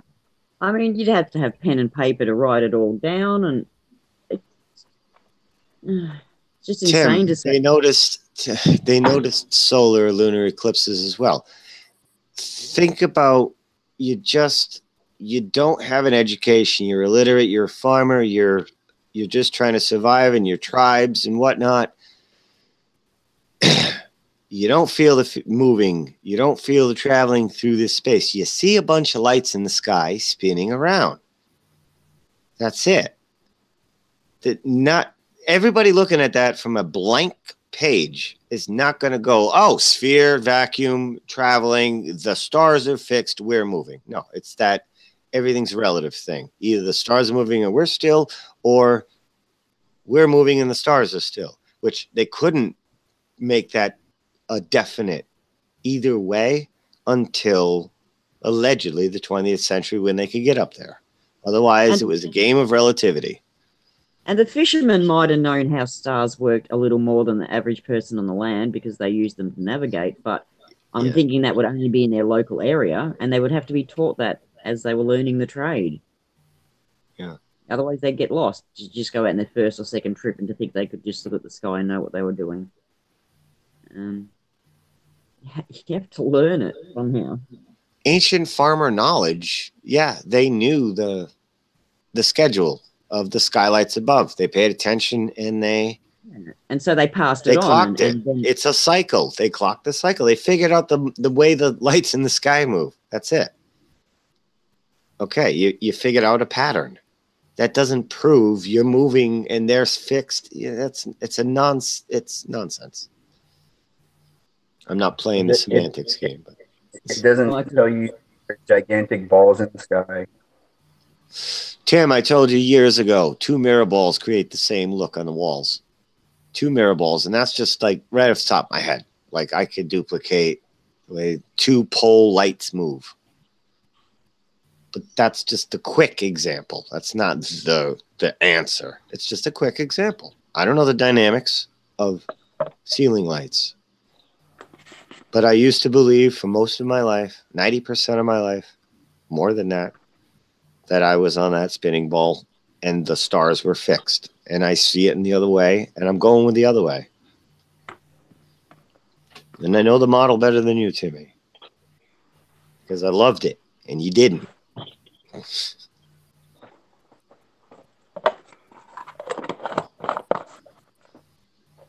a former lover of mine, the Helio model. Well, you never had sex with it. Good luck with that, Michael Jordan. That you're going to do a live interview with a NASA physicist.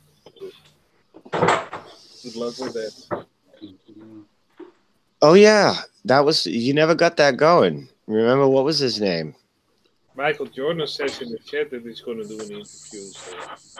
No, that they had a Rocket Man. Nothing ever came of Rocket Man. I wanted to talk to Rocket Man. I haven't seen him in the chat for a while. Maybe I haven't seen him forever. I seen it like 3 weeks ago, I think. If that's the same Rocket Man, I don't know. And Tim, I don't know why you go after Larry. Larry's a good guy. He really is. And all the girls are they're appropriate. That the girl that you referred to, she has like, I don't know, 3 kids or something. Like what they do with themselves is their business. Like what you put up your nose is your business. That's not our business. I don't care what you do. It's Larry's appropriate. I don't know why you pick it. I think you're jealous of him because you want to be Larry when you're 50. Aha, that's it. Most of those anger comes from jealousy. Yeah. All right. Let's get back to content.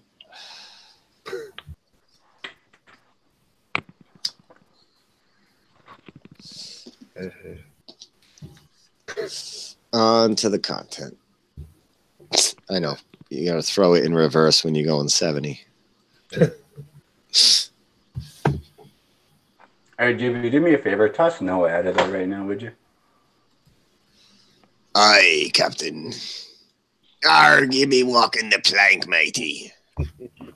Dude, I don't. Arg. I don't need him talking like that in here. Like, we need communism. Get the fuck out of here, man. Yeah, come on. Yeah, he's trying to pick a fight. Very childish. Thank you, by the way, Jimmy. Understand that model the other day as you don't understand how the Earth axis stays. No, you know how they display it? They display it about 1 billion ways. And I wanted it explained whichever way you guys are going with. And you guys are going with that way? Okay.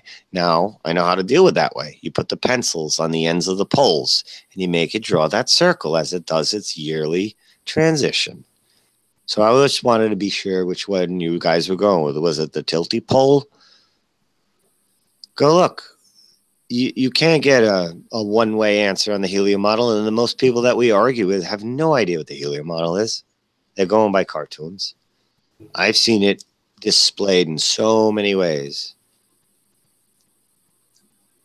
You got the ball with all the you got the cue ball with all the other balls circling around it on the table display, and there's lots of displays. I just didn't know which one you guys wanted. All right, GB.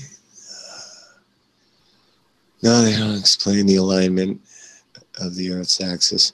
I have to dig up some southern celestial pole rising videos. So that's, I've seen where the South Pole, South Celestial area rises, and it basically, like, over the course of time, it's shifting left and right in the horizon. It's not fixed like Polaris. So that brought up the ringing bell. So Polaris is the top of the bell, and then the South Pole is the only thing that moves. So that's the only thing that's tilting if there's a tilt in the ball model. So it's the bell. And then you guys are saying, no, that's fixed too. And then I'm like, well, that conflicts with what I saw. Yeah, me too. I've filmed it, so it must be my star trail he's talking about. And it's not due south anyway. It's not magnetic south. It's slightly to the right. Ours is not. Well, yeah, ours. Wait, what do you mean it's not magnetic south? Like the pole does not rise in your compass pointing south, dead south. It's not that. You're saying? I wish I could go there. That's all I'd be doing. Is filming the sky and compasses and. Well, yeah, I was taught that a compass points north, and then south's just the opposite end of that needle. So otherwise, it wouldn't be evenly weighted. Yeah. So we're just. But now that you guys have pointed out, south, north is between. I don't know what's what with that. Then, I just go with. I'll go with the end for now until. And it's north. Everything else, yeah. Yeah, same. Stop flipping things around. It's like, come on, just. Well, I mean, Trouble, you're in the south. Yes. You're in Australia. So yes. Do you observe the southern pole star? Or the whole. There's 3 stars. I'm in a city, so where I've got to film is over the city lights, so it's not very bright, but I couldn't get much of a center. Or any center. It was just dark inside, but wait. Charlie's saying I've been to the southern hemisphere a lot. The South Celestial Pole is a fixed point that the stars rotate around. So he's saying it doesn't rise. I've seen time lapse where it's coming up over the horizon, kind of. It's not just like there it is. Like the daylight goes away and there it is turning. I don't think I've even seen that. No. Well, I did one over 2.5 hours, and it didn't move. I mean, like the center stayed in the center, and everything just went around it. Otherwise, it would have been slowly I've seen moving. it rise where it's coming up over the horizon, and maybe that was. No, yeah, it's probably one of Stephen Christ's I'm thinking of. I'll see if I can. That man and his manipulated shit. Yeah. So, Jibby, earlier today, I asked Simon on Dude's Hangout. I was like, bro, why don't you hang out with other concavers, dude? Why do you hang out with a bunch of flat earthers? Yeah. And he said because we're fun to be around. Oh, well, that's nice. Oh, well, we're here for his entertainment. Well, no, like, he said he likes us. Oh, well, that's important. We're chill. Nobody likes me, so anybody who likes me, I just like them back. Yeah. Well, no, dude. And he told us why. I kind of like concave in the way that they kind of have maths and geometry to counteract the sphere Earth. It's just they're, you know, that kind of cracks me up. It's like it's not just the flat Earth picking on them. They've got everybody saying, "Hey, look, we can create this and we can create that." It's like, Charlie, you said you've been to the southern area. You didn't say you live there, so it means you're a visitor. Now, do you do the kind of visits where you get to stay for like a month and then track these kinds of things? And did you? Because if you're a visitor, you're there like a couple days, maybe a week, and you're probably not spending your time staring at the South Pole. So just because you've been there, you're going to cite that? Or did you actually do that stuff while you were there? And did you stay there over an extended period of time? Or are you just going to say, I've been to Australia. It's true. I believe in the globe and I've been to Australia. Good enough for you? No, it's not.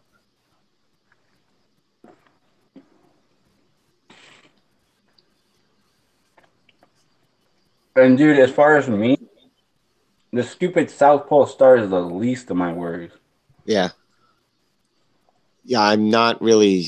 I'm going to get to the ceiling. I'm working on the floor. What shape's the floor? I don't know. Look up. Duh. Mm-hmm. Exactly. Yeah, just like when you want to move to a new house that you want to rent. I want to put down my furniture. Let's measure the ceiling. Yeah. I think that floor would look great up there. Stupid. It's literal, like, no, look up to, no, you gotta, it's like, is this work on people? It does. It actually does.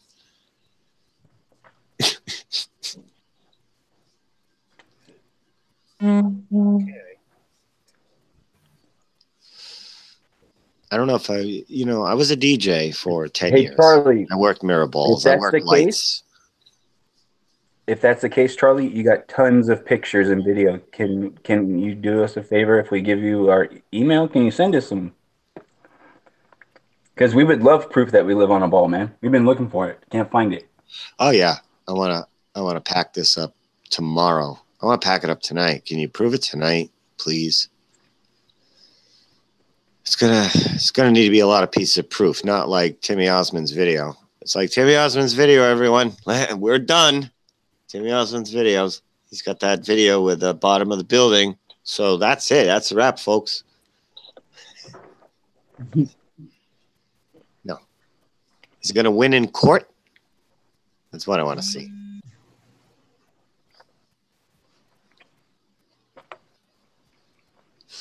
Can you say that the sky proves nothing? But I can say that the sky proves nothing. Yes, I can say that because I was a DJ for 10 years. And all the light manipulations I did while DJing, I can definitively say that had nothing to do with the shape of the floor. And I moved those lights in every direction. I had multiple mirror balls. I worked the border cans. I still have the lights. Mirror balls break all the time, so I don't have that anymore, but I have the lights. I still have the board cans and everything. Like, I know lights. I have the filters, red, blue, green. I did all that.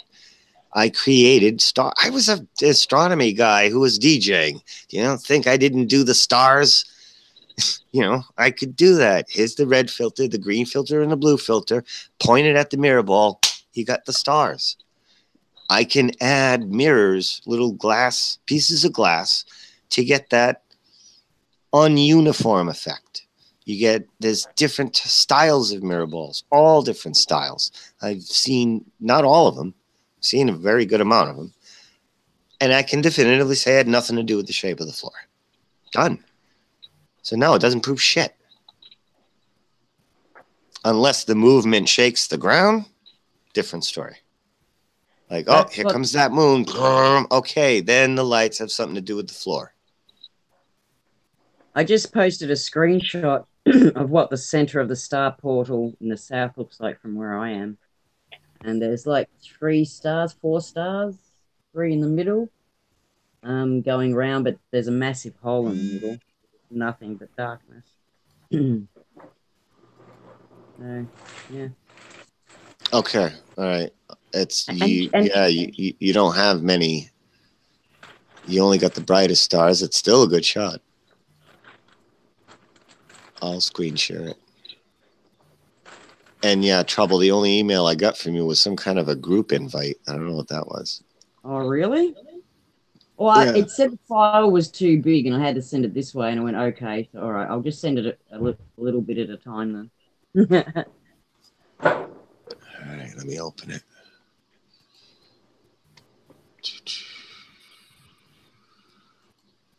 Okay. And shouldn't the South Pole celestial spinny thing match up with the magnetic south? Depends. Or is this I don't. the wobble that they're talking about? No, it shouldn't. No, because our magnetic north is said to move quite a bit, and yet Polaris doesn't. So no. Oh, yeah. So all right, so our magnetic's got nothing to do with the stars.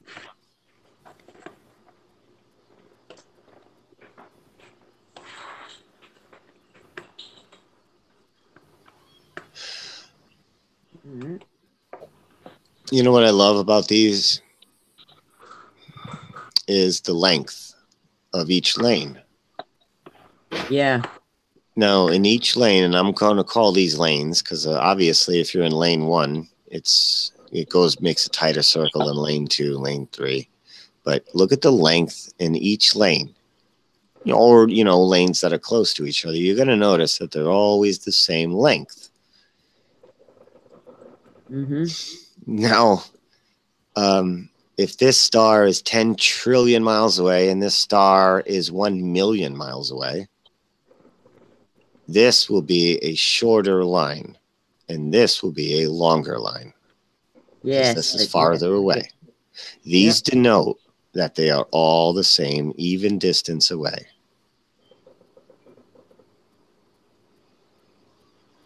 Because that's how it is it not?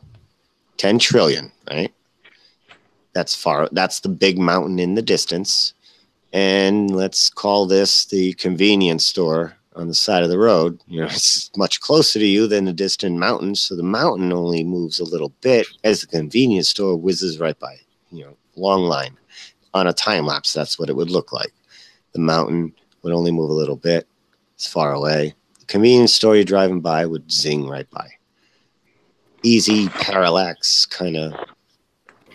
But you got to look. I mean, the Harvard astronomer I was talking to asked me if I knew the distances of some of these. And I said, oh, I don't have those numbers memorized. And he's like, I don't know them either. I was like, no, nobody can remember all that.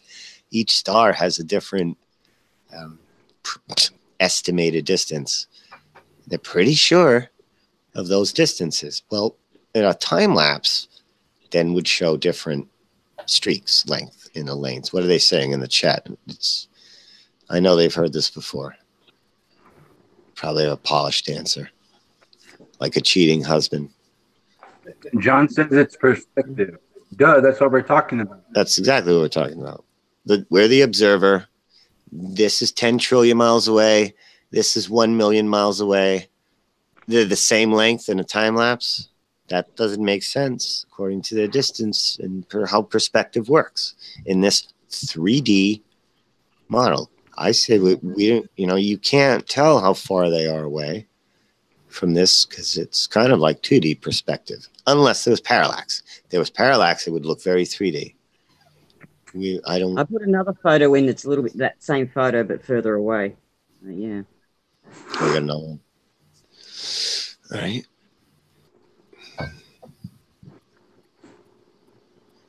Am I not making sense to anybody? Because if I'm not, please correct me.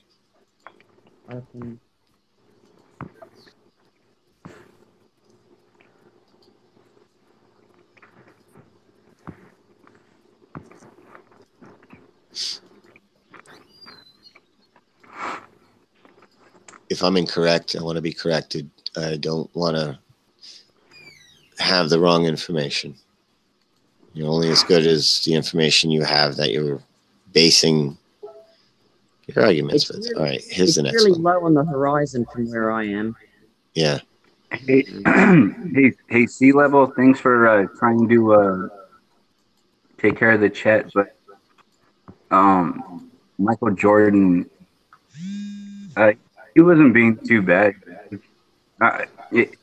When they start getting really rude and offensive, I'm out. Okay. Yeah. Free speech is free speech, but free speech and quality control at the same time. Yeah. Yes, you gotta control yourself. Like your mother this and that. Like no. None of that.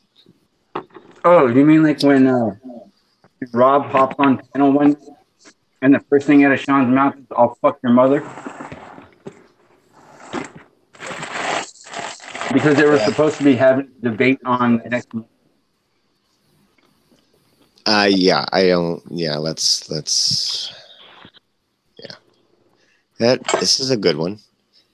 Again, yeah, I struggle to find Cygnus Southern Pole star. No, to me, there's like a triangle, 3 of them, sort of. Yeah. People say it's a cluster. First lane. Well, this is like first lane or whatever. Kind of similar to little lengths we get out here. See, when anybody next to your lane or in your lane is the same length as you. Mm-hmm. They're all the same distance away from us, the observer, according to time lapse. Yeah, when we look at a whirlpool of water, it goes faster in the middle and slower on the outside. But these have got to be going faster on the outside to whoosh around to make those big lines compared to the bit in the middle. Yeah, think of this as a giant record in the sky. This part of the record isn't going to move that much for the turn that it's making. But, this will travel that far because it's on the outer end, which let's call this Earth, the globe, right?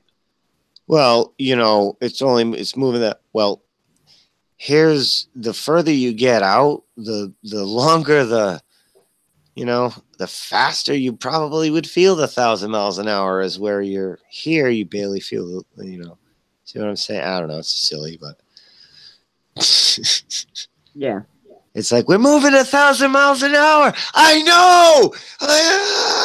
It's just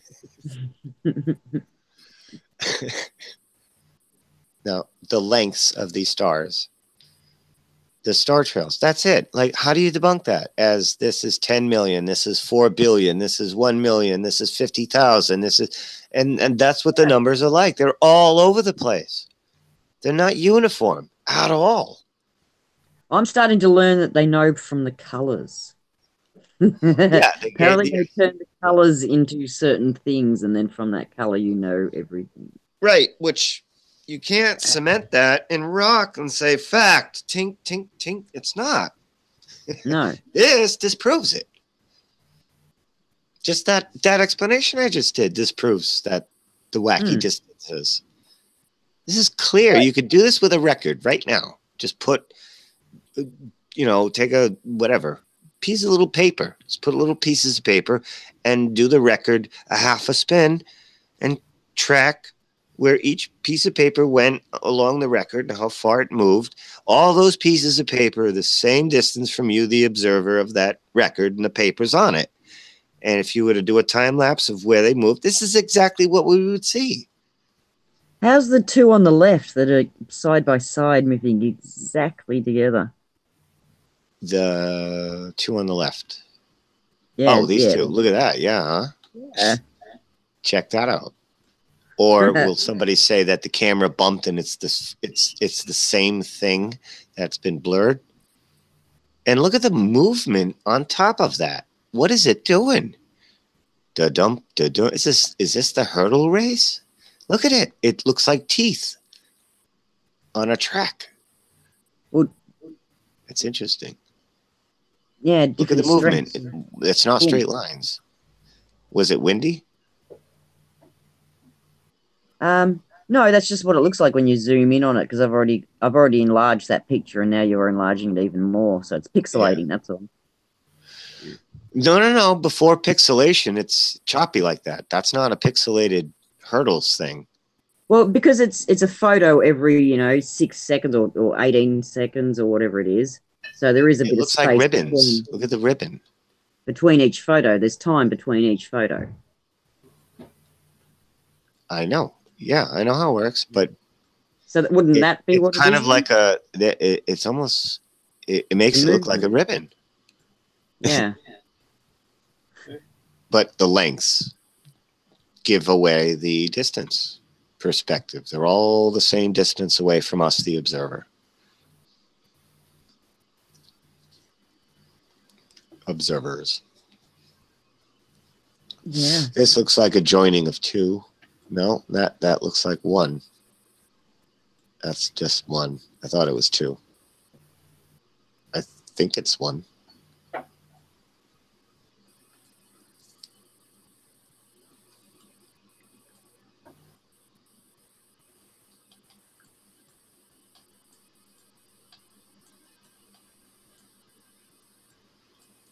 You're not getting a lot of stars. No, because it's really bright. Like the city's underneath it, so the sky's not dark at all. Now, will this be in this same exact location? Like if you were to take a hollow pipe and nail it to a tree or whatever, just build it in the ground, I don't know, and look through it and make the center of it right here. Like 3 months later, 3 months later, and 3 months later, will it always be right here or will it shift to the left or the right a little? I don't know. Yeah, I've seen footage where it shifts to the left or the right a little. It doesn't stay like Polaris. Because they're really hard to get. Because apart from it taking 2.5 hours, if you zoom in on your camera, you got to take a few photos before you work out whether you've got the center in the in your shot. Yep. And then I have trees, 100, yeah, trees across the road, so I've got to look over them, and I just get the top half of it, in just the center. And then no clouds have to come over to top it off. It's estimate. Yes, it's estimate. Okay, it's estimate. I said that. Yeah. Trigonometry. Yeah, it's a big word. Yep. Shaking your head. Yep. Seriously. Yep. So thinking about this though, Jimmy, like the fact that that Southern Star is low on the horizon for her doesn't make sense. She's in the south. Like she's like basically supposed to be under the ball already, dude. Like that star should never be on any horizon for her. No, I mean I am in the north half of the country, and it is different to when I go down south. Australia is not big enough. Australia is not the size of like North and South America. No, but the whole country is supposed to be in the southern hemisphere. But when I go over the when I go from north to south into the tropical part where I am now, and then back down to south, the skies are different. The way the sun rises and sets, there's no twilight here, whereas they have twilight ages down there. What I'm trying to say is that at the very northern part that you can possibly get on Australia, you're still on like the bottom third of the ball. Yes. Supposedly. Yeah. Not be on your horizon at all. It should be almost close to directly above you, or according to this, if it's like that, then yeah, think about where it would be like this, and she's up here, and here's her horizon, then yeah, it kind of would actually work like that, but not during her summer. No, not winter, I should say. This is her summer right now. It's supposed to be the tilt like this. Well, not that great, but something like this is her summer, and that's her winter. Now the winter, let's see, it's very difficult to do here. On this, I see I can't tilt it down like that, so can it let me zoom out?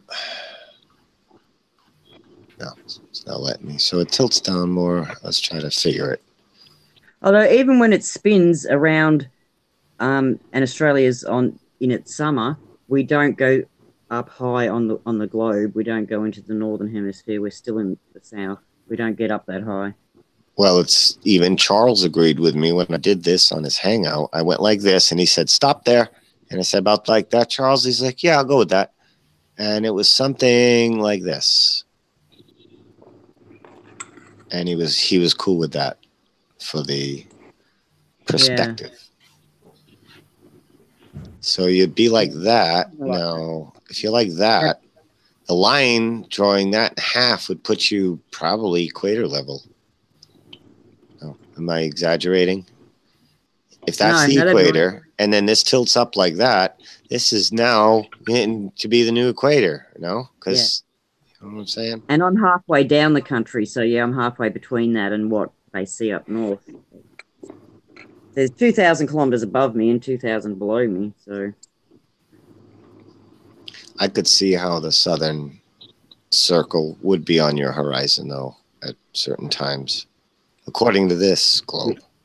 This is this particular globe, which comes from Google, which I believe the most. Well, I did that one I did, they took those photos from, it said February. So that's summer. So we're on, that's summer, so not when we're downwards. So there we go. Then Jimmy, check this out. I just thought of something right now, man.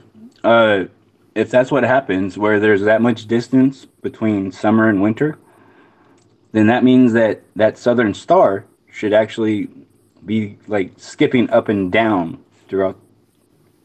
My Polaris doesn't. I'll tell you that. Whatever I'm doing. But no, what they're saying. No. You're getting it wrong, Josh. It stays fixed. The light does that motion. The seasons do that motion. It stays fixed and it spins. It's tilty like that, and now it just spins like that. Whatever, it stays fixed, and it. I wish I could do it like a basketball, like a basketball, like you're spinning a basketball, like wee wee wee wee. It sucks. I can't do it. I don't know, dude. Jibby, you ever play around and spin things when you were little? No, never. I hated it. What happens if you were to spin something at an angle, especially if it wasn't completely round? It wobbles. Horribly, right? Yeah.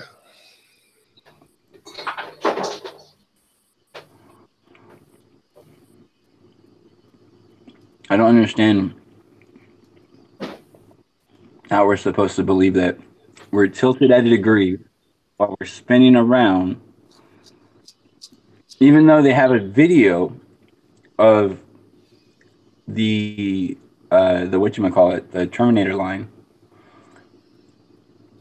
like being like up and down.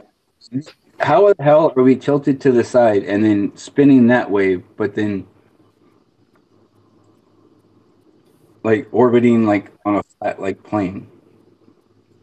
It doesn't make any fucking sense. Don't pay attention to the lights. Just dance to my songs.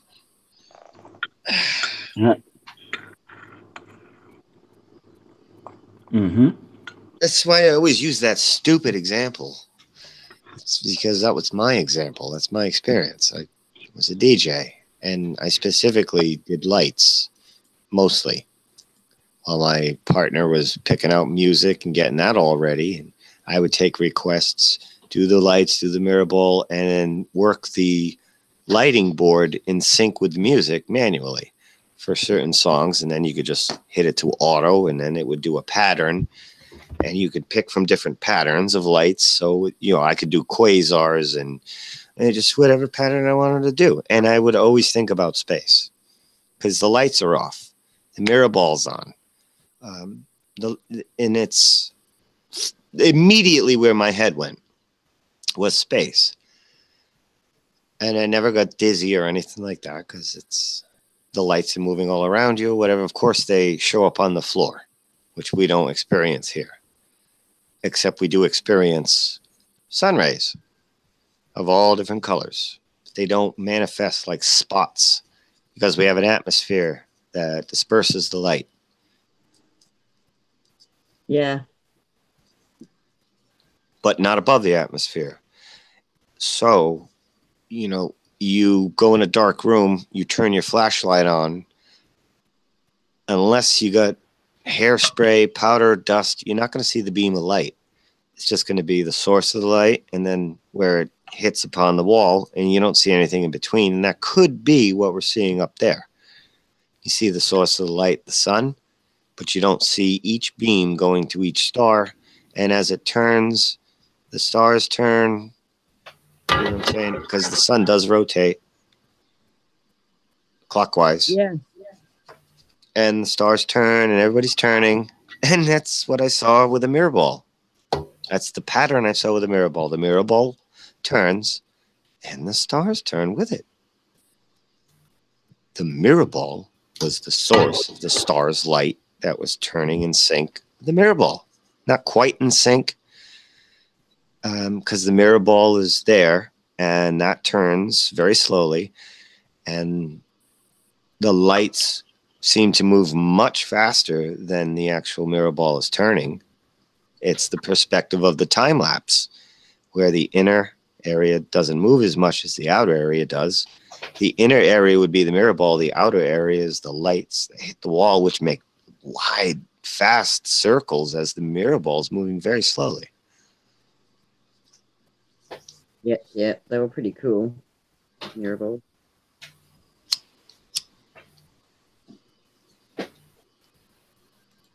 Have you seen that experiment where somebody makes a cube or a box and they cut off a corner and the inside of it's all mirrors and he shines a light in and there's just stars everywhere?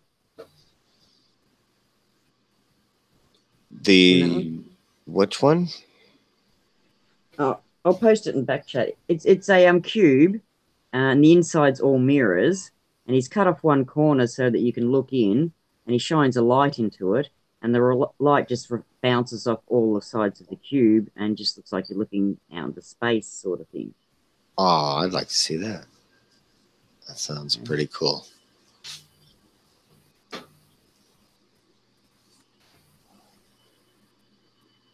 Speaking of moon,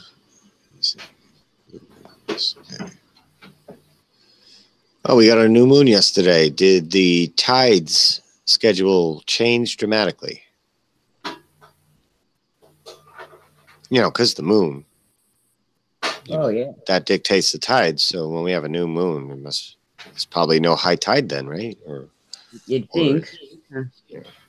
What about when the moon's on the other side of the ball and my tide schedule is only a few minutes difference from the other day? It's on the other side of the ball, though. You know what? It could be lunar. I don't know what the hell's causing the tides. It just doesn't seem to be the moon.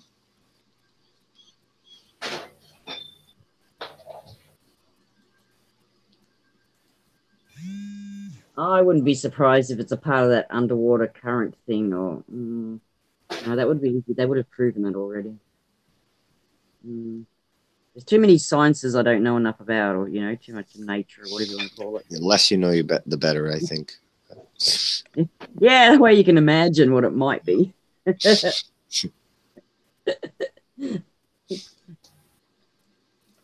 he's looking in the box. How did he make this? Whoa. What? Pretty cool. Yeah, I'm going to screen share that. That just looked like the Matrix. Yeah. I love these videos because when people talk, this is the sort of pictures that come up in my head.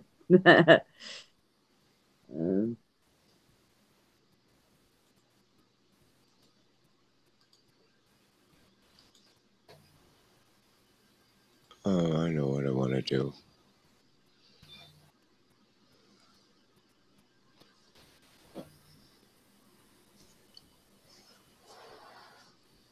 Am I making too much noise, Jimmy, or not? Who's making too much noise? Me. I was wondering, because I was moving some things at the attic. Just wondering. Actually, my stereo equipment broke down yesterday, so I'm actually... Just don't talk for 5 minutes, Artie, so that Gibby's screen shows. Oh, it's not switching, is it? I should be presenting to everyone. Yeah.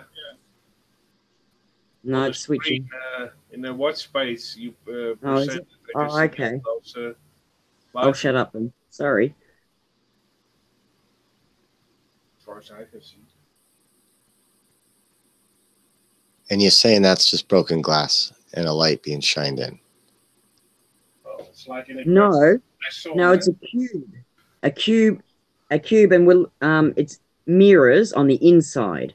Oh. And he's cut the corner off the cube, and then he shines a light in, and then he puts a camera in, and so that's just one light shining in. See, I was looking in through the. See, that's the cube. Oh. Okay. Why does he got to use jumper cables? I don't know.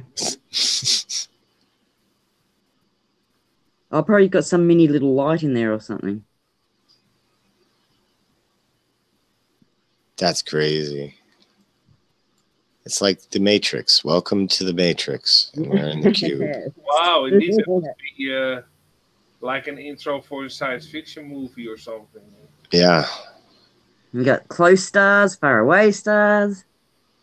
Well, I was thinking more like the advanced utopian society everybody hopes we become someday, where everything is just this big Cybertron grid of metal and cold, and everybody has toothpaste food.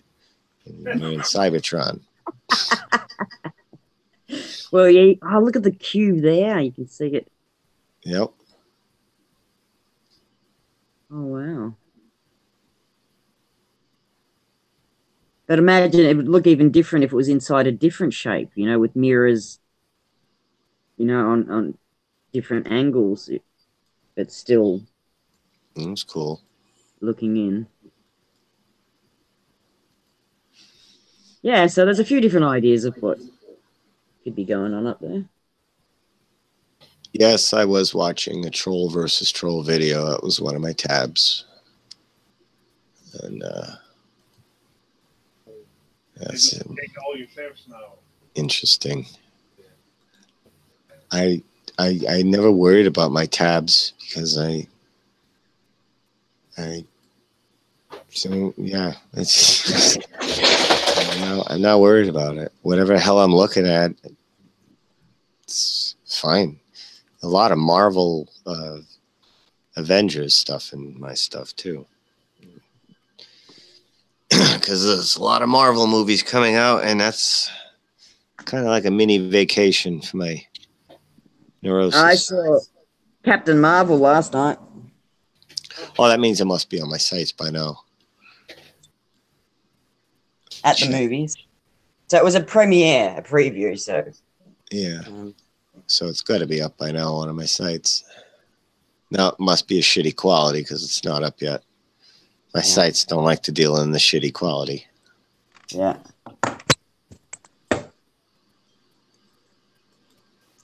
But I hear it's already getting bad reviews before it even came out. People are they're just making the gender war. It's been like a gender drama war in the news with what's her name?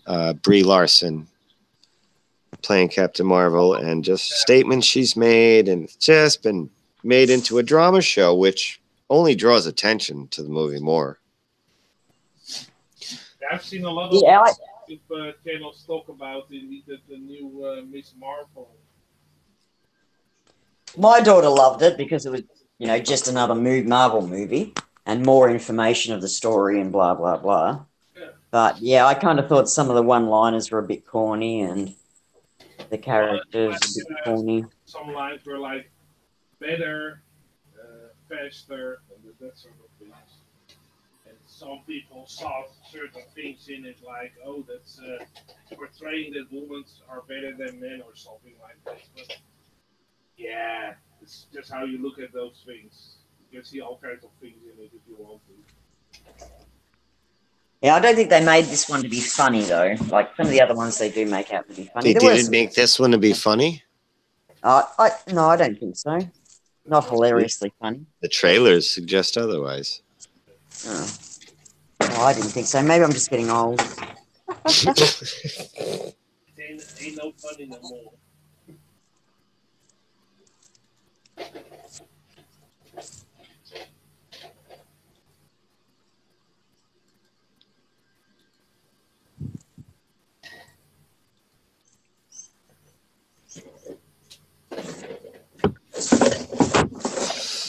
Michael Jordan, too easy. What do you...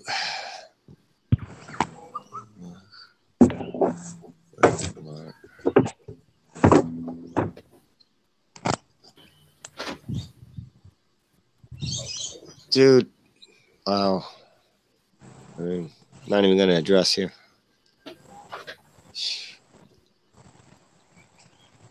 But we're not always going to give you a place to shit. I'll just tell you that. So, if you're going to shit in here, wipe your ass. No, it's not up on my sites yet. They're like telemarketers, aren't they?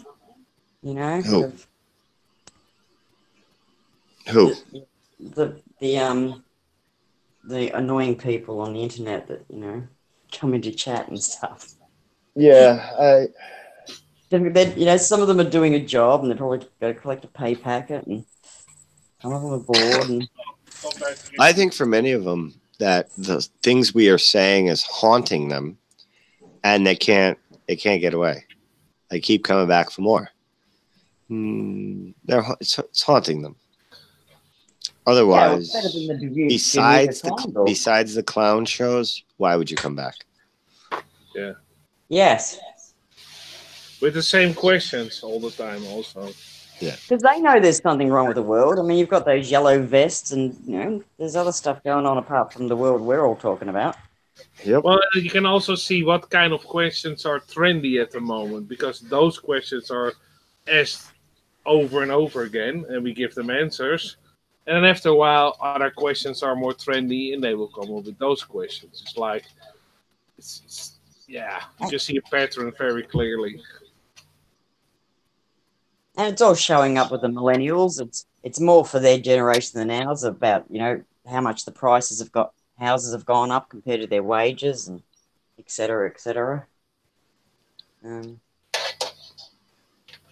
When we complained about it, our parents said, well, at least you didn't have the high interest rates that we had to do. Well, actually, I had an actually good surprise. my rent is going down. But Wow. Down like 20 euros. That's a lot. That's Why? that defies the laws of physics. Yeah, I was surprised because they have a new kind of measurement for rental homes, and they have to be a certain quality to have a certain price. And because these houses where I live in, those rental houses are from the 50s, they suddenly fall in another category. Therefore, the rent has to be lowered. Oh, nice catch. Someone say lowered rents. Ah. That's just part of them crashing the housing economy, probably. And because they have to be. Do not lower rents. That's just my terrible racial joke. All right.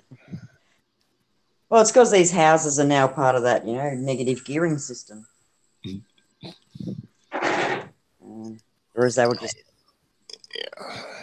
government owned or privately owned before. I should just show my true face once and for all. Just get it out of the way. Because the way it used to be in Australia, if you were Indigenous, because my sister's, my girlfriend's, anyway, somebody did it that I know, they could claim under the Indigenous thing, they bought their house off the government. So it was in the Aboriginal housing co-op thing that they had happening. And so they had all the rent taken off the price that they paid. They went back to the price that the house was when it was built, originally built. And that's what they had to pay for it, minus their rent that they'd been paying for however many years they'd been living in it. That's how it's supposed to be. And that's what it's changed from. Although most people didn't even access it in the first place.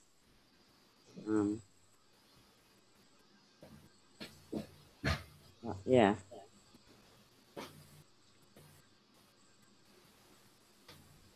I was a landlord. And me too. Like, yeah, yeah. The laws in America are very strict for that. Very fine lines, a landlord and a tenant. The laws protect the tenants here more than anything.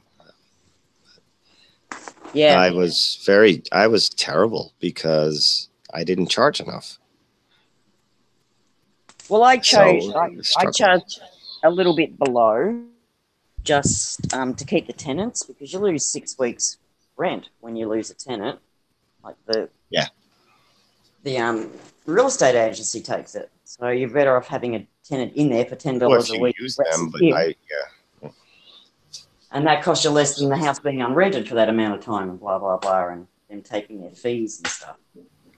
I used agents. I did it myself. Took applications. Did credit, checks myself. I did all that myself, and then I was like, you know what? I'll let them take the month's rent and do all that work for me.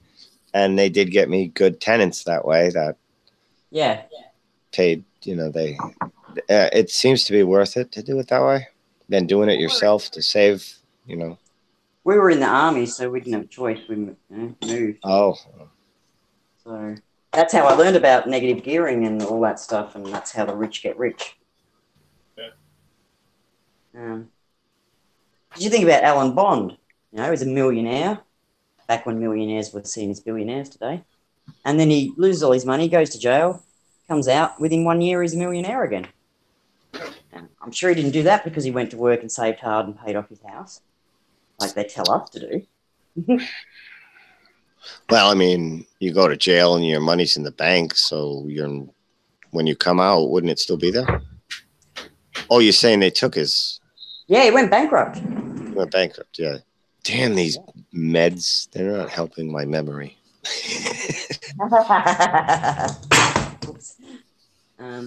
Well, see, what I gather, and this is in my words, probably not in, the right legal language, but I think he bought property and then had it valued but had fake valuations, so it was worth more than what it was actually worth. And then he could borrow off that new valuation, and he kept doing that kind of thing until he was like really rich. I'm gathering, or that just got his leg in the door, or I'm not sure.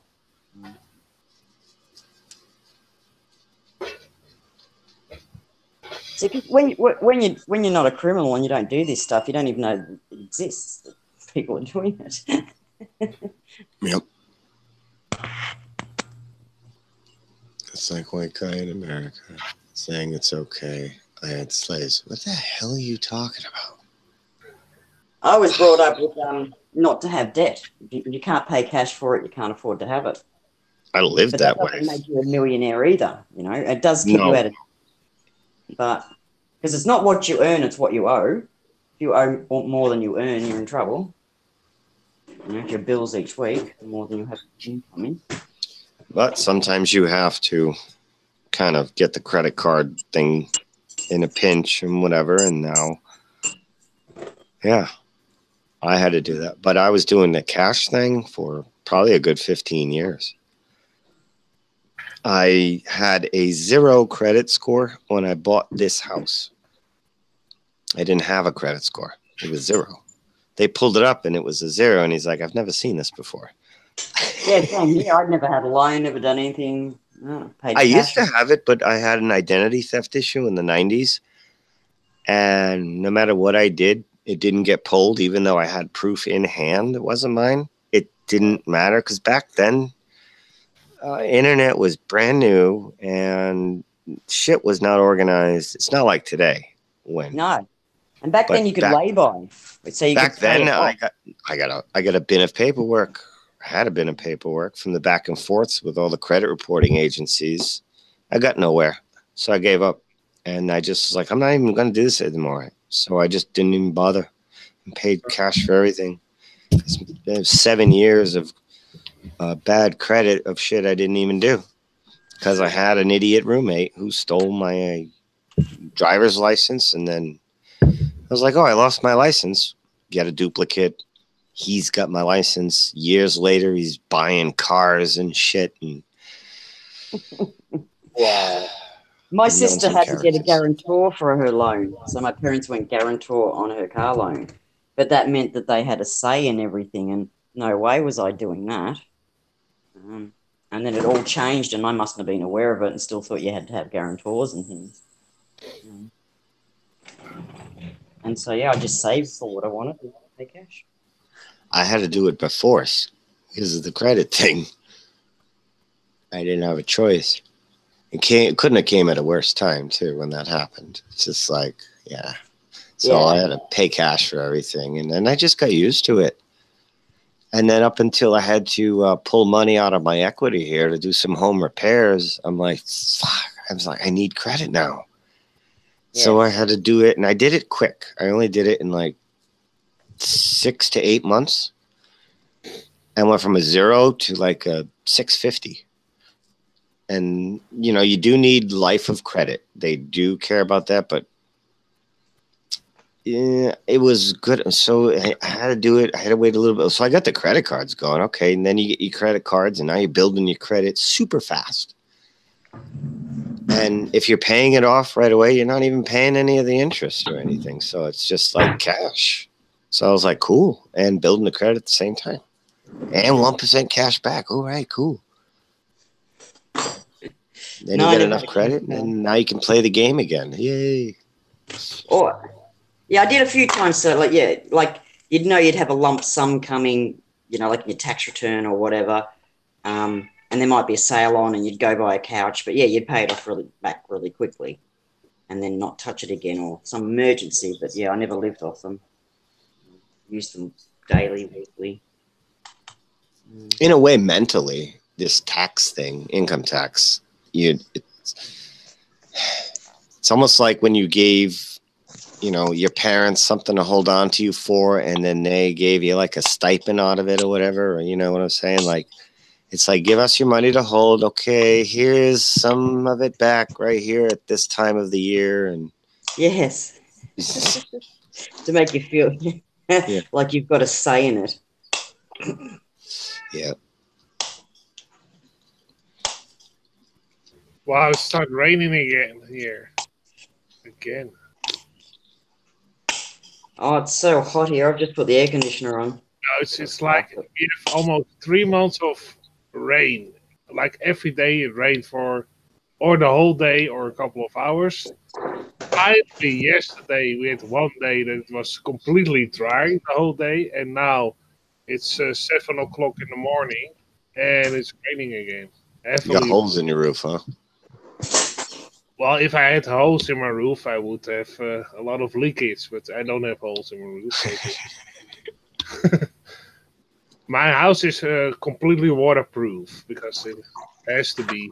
Otherwise, with all the rain, I should have one kind of leakage, one way or another. But yeah, I don't like it because if it's gonna continue raining, then the whole research on those stone dolmens will be set back because you only have sand roads to a lot of those dolmens.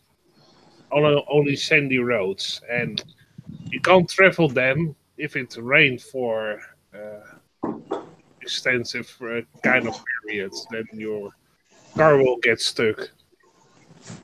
Yeah. So yeah. So I hope it's only a small rain storm.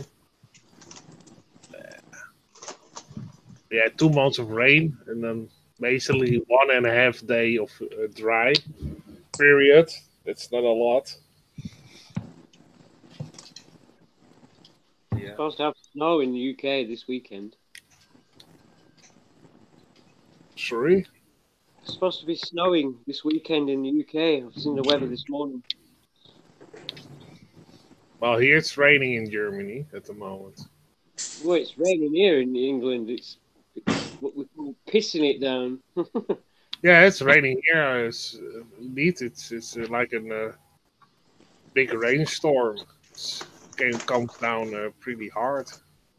Really windy as well, so it's like makes it even well, worse. I don't have a lot of wind because I have a forest surrounding me that actually breaks the wind a whole lot. Ah, cool. Yeah, so if we have a wind, we hardly have any wind at all here.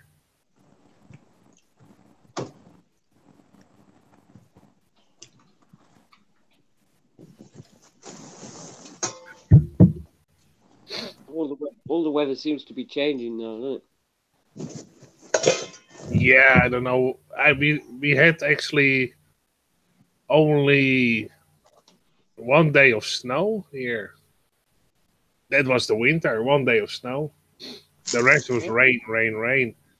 Yeah. And it during the day, it even didn't even freeze during the day. Only at night it froze for a couple of degrees. That's it. That was the winter. And the summer we had last summer was the hottest summer ever recorded in history. Yeah, and the summer before that was also the hottest summer ever recorded in history. In the summer before that also. So, yeah, every year we break like a record for the hottest summer and one of the hottest winters. This is normally we would have. I remember back like 30 years ago, we would have a couple of weeks of snow, but we are lucky if we have one. Yeah, same in England. Say like 20 years back, every winter you used to get snow at Christmas. It just rains now at Christmas. Yeah. No snow anymore. It just rains. Yeah, that's the same here. Yeah. What country are you in again, Arties? Germany. Oh, Germany. I thought it was Norway. Okay. I always think it was Norway. The last time when we talked, you also thought it was Norway. Norway, people from Norway have a different accent. They're more like, "Hello, how are you doing here on the hangout? Everything all right?" more like that. That's more like a Norwegian accent. See, where do Vikings come from? Is that Norway? Norway. Yeah.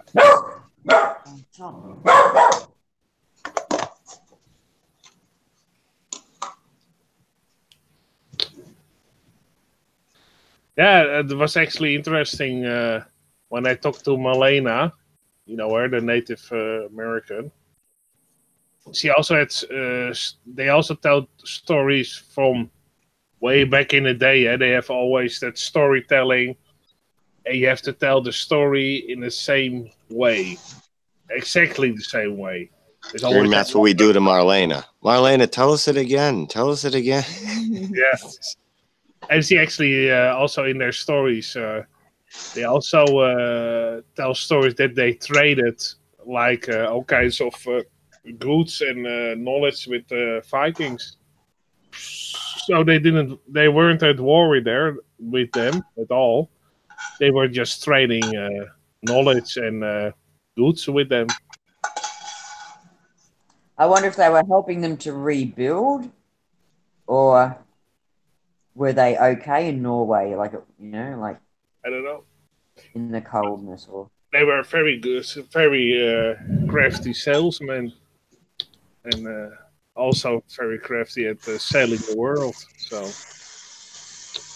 So yeah, the stories about that they were barbaric and I don't know if that's actually the real story, because if you hear stories from the Native Americans, they're different stories, more like they were trading with other people. Yeah. Of course, they probably were at war with some countries. That can happen, of course. But there's even a possibility that they didn't start it, but the other people started it. And yeah, you never know what actually went on. But when people that are very crafty can build very beautiful ships, have a lot of knowledge, and they are portrayed like very barbaric people all the time, I think, wait a second. It's a little bit...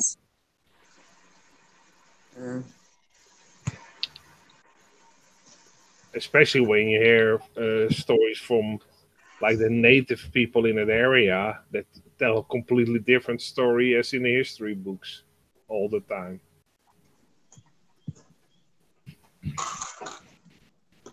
Not even close to what our history is local indigenous folks' history.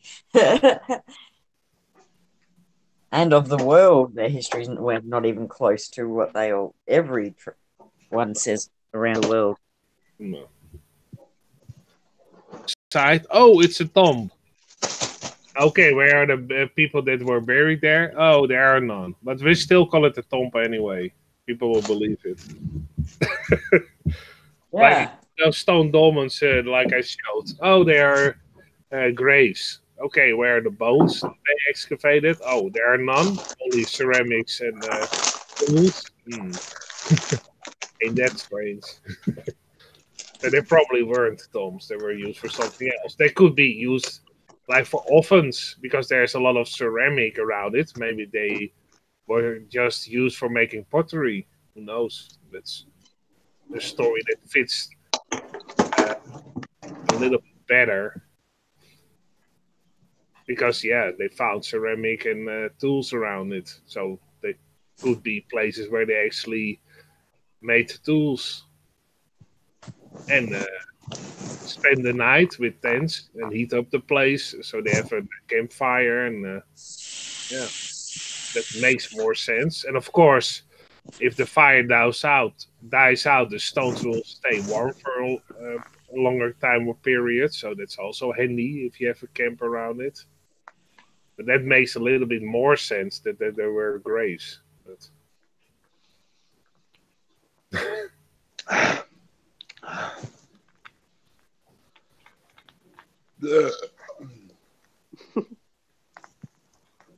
I just made a cup of tea and now I can't find it anyway. Hey, cool. That house was actually on a hill. That's interesting. Yeah, Trouble, did you just say you've made a cup of tea, you can't find it? Yeah. I've walked around the house twice. I mean, I know I'm half blind, but It's oh, there it probably is. I found it. the toilet. No. That's where I most of the time leave my glasses when I lose them. The toilet. I definitely didn't take my cuppa into the toilet. If I lost my sunglasses or something, most of the time they are there. You're like, okay, let's look at the toilet first. Oh yeah, there they are. There they are. For some reason. Oh dear.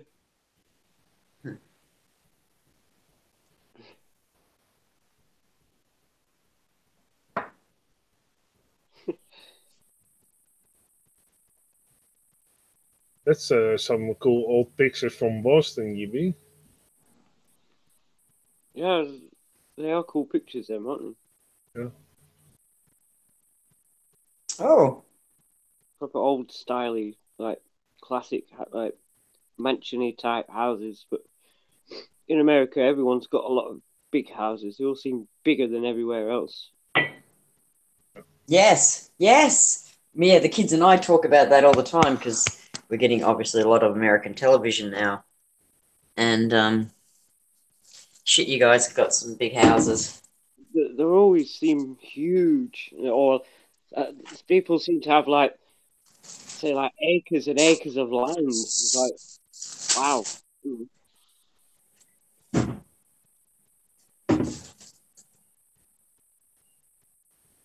See, it's like in Australia, Trouble. You don't have many two-story houses, do you? They all seem to be like one, like a, I don't know, like not bungalows, but large, like one-story houses. Don't seem to have many two-story houses in Australia.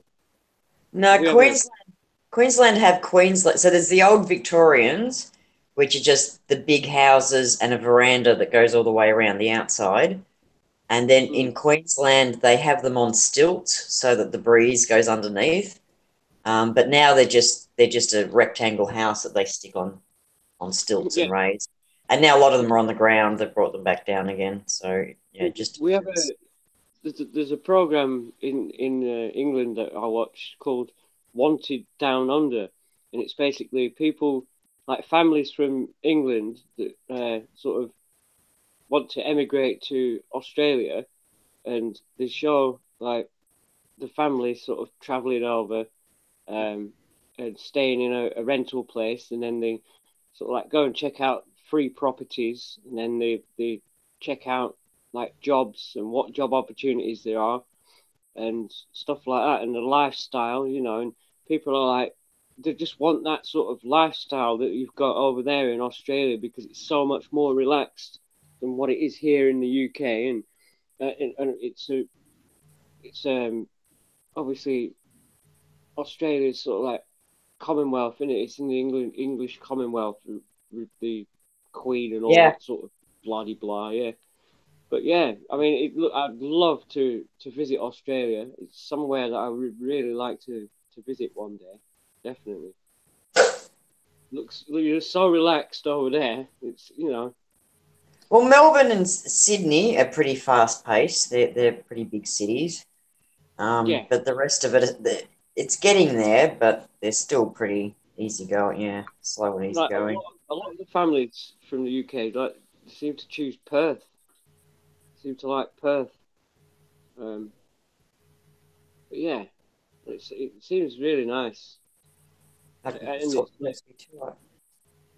the size of Australia compared to the UK and the population, it's like half, isn't it? Something like that. Oh, less. I think we only got like 26 million or 28 or something. And yeah. So you guys are 52 or something. And I've been to England, and you've got so much land that's free. I just wonder where are all these people? There's 52 million, like, just jammed on top of each other. Yeah. So much open space, yeah. I was surprised. There was a lot of farmland and greener areas. Yeah, that amount of people, I just Sorry, you go. Agricultural, yeah, farmland. Yeah. Yeah, definitely hills and fields. I'm surrounded by fields where I live. Same here. I'm in sort of like a small town. It's just surrounded by fields. You know, it's crazy. I also live in a countryside. It's really relaxed. Yeah, rural, should we say? Yeah. Yeah. Everything is at a slower pace, and a lot of people stay in the same location for years and years. Yeah. Most of the people lived in the same location generations, even.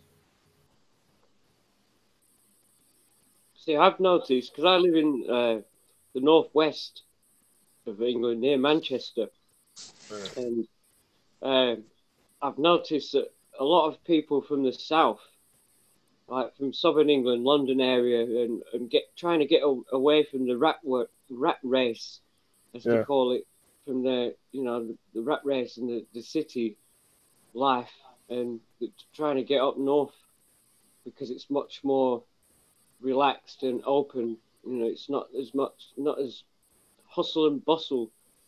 You know, because I was born in London, but I'm lived up northwest most of my life. So every chance I get, I can go. I do go down to London because I'm a big, massive Arsenal football fan. So I love Arsenal Football Club. So any chance I get, I can get to watch them. I go definitely. London is such a hustle and bustle, and you've got to be so fucking careful. Yes.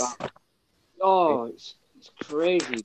And then there's all this now with fucking knife related fucking crimes that are going on where people are stabbing people for no reason. You know, you look at someone wrong and they fucking stab you. You know, it's not a very nice place to be.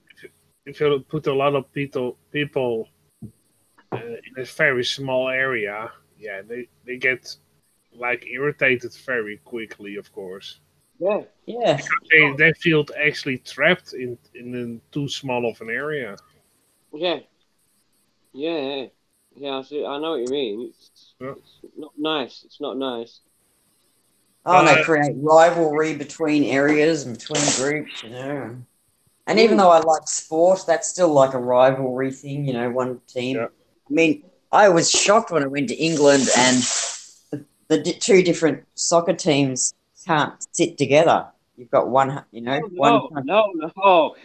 No. What the hell's with that? What's wrong with you guys that you can't sit with the opposing team and enjoy a game together with your... What? The rivalry is absolutely intense. Insane. Like your local two London teams.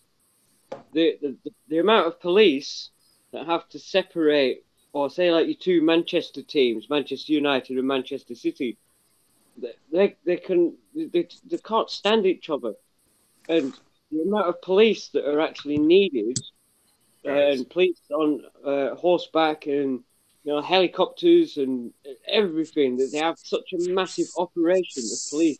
It's crazy. And yet it's such a good atmosphere inside of the singing songs and then like it's just crazy. Like, before and after the game, it's like it's all Like they have to lock one like they let the locals out first, and then the visiting team, the supporters can't leave first in case they meet in the car park or something. And they come in from one end and we came in from the other end. And it was just like, what? What game did you go to? Stoke-on-Trent. I don't know who they were playing.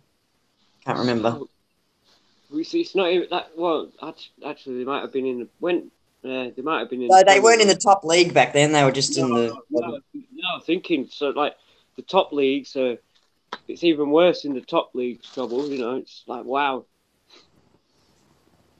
You know, you can't Yeah, even yeah, be it seen. wasn't even the top leagues. It was like I was like, what? It's just a game. It's a fun game, isn't it? Some of the top leagues, you can't even be seen wearing your own like football shirt. You know, because digging out, Jimmy. Look at this. Yeah, I've seen the pictures. I've actually sent one to you, I believe. Oh my gosh. Yeah, they're actually digging out the city. See, cool. Right? Yeah. Where's this?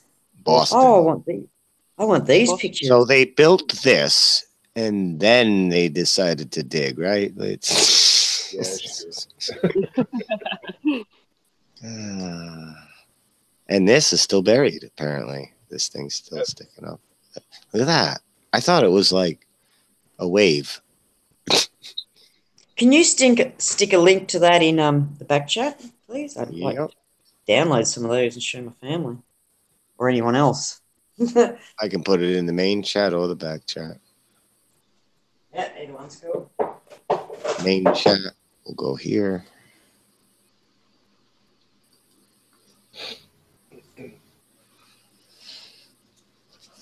Yeah, I've just been going through these, and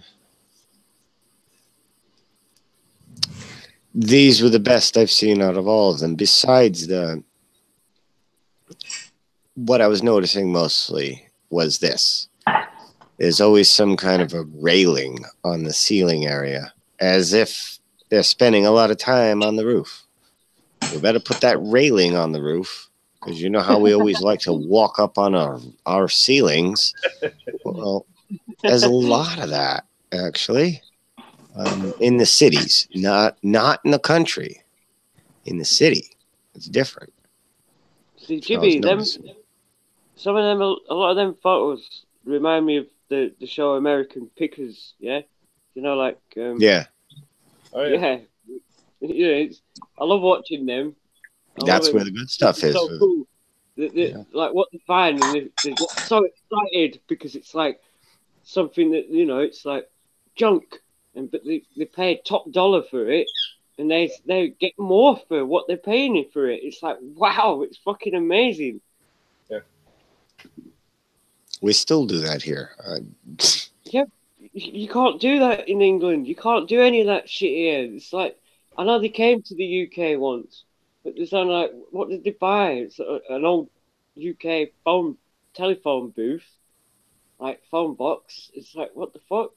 And I think a couple of old bicycles, So this was a common theme too. I'm finding my barn doesn't have this style, but a lot of barns do. But what I was noticing in these photos is you have a red brick building, then you have something like this, and everything's like needing the brick for support weight. Like the chimney is against this, for Christ's sakes. Like, who would build this today? But there's I found that in Brisbane yesterday. Yeah, same sort of thing. And these buildings are just butted up to each other. No gap between them whatsoever. Yeah. And big look buildings how early like that with no windows in the sides. Like there's a couple there, but some of them don't have any until about the fourth floor or something. There's more of these railings. There's a couple of railings, but this is very early, right? And they already look old. And this is 19th century. This isn't 20 anything yet. This is still this is 18 something. This isn't 19 anything. This is 18. No, indeed, the one just one from the corner, just one to the right, almost looks they have a modification on the roof, like the 1 to 3rd floor looks like they modified it. They're modifying it. Yep, and that's where the staging seems to be. Yeah, is where they're modifying it because it's probably caved in this section, and they added that maybe. You can tell it's an old picture. Look at the 3 kids stood on the corner in the left. Yep. Hey, mister, you want to buy a paper?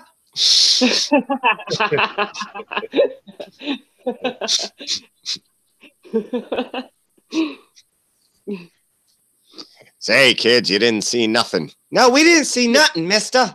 That's the mafia guy right here. But yeah, and look how you know, skinny the this is footpaths are. Like, you can't expect many people to be walking up that skinny footpath, surely, for the size of the... Oh, the streets are the same size. Yeah, we're driving cars and we're parking and one way. It's all one ways. Here's another of that same style, using the support of the brick. I think that's brick. It's stone. It's stone, but it's still that same double slant. And this one's holding better, but there's another one where if I scroll down, like there's another one like this. This doesn't make sense. Is you get this style next to the brick. Was this used for one thing? Like this would be the business and this would be the living quarters? I don't know, but the living quarters, this style is always in terrible shape compared to the building it's next to. Here's another example. Same thing. The street is actually going upwards. It's on a... It's always that thing. It's this, like, that was a thing. It's like, let's have this. Now here's where we live. Yeah, you know, you can see the store. You can see the store on the left, the big building, the brick building. It says built in 1727. This, that might make sense then. Yeah, that's about right then. But still, this is, yeah, I guess this would be as old as my house, and if I didn't do any maintenance, it'd probably look like that right now. So maybe that's about right for the age, it says. But this is great shape and built stronger. So it's reverse Little Pigs. This is there. Now let's go to this, and then the next one will be straw right next to it. We're getting worse. Don't dumb it down. And I remember when these cobblestone streets were still pretty frequent in Boston, and a couple of them still are there. And they utilize them for like horse and buggy kind of things. And it's just great date night, right? You know, $20. And, you know, traveling a nice Boston road. It's nice. It is. It's really cool. Cobble streets, Jibby, are still a thing in like the north of UK where I live. Like back streets. Like all the like main roads and stuff, they're all like tarmac. But like a lot of the back streets are all cobbled. Yeah, they preserve some in Boston, and they take care of the snow differently on them, of course, because you destroy them if you bring in those plows now, and that's why I think they went with covering them all, because you're going to handle the snow now that you have the vehicles on the road. You can't. This isn't practical anymore, unless you want to get out there with your shovels. So. Well, the age of the automobile does away with these that seem to be already there. I mean, do you know how much time it takes to do this on every street?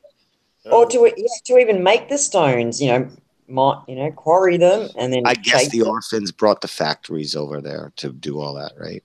It's how they built Australia, right? The prisoners brought the factories with them on the boats and then built Australia. Built the factory and then you build the rest of Australia after you build it. Well, that's how you have to do it, right? You have to build a factory, a mill to process and cut all the wood and, bring in the lumber. But they didn't use lumber. They used stone. All right. Well, how are we doing that? Then we got to have quarries and. Look, it's the same way the Egyptians did it. Just with slaves and quarries. Strings the stone on the streets. Just that alone. By hand. And the weight of it. And the weight. You know what? It's worth quite a lot of money, them cobblestones. They're actually worth money. Because here in the UK, I think it were, about 10 years ago, a lot of cobblestones went missing. And it was a big thing on the news and in police investigation where people were ripping out cobblestones and sort of selling them on eBay or something, Wow. What the fuck? They're actually nicking them, and it was a big investigation, and it was what? You don't say. What the fuck? I might have to list some things on eBay. Yeah, find a cobble street.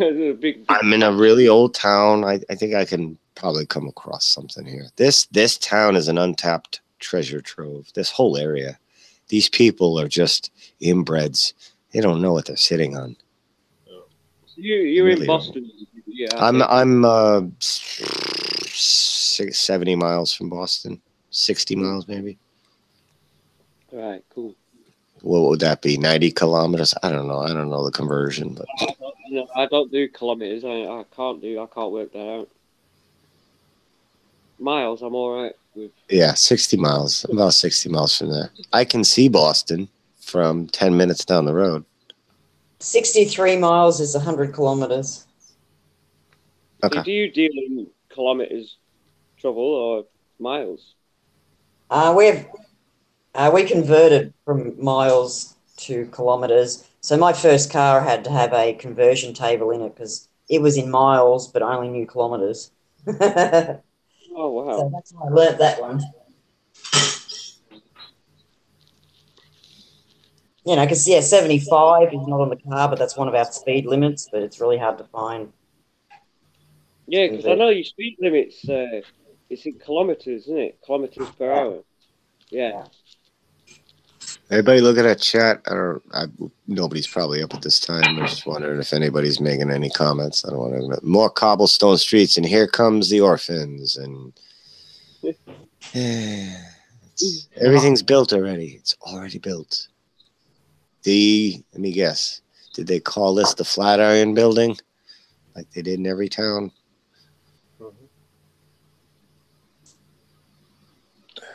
Yeah, identify the data list. Okay.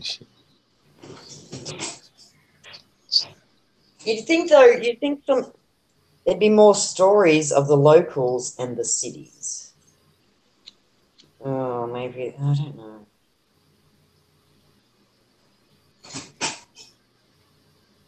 Is this a hospital? It's more like a temporary hospital.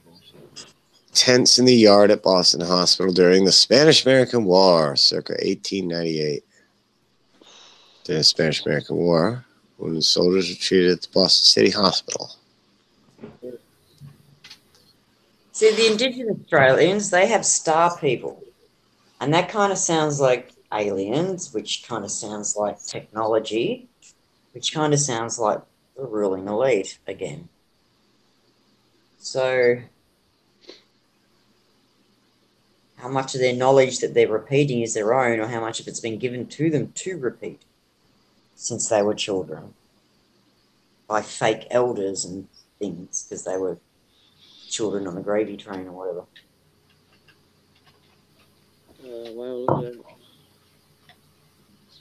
I don't know. My mother worked in the sewing mills. She did that for like, I don't know how many years. My family were mill workers. My grandfather came over from the Azores at like age 6, pulled from his mom and his sister to live with relatives that were allegedly here, which I got to really check the backstory more carefully. Trolley cars, not a problem. Here's what you do with the cobblestone streets when it snows. Not a big deal. You don't need a plow. You get the trolley cars. Yeah. Do they still have trolley cars in Boston or not? They did up until not that long ago. Maybe 20 years ago. Maybe a little bit more. No, they had trolley cars in my hometown up until the early 1980s, I think. I remember running up to one as it was moving. What's that? It's like a trolley car. What was the reason they got rid of them then? The what? It was the track was in the middle with the trolley car in my town, and there was there was traffic on both sides, and the train track thing was in the middle. Yeah. And that's the trolley car just did that route right there, and then they just did away with it out of nowhere. We call any it reason. Interesting. Was that? We in England we call them trams, not trolley cars. Yeah, we call them trolleys. Trolley car. I like it. Ran on the wire. and yeah, they're electrified. Aren't they?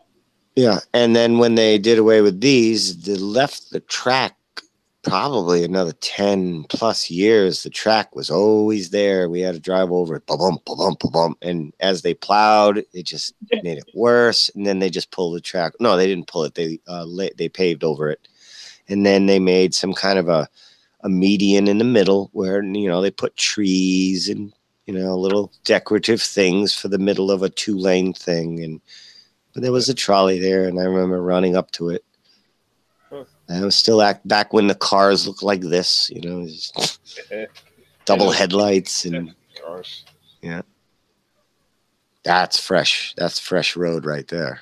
That's yeah. And it's like it was always pre-built. Well, a lot of cities had trolley cars, also here in Europe. That was yes and no, and that's another kind of design that is what you know. And what is also interesting that a lot of trolley cars, those lines, also they stopped doing the trolley cars. 1860, like 70s, 80s, the 70s, 60s, sometimes even. This is 1860. Oh, what are you saying? So then, continue. I was cutting you off. No problem. But you can even see in those very old pictures that trolley cars were already there. Yeah, but this is 1860, and this is a very complex track that, you know, it's laid out. It's done. It's 1860. And it's interesting because they didn't. You don't see any cars at all. I've seen a lot of pictures of old cities of America. It's all with horse and wagon, no cars whatsoever. But the trolley cars are already there. Yeah. No, but no cars at all. Like maybe one. But yet everybody need personal transportation, right? Yeah. Everybody needed personal transportation. You couldn't basically just rely on a trolley to get whatever you needed to go was just the trolley system. So why wouldn't you work on individual transportations before you come up with this kind of system? It would seem like individual first, then the community system. So they're going to go with wooden horse and buggy, and then steel and iron and complex electric powered. But well, what? Why don't you do this for the individual? Yeah. But they didn't. It's, you know, and it's the logic path on this doesn't make sense to me. Yeah. In Europe, it's the same. If you look at old pictures, the trolley cars are already there. No cars whatsoever, because the cars came in much later, as in America, especially in the countryside. But we also here in the countryside, back in the day, there were trolley cars, but nobody owned the car. Maybe the doctor, and that was it. 1869. I see a lot of this in the 19th century. Was this the windows are what appear to be boarded up? Well, they're not sausage. Or it's just brown glass. I don't know. They're all like this. There's so many like this at this time period. This looks completely abandoned. But this was 1869. There's the tracks there. Tremont Street. And the buildings need to look already pretty old. Yeah, they already look aged. And it's very complex architecture for the time. It's such on a grand scale. Some of it just so elaborate. School for the Deaf, 1571.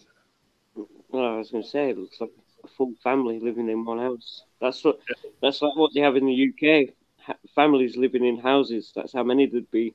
But look at also at the decoration of the railing. That's like cars. That's iron. That's mended by hand. Oh yeah, that takes a while to do that whole railing, and even the staircase. But you don't have time because you're going to do every cobblestone on every street. Yeah. The task at hand. There you go.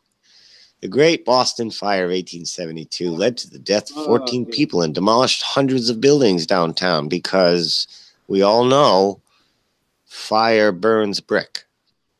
Wait a second. How did a fire... actually, that more looks like an explosion than a fire. That's exactly what I was thinking. But the houses do look like this after a fire, but this particular construction, it's not mostly wood. Mm-hmm.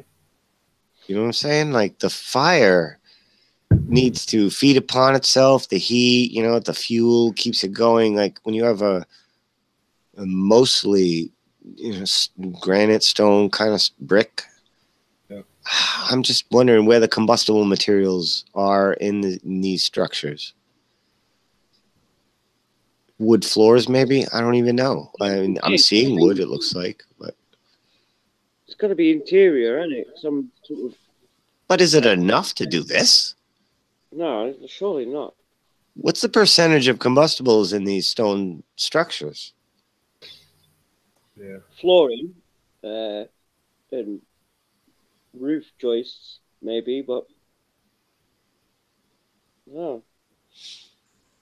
I'm not seeing blackened either. You usually see char.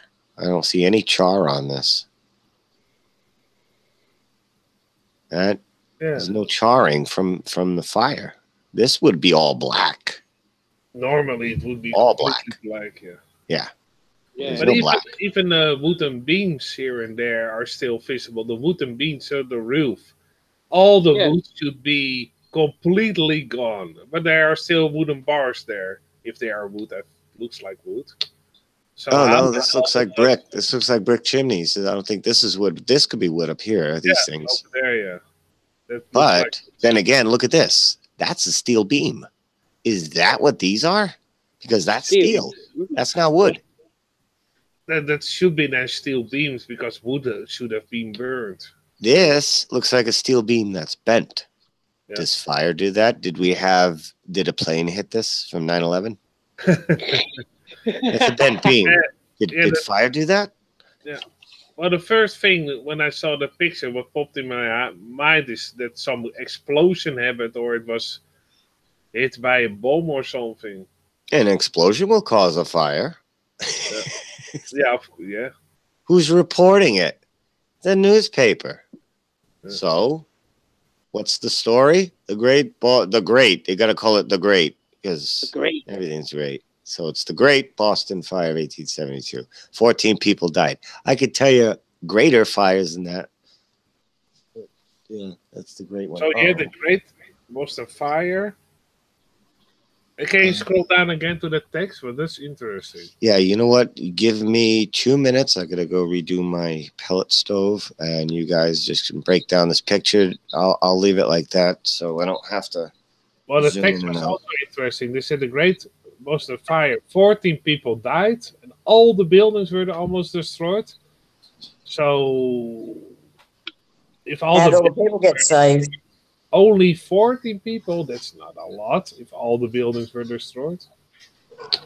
And they call it Great Britain, so maybe great anything just means that they're following their burning the country down theme. I'm going to look at what space and go back. Good on you. Pick it up, Paul. That's fantastic. I like it. Very clever. Mel.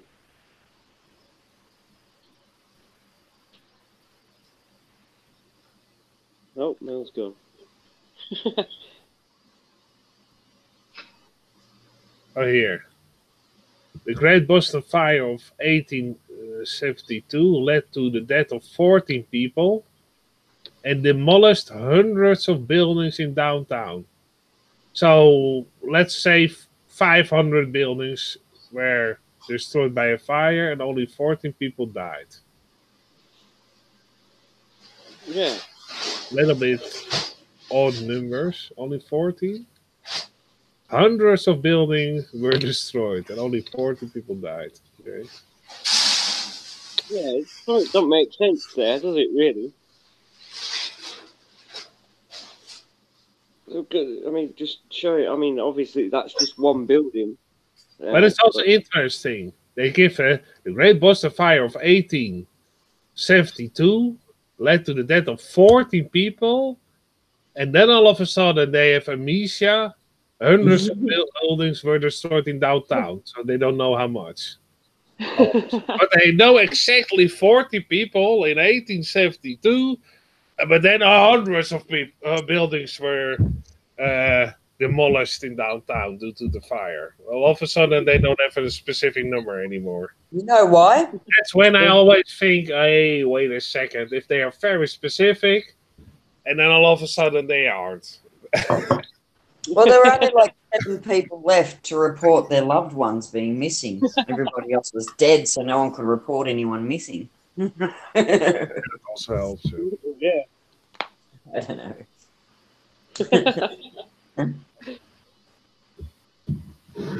I've seen it before in newspaper articles. Like 2 people died, 3 cats, a couple of mice, and a hamster. And well, they're basically saying the whole town, the whole town had to have left. I'm always very skeptic as officers that are very specific, and all of a sudden they ain't anymore. Well, wouldn't the whole town have to have marched out so they didn't burn and get burned? Of course. So basically they just walked out of their own city and let it burn. Imagine hundreds of buildings around you are burning. How the hell can you get out of that city then? Yeah. There would have been hundreds of injured people.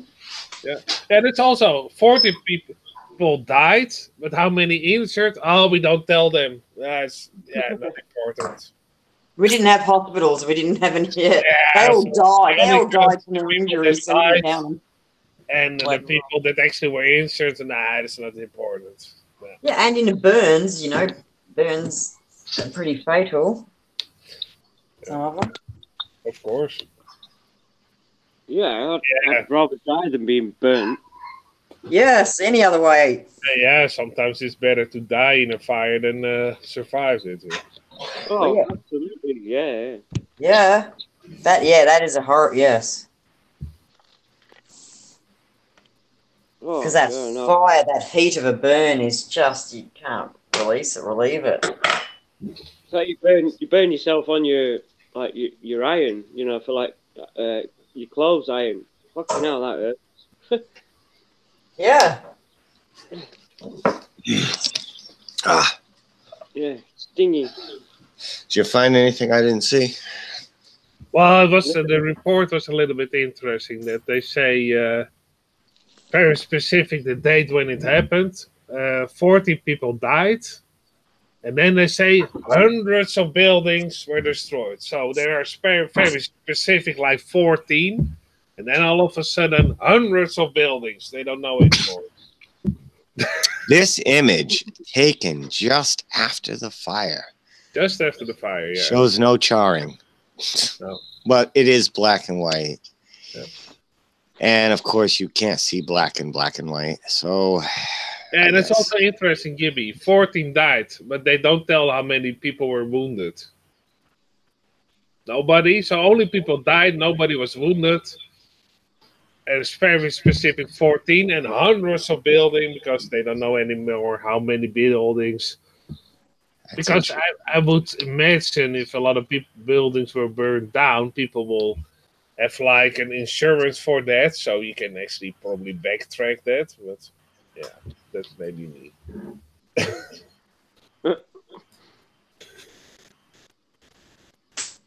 I find it always very fishy if they give very specific numbers and then all of a sudden they don't anymore.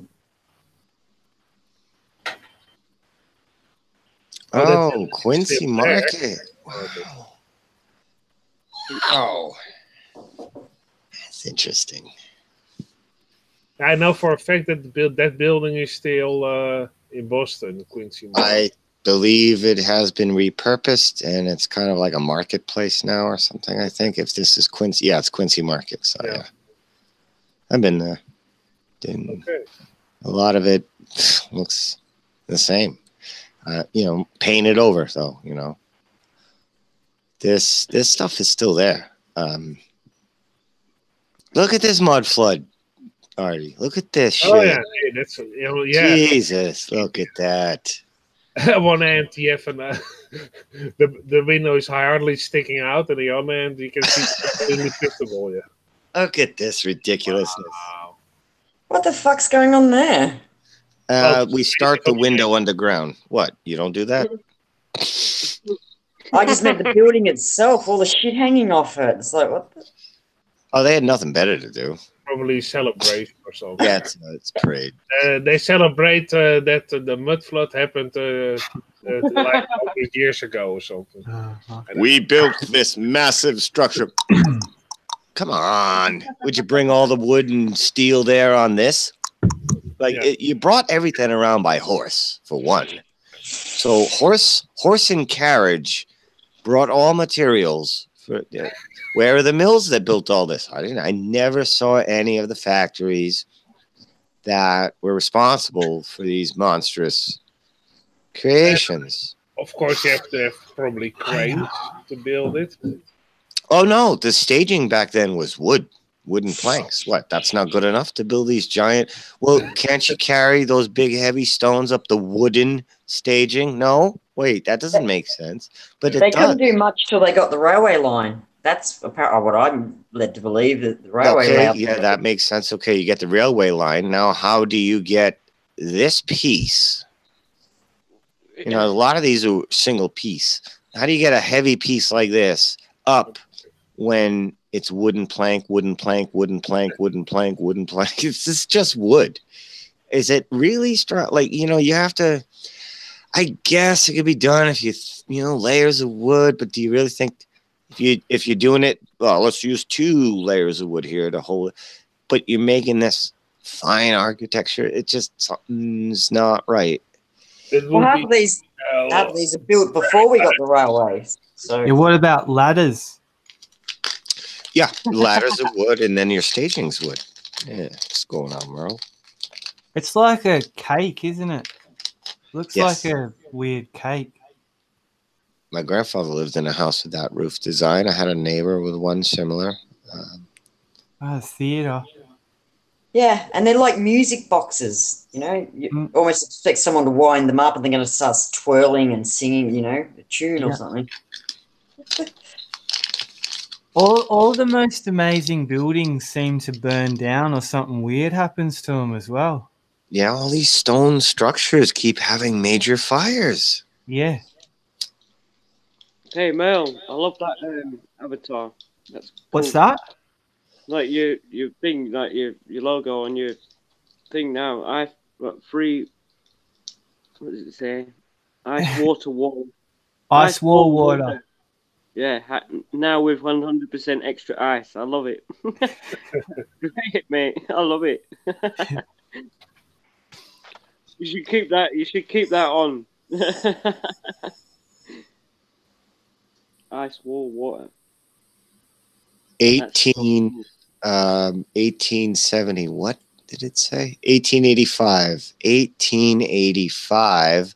This is what it looked like. Pembroke Square before it was consumed by Government Center. 1885. Smooth, rounded. Yeah. Rounded. Yeah.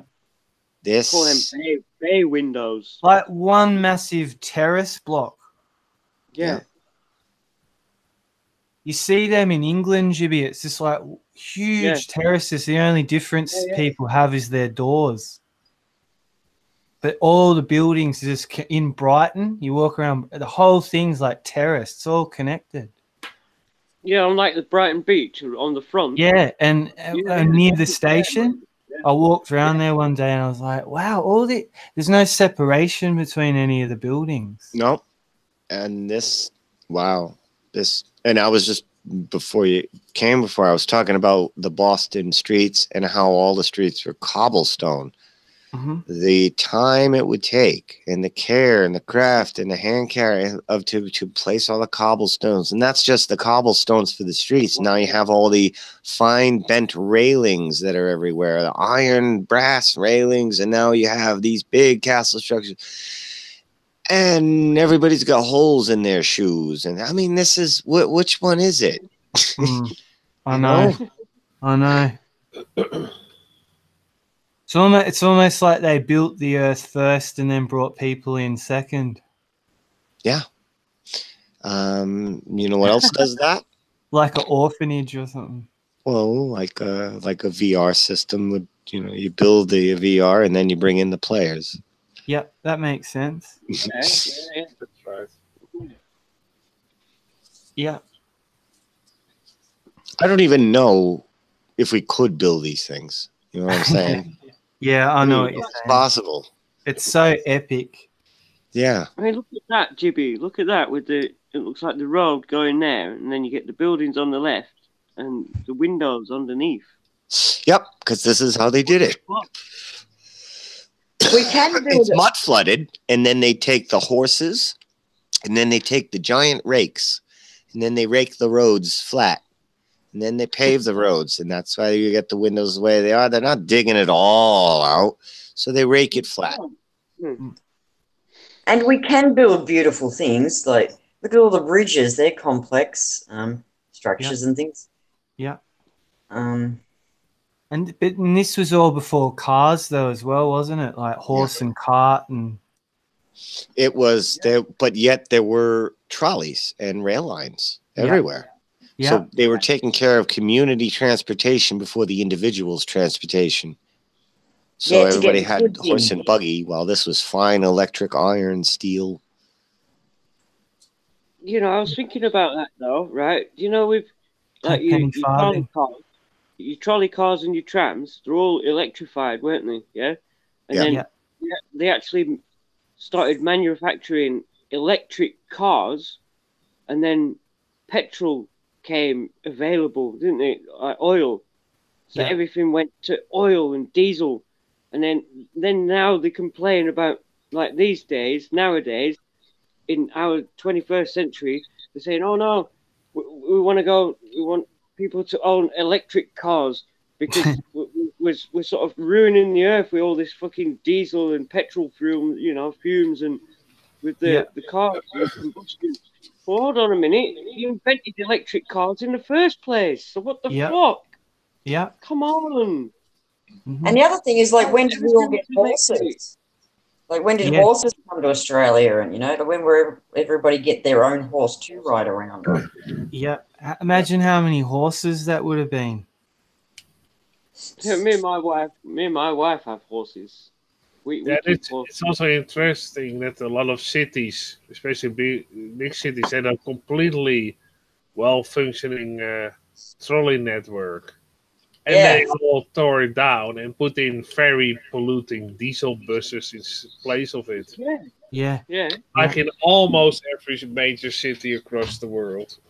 And did they make it so the line gauges didn't match? So, like, you can't reuse the trolley lines again because they didn't match the train, the new trains that would fit on them. So even now they can't revert to it or some crap like that, was it? Actually, I read a book about Henry Ford that he actually bought a lot of tram companies, make them go bankrupt on purpose, and then put in his diesel buses. He did that with a lot of companies. Have you looked up the history of why the railway lines are as wide as they are and things like that? I looked at that years ago. That was really interesting. No. This? Okay. This picture of Boston circa 1860 is the world's oldest surviving aerial photo. It's completely already done, yeah. 1860. We had all this done by 1860, and this is only the tip of the fingernail. This is not Boston. This is a small portion. When was America founded, Jibby? Apparently 1700s or something. Right. Yeah. Tell you what, like they were organized, weren't they? Yeah, this is a very tiny portion. This is only like a few blocks. Like this is nothing of Boston. No, it's like welcome to America. Okay, let's get to work, people. Let's build cities. What's a city? I don't know how to read. I can't math. You want me to do geometrical architecture? What's 1 + 1, huh? I'm just a young, I'm an immigrant. Unta canta kunta. It's like nobody. Well, what? How does it? Nobody? You're all illiterate and you built this? Yeah, because you have artistic flair. And it's also completely, it's already completely finished. There's no blank areas where they're still building. No, it's completely finished, the whole city, this section.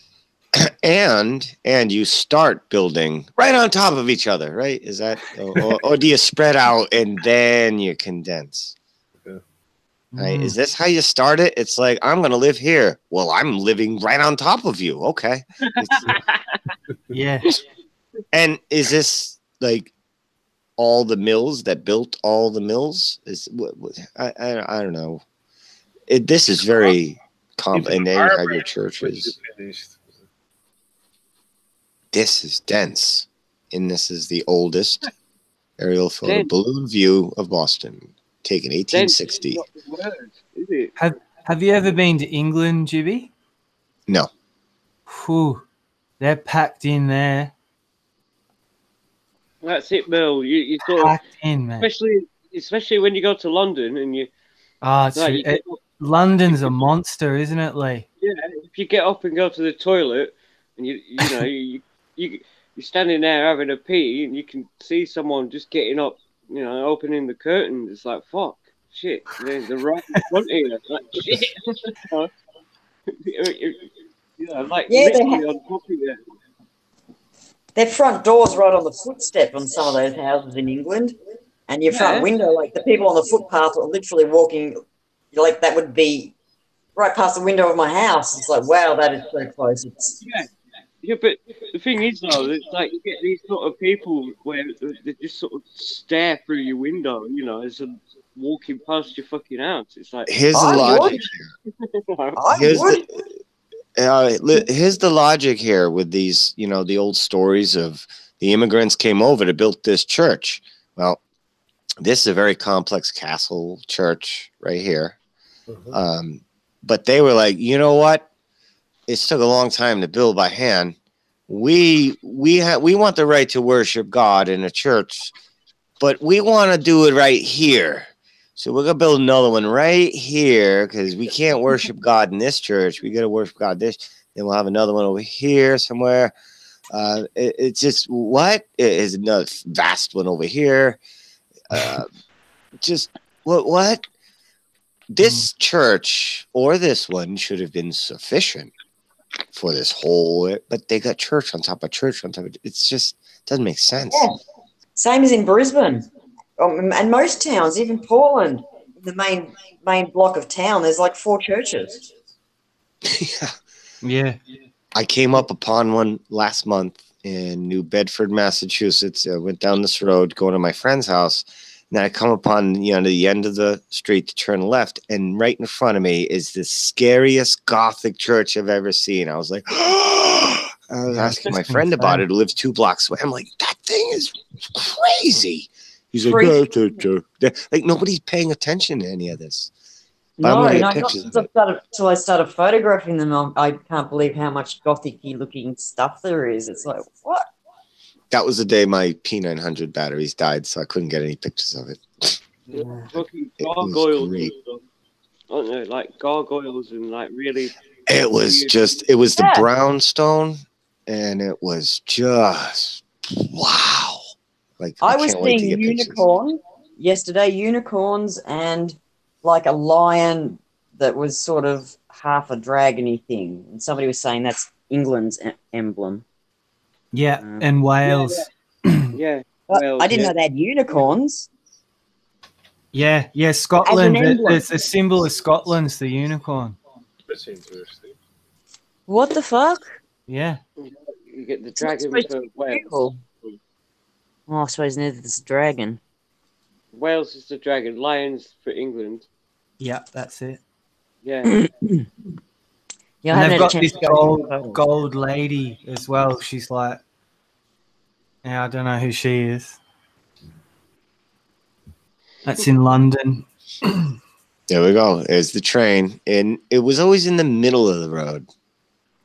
I noticed. Whenever they kept the tracks in and brought in cars, that's how they did it. The roads always went on both sides of the train. Yeah. And then the trolley, same thing with the trolleys. I'd sit at a red light and then the trolley would go by and I'm like, they don't have to stop at the light. That actually looks like a diesel log, not an electric one. Baby, because they were introducing the fossil fuels to get rid of the free forced hot air. Because we actually have a track for transport of goods, and there's also diesel log, a very old one that almost looks exactly like that one. That's why I thought, hey. Did you hear the analogy I was saying? Not the analogy. It's late and I can't get my words right. But there, one bottle of water can fill the steam from that one bottle of water can fill 1,700 bottles, and you use that steam to heat, and that's what they used to do. When I was out yesterday, in one of the parks and gardens, they had a boag tree. And when I was doing my outback trip across Northern Territory in Western Australia, they used boag trees to get water out of. Like at one place, they even had a tap in this tree, and you could turn the tap and drink fresh water out of the tree. Wow. Yeah. Yeah. It's like, Yeah, that's the rounded stuff. This is 1904, Boston. This is right around when my grandfather got to 50 miles south of here. It was right about this year, 1906 or look at 7. that. You get here. That's like Look at this. Disneyland. It's Yeah, like freaking and Disneyland. 1776. This is 130 years later. We got all this done in 130 years. Well, I guess it started off as wood, and then we went to this, and then we went back to wood. Is that how it went? I don't know But how not we only did it. that, you had enough time to build beautifully. They weren't in a rush. They were doing artistically. Absolutely no rush. Don't worry about dinner. It'll be ready and in an abundance. Just they were living like kings. And what? But weren't they riding around on like cowboys and Indians? This was built when cowboys and Indians were running around. Sort of, like, what? This is huge. This is such a massive. Because don't forget, they got the last of the Indians only last century. We used to watch them in the movie Buffalo Bill and all those guys. Till the 1960s, 70s, just Bonanza, the theme of all that. They're building all of this while they're running around with, it's just. Yeah, check this tree out. I don't know why. Just because. I'll get it up. Where is it? Oh, the boag tree? Yeah, I don't want to derail the convo, but it's just. Where is it? God. It's just. I'd never even heard. I live in Australia and I'd never even heard of it. Like. But it's almost like little people could live in it. Yes. Cool. Yeah, cool. And they used them as jails. Sometimes they would, like the local sheriff dude would hold the local Aboriginals in there or whoever else, and at gunpoint, and until somebody else rode up and dealt with the matter. What? That is huge. It's huge, isn't it? Australia's so. How old does that have to be that big? Out. Is that near you, Mel, or what? No, that's more in, too. Yeah. yeah, a few thousand kilometres from us. It's more outback. God. A few thousand kilometres, yeah. Wow. But there's some in the city. They planted them in the city. Nowhere near as big as that one, though. But they were still. I'll show you what they usually look like. That's a baby, actually. Yeah, big enchilada. Like they usually look like this one. Come on. Boom, boom, boom, boom. Like that one. Holy shit, man. That's strange looking tree. That's a bonsai top. Yeah, isn't it? Yeah. Yeah. Yeah, good spot. Yeah. And apparently you can drill into it and get water out of it. And it filters it like the wood filters it as well. You know, it almost looks like they entered the tree, that there was another tree, and they actually put a part of another tree on top of it, like yeah, entering the tree. That's what they do sometimes with fruit trees. Yeah. I reckon everyone, probably touch wood, but everybody could probably come to Australia and there'd still be room. I think you're right. There's so much space. They say you can put the world's population into Tasmania, and we all have like a decent sized house block each. They said the same about Texas. What, did everybody get their turn at that math? No, yeah, but it's the same thing. It was just to suggest that, the land's not overpopulated if we were to use it correctly. Right. Yeah. Yeah. We don't need culling back to the whatever number they want, sort of thing. Because I hear heaps of people say that, the world's overpopulated, we can't sustain ourselves. Yeah. Yeah, we can, we just don't have the technology. We're not allowed near it. We have the technology, but we can't access it.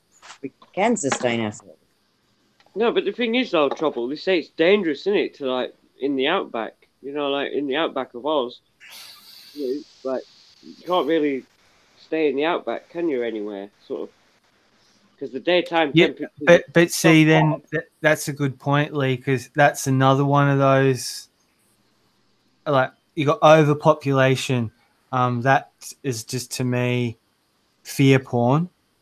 Yeah. And then you can't go into the outback. It's like more fear porn. You can't hitchhike, fear porn. You can't trust anyone, fear porn. Just stay at home and lock the door and get some Coca-Cola in the fridge. Yeah. Yeah. You know? Yeah, but that's it, though. They say, it's so dangerous. You can't, if you get caught in the outback, you're going to die.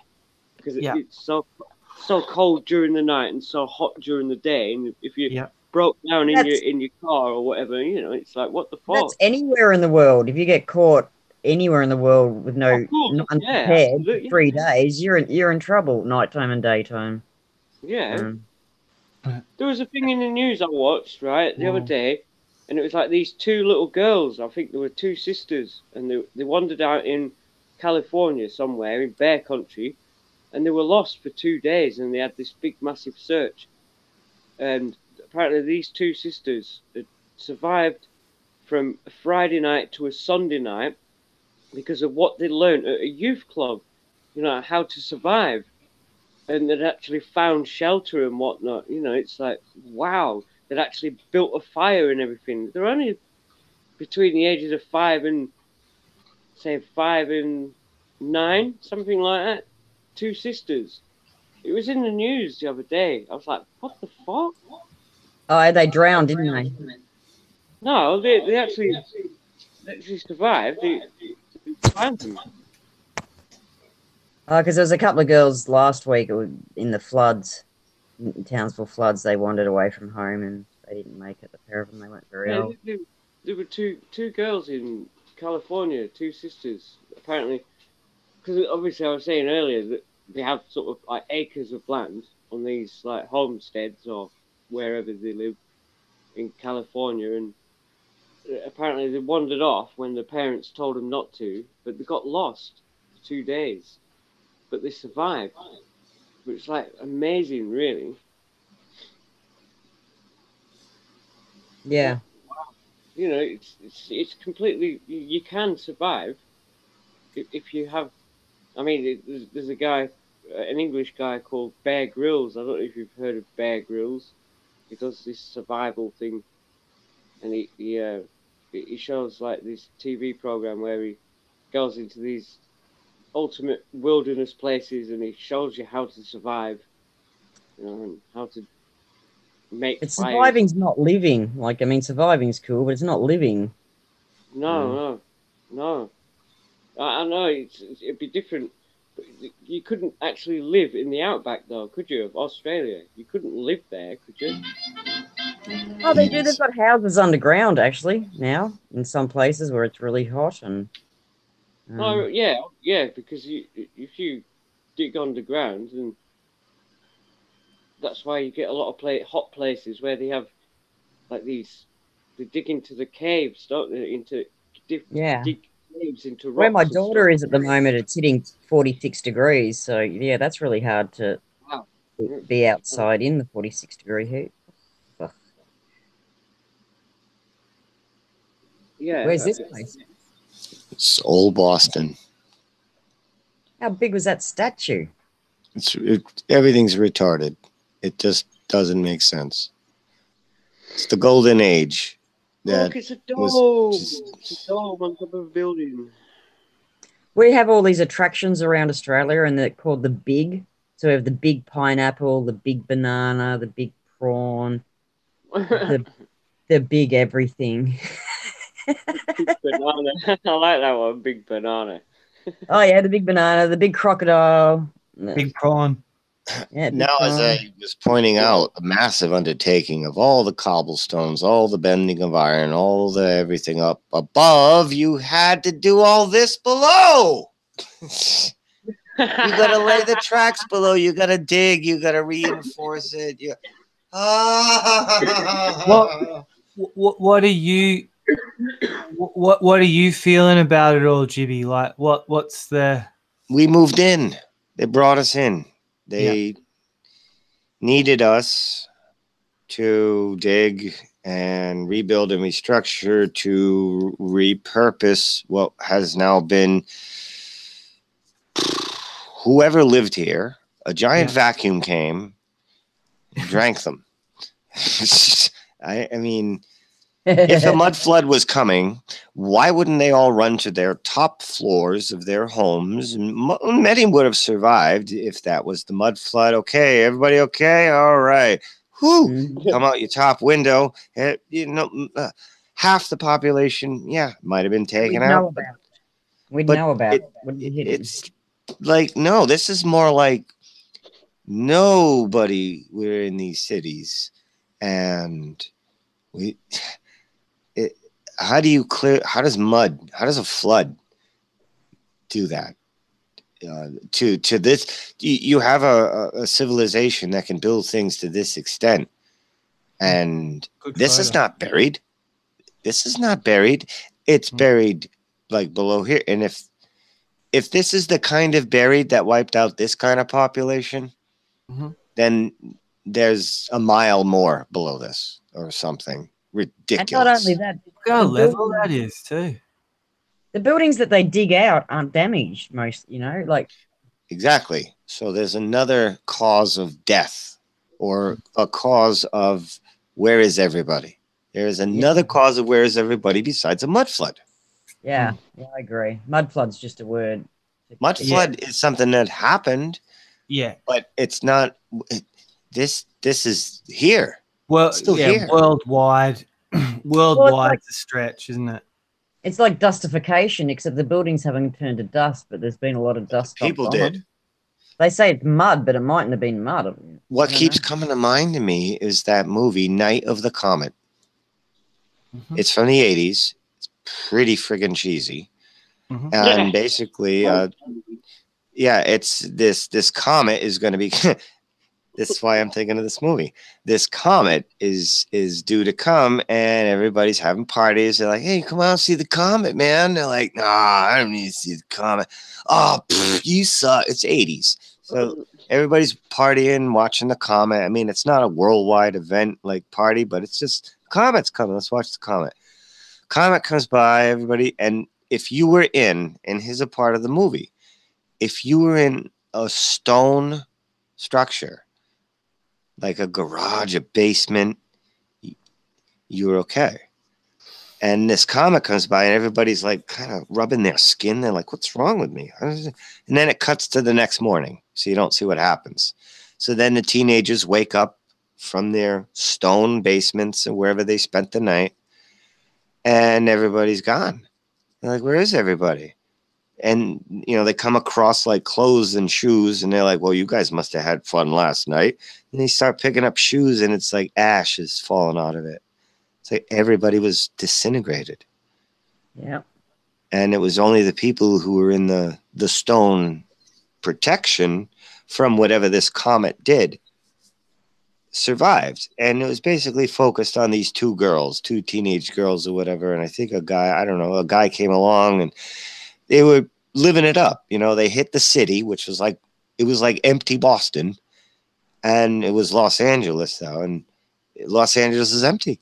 There's no cars. There's nothing. Everybody's gone. So they hit the department stores, play the 80s music. They're putting on clothes. They're living it up. And that's the movie, basically. Like, and then they start meeting other people at the end and throughout, scavengers and whatnot. It's the same story. Comet, everybody's gone, empty cities. That's what keeps coming to mind. Mm. Between Martin's research and all this stuff I come across, and UAP and all these people doing this research, and I'm getting kind of a collective story. I'm not fine-tuning it yet, but mud flood is not the reason. Mud flood happened, not the reason. Where did everybody go? Who built this? Where are they? See, like the mud flood, it's a thing that's been talked about quite a lot recently, isn't it? On say like YouTube. Yep, and, it's trending. Yeah. You watch, right? Say maybe next year, the year after, there'll be a movie out called Mud Flood. Yep. Yeah, we're making the movie for them, like we made Ancient Aliens years before they made it. It's all the research that was done online is now on TV. This is just Boston. You have Los Angeles, Philadelphia, Texas. I mean, I could just go on and on with hundreds of cities like this. I think what this sort of point of view is going to allow is, you know, like the Venetians and the Egyptians and them all being separate timelines. I think this is kind of might be able to bring it into more one timeline. Yeah, like Phoenicians are getting involved in this. Martin's pulling up the Phoenicians in a lot of this, but still, you have hundreds of these cities just in America. Now you go to your countries, and how many of these already built, massive undertakings were already there. And a mud flood, mud and water comes along, and everybody's gone, except the Vikings in London, like in Africa. The Americans' version of history is so skewed because they just leave out chunks of other countries' stories. Yeah, I was going to say that we really only know about 20, 30 countries, really, and there's another 100 of them that I don't even know exist, let alone have heard anything from. So it's going to get really interesting to get access to all that when that information gets translated into English, or I learn another language. And not enough were wiped out to forget how to build a long-lasting, efficient anything. Like, where did it seems like a vacuum cleaner? Like, everybody's gone. All right. What's happening? What happened? This story is bigger than a mud flood. They're just gone, and a new story's inserted for all the new children that. But then there were still some adults around. They were. I don't know. Something is so. We're still missing major pieces for this to make sense. Mud flood is not a wrap up. Beyond the 1850s, it gets hard to. Yeah, I don't know who said it, but someone said "Back to the Future," and I was just like, that's interesting. You know what? Great movie.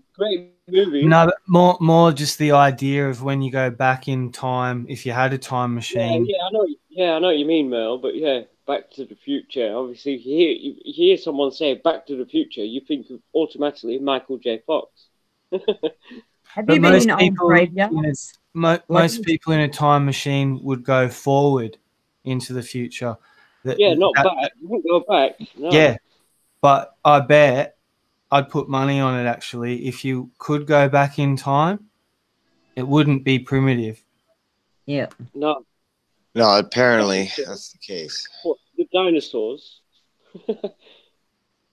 Yeah, Ooga and another thing Booga about mud Booga flood. Man, Captain Caveman. Sorry, dude.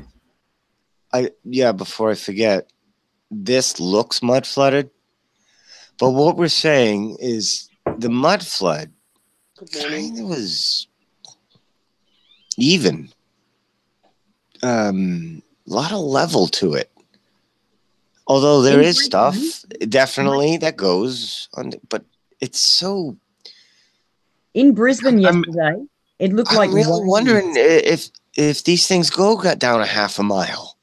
It's just because that's the kind of mud flood that would have had to have occurred to bury everyone. But it doesn't make sense for the size of these things and everything. There's something missing, something major. See, Brisbane's really hilly. It's not flat, and it does look like waves of land, you know, like ocean, but it's frozen, and then the buildings are under it. Hey, It's not Trouble, flat. Trouble in Oz. Do you have an underground system like London? You know, like a metro underground. No, not really. Do we? I don't. Everything's like overground, like rail. I'm starting to, but when I was in Brisbane yesterday in the city, they're redoing. There was this across the road from where I was. I could see it drop down like 4 stories, and I thought, wow, what's that hole? So I went over there and had a look, and they're turning it into a memorial and doing it all up. But I turned around, and then it's a tunnel straight through the railway station on the other side, so that you don't have to come back up and trying to cross on the busy road. And then I spoke to one of the workmen there, and I said, you know, is this new? He said, no, this has been here since, you know, the 50s or whenever it was, when they, you know, last century.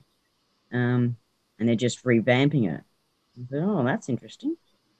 So when you came to England, Trouble, did you visit London? Yeah. Yes. Yep. Did you travelled on the underground system, the tube? Yeah.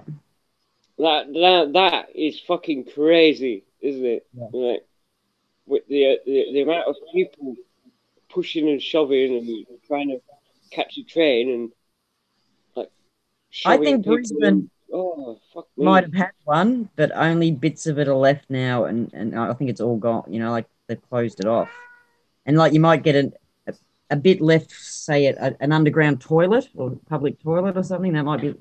Yeah, and then yeah. That's about it that's left, sort of. Or like a subway, sort of an underpassage, like it goes underneath a road, maybe. Yeah, and it's just a box in there, and you go down. There's toilets in it, and you come back up again. But they're starting to close all those because of the junkies and all that crap, all those reasons. Yeah, yeah. You find some sort of heroin addict or some sort of someone that's on crack or But something. look at the photos, though. Oh, that's stunning. I'll shut up. This What's is this Hotel Vendome. Yeah, this is it's mud flood. I can see the windows, but yeah, again, look, the windows underneath. But then they would say that that's like a basement. No, is that not a basement? you don't. That's not. You don't. But they keep like this isn't how you do. You don't build this, but this makes sense for your windows. Unless there's a cymatic science of resonance that this makes sense to put the windows there. I don't get it. Maybe, but not likely. You're building something like this. And you got Dracula who lives down the street over here. Or maybe this was Dracula's house. I don't know. But it's beyond. Like, if somebody built this now, I'd be like, wow. Never mind 120 years ago. Yeah. And this is a picture of it 120 years ago. This is not when it was built. Yeah, that's like a fairy castle. Like, imagine the millions that would take to build now. So, how rich were these countries? Everybody's walking around in the cleanest whites, and everybody's walking around like they're all millionaires. Everybody in all these photos were rich. And proper clothing, got gloves on and hats and... Yeah. And they were all on a pond, all wearing kind of like uniformic matching outfits, the women and the men.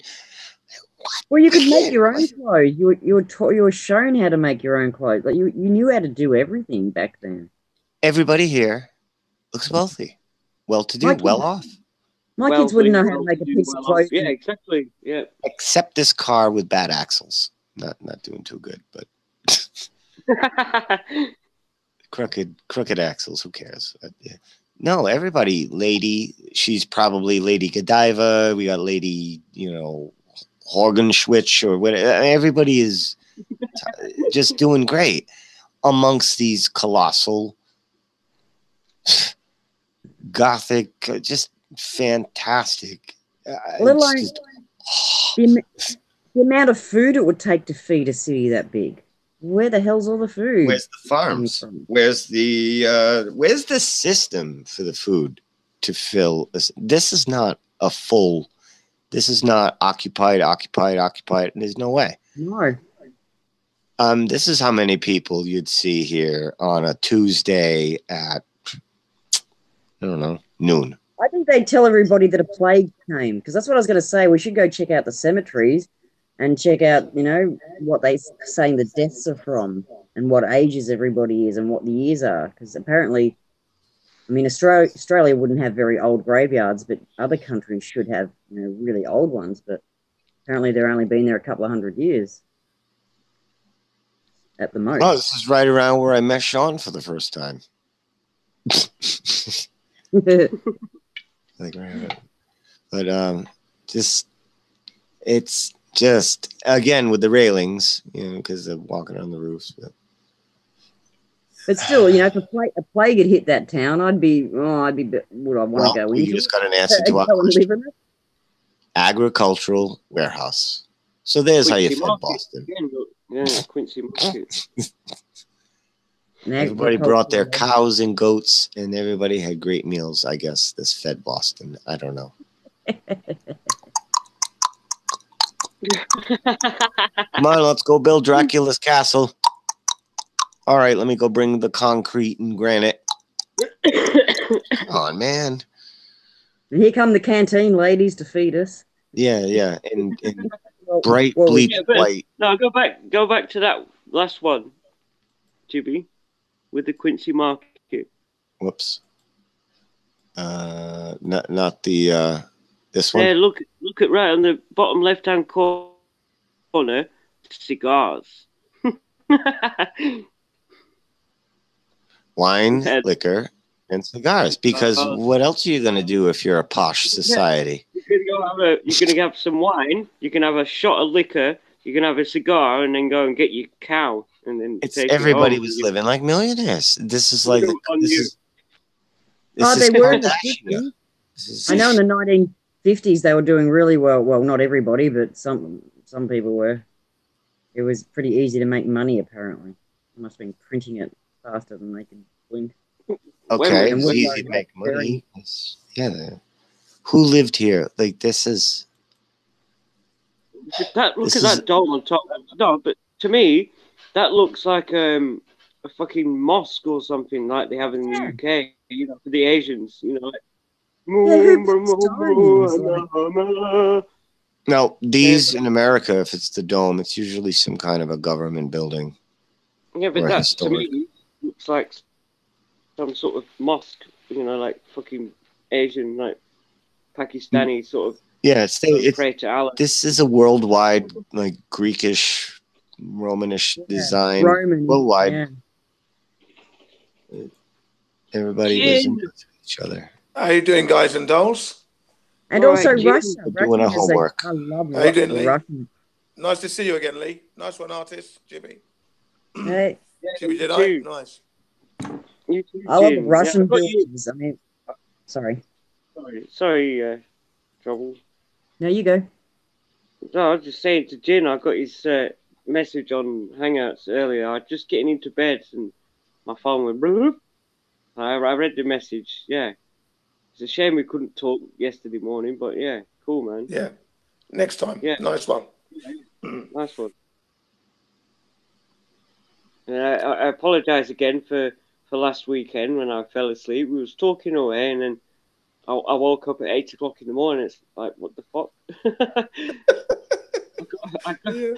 I got a right fucking, dagger eyes off my wife because I just went for a pee. As I said, I have to go. I'm going to have to go. I thought I'd try and climb into bed slyly, you know, like you do, you know, like a Yeah, worm. Sneak in. Bed. And she's just getting up for a wee, and I thought, oh, fucking hell, sorry, love, you know. I fell asleep downstairs. Yeah, I'm always doing That's that. with those buildings is like half the buildings you've got to dig the dirt out, and then other half of the buildings you've got to bring this massive amount of dirt in to put this thing on top of it. Yeah, it's amazing. How were we able to move so much dirt back in those days, let alone the rocks? So, what were we saying about this? Was this found underground or something? No, we are, no, we're just trying to. These are the oldest pictures of these cities that I've been digging up. Well, they're all different. Jesus, this is what we already had by 1935. It's amazing, you know. Looking at the old buildings in America, see, you know, Jim, it's like, what the fuck? Yeah. There are similar type buildings in Britain, by the way. Oh yeah, we said about that as well. It's like all these buildings in UK with like like the massive rows of terrace, not terrace houses, and that. Yeah, blocks, just blocks and blocks and blocks. All together. Yeah. But we're not trying to build this stuff anymore. We're building these skinny, straight-sided, giant towers. Yeah. That have none of this architecture to it whatsoever. Yeah, Prince Charles commented on it, didn't he? Just before he married Diana or after, he commented on the fact that architecture has gone south, really. You know, he hates modern architecture. No character, too simple, too plain. And they're not for people to live in. They're these big businesses. Nobody lives in these big, tall skyscrapers. Oh. Look at that, though. Imagine climbing up there. What the fuck? I know. Painters suspended on cables on the Brooklyn Bridge, October 7th, 1914. Health and safety. Yeah, all right. Right. They just don't even care. There's right up there. Yeah. Look at where they're hanging around. Very casual. Yeah, very casual. Yay, hello. Yeah, very casual indeed, I'll tell you. Hey, dinner time, lads. You know. 1909. We had this thing built. Oh no, it hasn't. So this was. That's San Francisco. This is 1909 before we had the floor of the bridge up. Yeah. If these are the cranes, right? If these are the cranes, then how did we do this? How did we lift? How do you lift this if these are the cranes? How does this get hooked onto this and get up and there? then hooked onto that? How did they do that in 1909? I'd love to see that. Do they not sometimes have cranes built onto the structure? No? Yeah, cranes and pulleys. Yeah, these are kind of like the big boys back then. Yeah, I know. We didn't have like the big stuff we have today. You got your cranes like. Even today, we don't really get them that much bigger than this. I mean, on the ground, but this has to connect to that, and then these are. And it's all raw iron, you know, the heaviest of heaviest steel you're using as well, heavy grade. And it just. Look at the steel cables. Look at the steel cables just suspended there, waiting for the road to go in. You know? Yeah. It's mental. What the fuck? Can you see all the men working on it as well? But is that how? Yeah, they build it from one. Yeah, and they meet in the middle. It's crazy. It has to be precision, which they can do on that round globey thing really well. Yeah. I tell you, the man with the hardest job is the man who's doing the rivets. He's got the most boring and the most hardest job, man.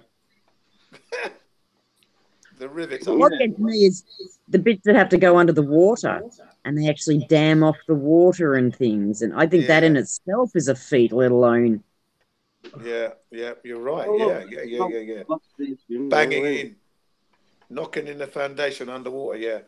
Yeah, that is a mind blowing to me.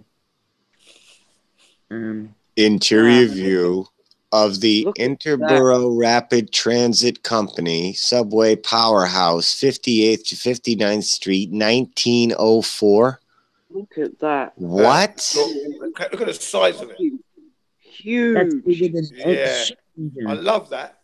Do you know what I mean? You know, they never broke down these things. Never. No, they didn't, No, did they? because they were so big, they were just super reliable. What do we do? Bury them? Yeah, I know. Yeah. Something's going on here. Right, I'm going to have to leave you guys because my next student's coming, unfortunately. But afterwards, I'll pop back in, okay? It's a short visit, All right. Lee. Next time, Yeah, Lee, nice okay? one, Jim. All right, cool, mate. Yeah, yeah. Sorry I got to leave, mate. I've got a student coming. Just a short All visit. right, mate. I was previously with psychics just a little while back, so just a short visit again. Later, yeah, guys. Thanks a lot. Bye. Wait. If nothing else, it turns out to be a plausible explanation of all of this, but at least we're learning some stuff about history and There seeing you what. go. There you go. You missed it, Jimmy. Go back up. Twin Towers. Is it? It's got to be. Oldest footage ever of New York City. Twin Towers. Look at that. Wow. 1905. We had this done by 1905. See, they're better. That's a better camera quality than what the moon landings were.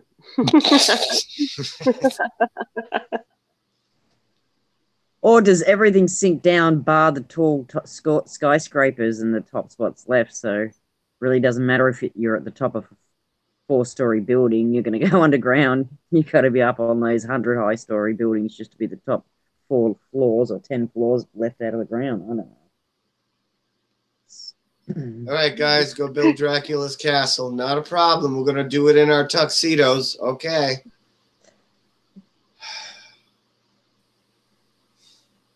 That was like the Paris catacombs. And like one guy's in his old, work clothes and he's stacking bones. Some guys are in suits talking to each other. And in the background, there's ladies in full dress gowns and it's a photo, not even a drawing. It's like 3 scenes in one. Like, and they're just out there dancing away, having a great time. And there's all these bones and dead people. Okay. You'd be pressed to find somebody not wearing a hat.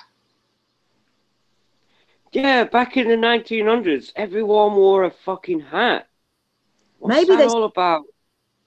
Maybe they spent 100 years actually collecting all these bodies, all the dead, left bodies that were on the ground as well, and that's what the Paris catacombs and all these other things are. I don't know. Why wouldn't you just destroy them? Yeah, but back in the day, everyone seemed to wear like a hat, didn't they? Everybody has a hat. Yeah. It keeps the sun off your face so you don't get that sunburn. That's the best sunscreen. Nowadays, it's beanie hats and baseball caps. It's like, what the fuck? But everyone's like, used to have a hat and a beard, maybe. Ooh. I've got my grandmother's hat box. It's like a wooden box, a round one. Yeah. They all comes came up in to about boxes. crutch height, and you can put your big hats in it. Yeah, they all seemed to come in a box, didn't they? At one point, hats.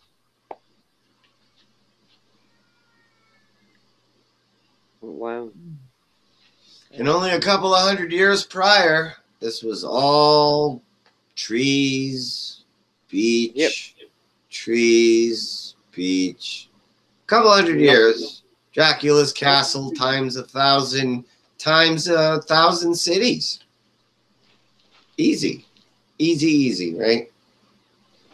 Well, we've all got the pictures in our head of them, all going through the forest with those giant saws and cutting everything down. So they've implanted the memory, the visions quite well.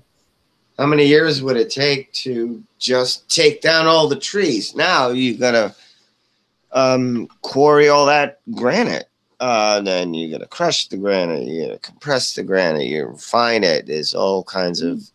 Oh, now you got the cobblestone people. You got to do all that, and you got the underground people with the shovels and the train tracks.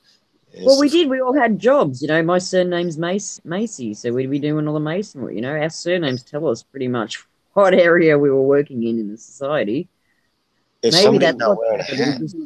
Oh, I wouldn't have admitted to that trouble. Everyone will be calling you a Freemason. You know, ooh, Illuminati.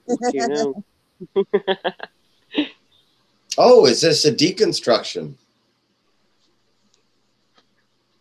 Yeah, and don't forget there was a time we didn't have surnames. That's been around a couple of 100 years. Surnames, yeah. Yeah.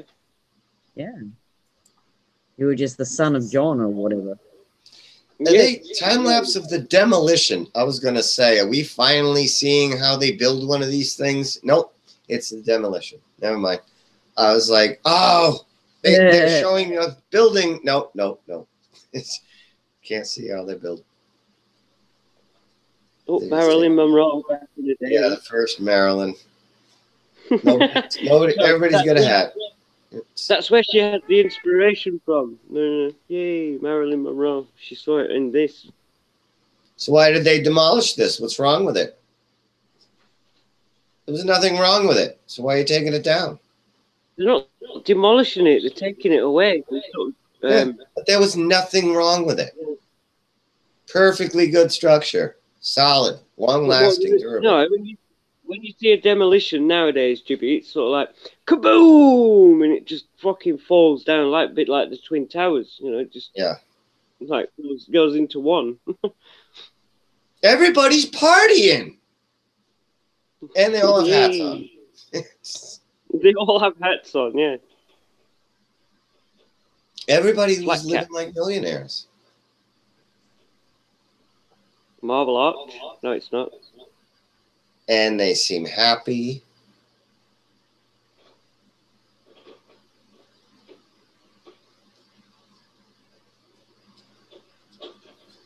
$18.99. Motorized cars. Motorized, exactly. Not fucking petroleum there. Oh, these are electric. I'm not seeing anything with a motor. I think that was electric.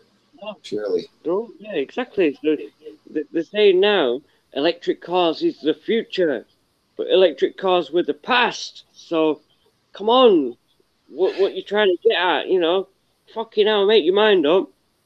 100-year scam corrected. Who cares? Carry on. Nobody gets punished. And these people that walked into built cities, I wonder if they killed them with their diseases and their world wars so that, you know, not much of their stories are left. I don't know. What was the cause of World War One? We're not sure. Oh, okay. You know, we just thought we got to war. Why not? I don't know. This is it, Jibby. I don't know why the fuck England got involved with this war. What the fuck? Doesn't make sense to me.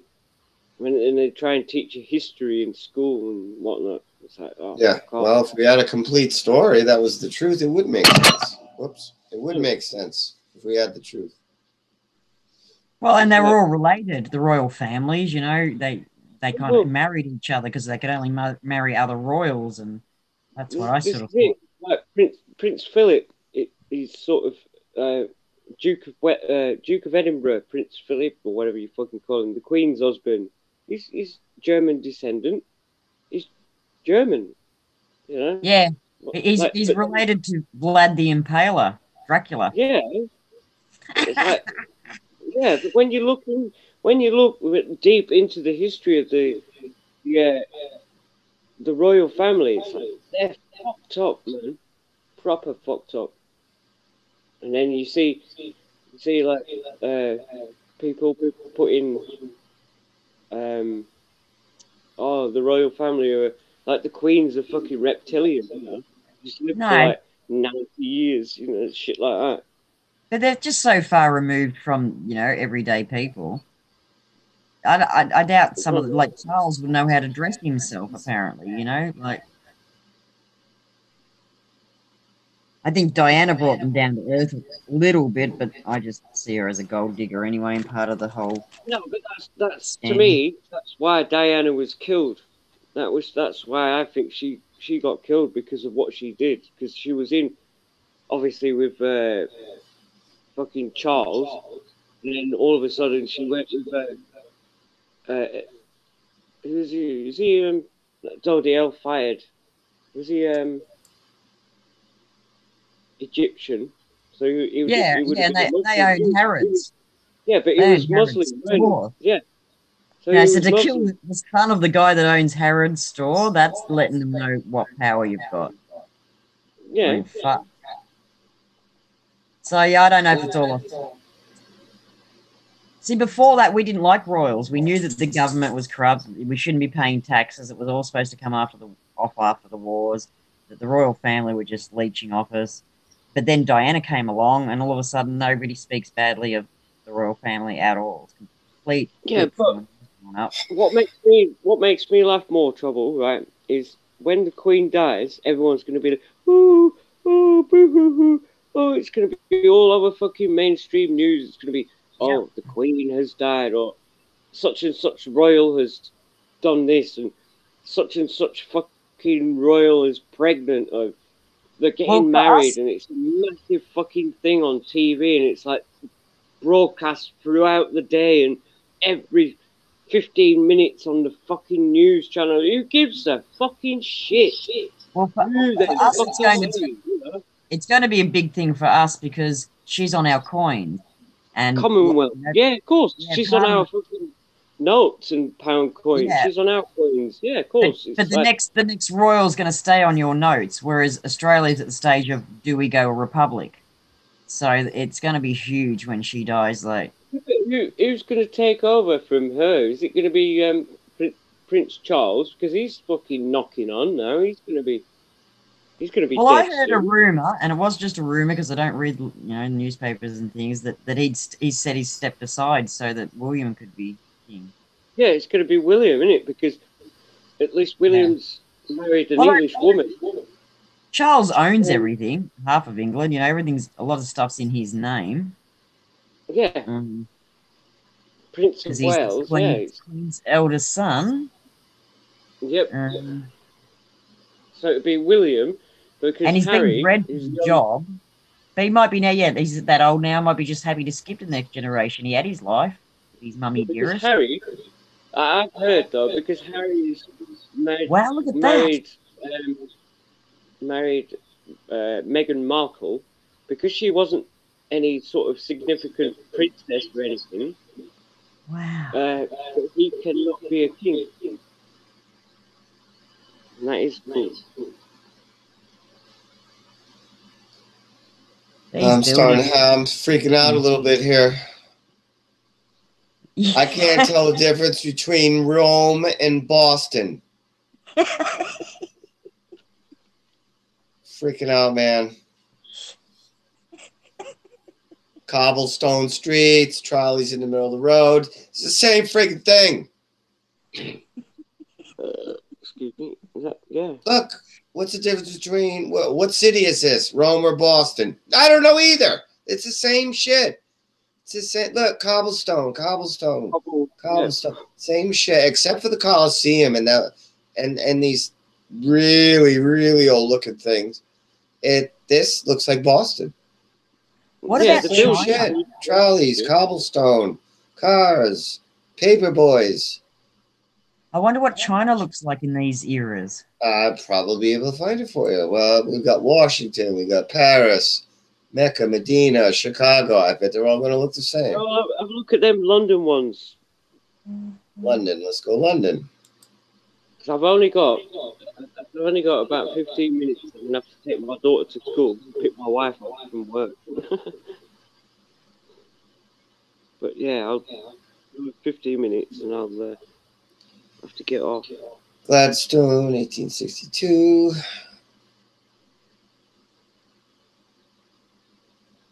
Top hats. Top hats. Top Do you have your hats top and hat? You cannot come aboard without your top hat. and rail cars, yeah. Farrington Street. 1924. Similar building. Check for cobblestone. Well, I'm sure it'll be there. Oh, wow. You guys got homeless? Oh, it's 1940. All right, that's well after the... No, that'll be in the Blitz. That'll be in World War One, where they're all sleeping down on the London Underground tube station, yeah. World War During an Two. air raid, yeah, 1940. Yeah, World War Two. They just puppet stringed you guys bad, didn't they? Houses 1910. I have this church in Boston. I have this church in Boston. Come on. That's Big Ben. That's Big Ben. That's Big Ben? We have a mini Big Ben in Boston. I always called it mini Big Ben. And looks just like it. I don't know precisely, but yeah. Again, it's like Venice. It's on the water, isn't it? Yeah. Because again, the Venetians know how to build on water. 1897. Cigars, and you got your cigars, your tobacco. Come on, it's Boston. Everything's Boston. Because I'm an American, so everything's going to be like my town. What if one part in time, instead of having factories in a city, what if the whole world was one country with one factory, another country did another thing, and then they CCTV in 1968. CCTV. What the fuck? 1968. Look at that. Big Brother already watching you. Yeah. Wow. Well, we went to the moon the year after, so yeah. Yeah. We had black and white telly, and then I think America's different, but Australia didn't get it till a few years later after I was born. Look at that. Sailors in hats. Still got hats on, even though they're on a boat. Because no one wanted to get sunburned back then, yeah. They all stayed out of the sun. The underground public subway, yeah. 1924 with that. 1897. Yeah, we saw that one at the beginning. 1877.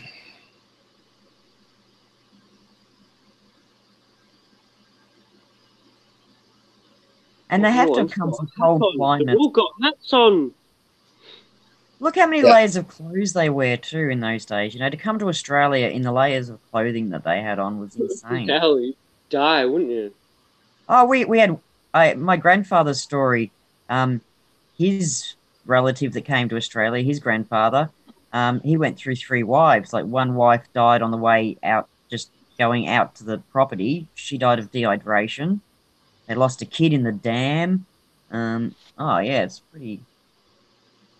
People just died all over the place. Now you see that's when the immigrants started coming over to the UK. See, yeah. I noticed they all have one thing in common: potbellies. Yeah, wealthy. That'd be the curries that they eat. Yeah, you're all eating curry. You're the curry.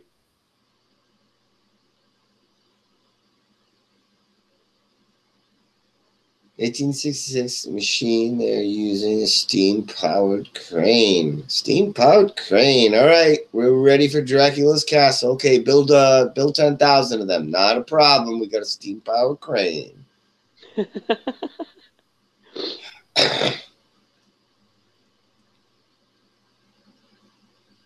Underground station. The Bank of England on the left. Look at that. The Bank of England. See that massive with all the columns and stuff.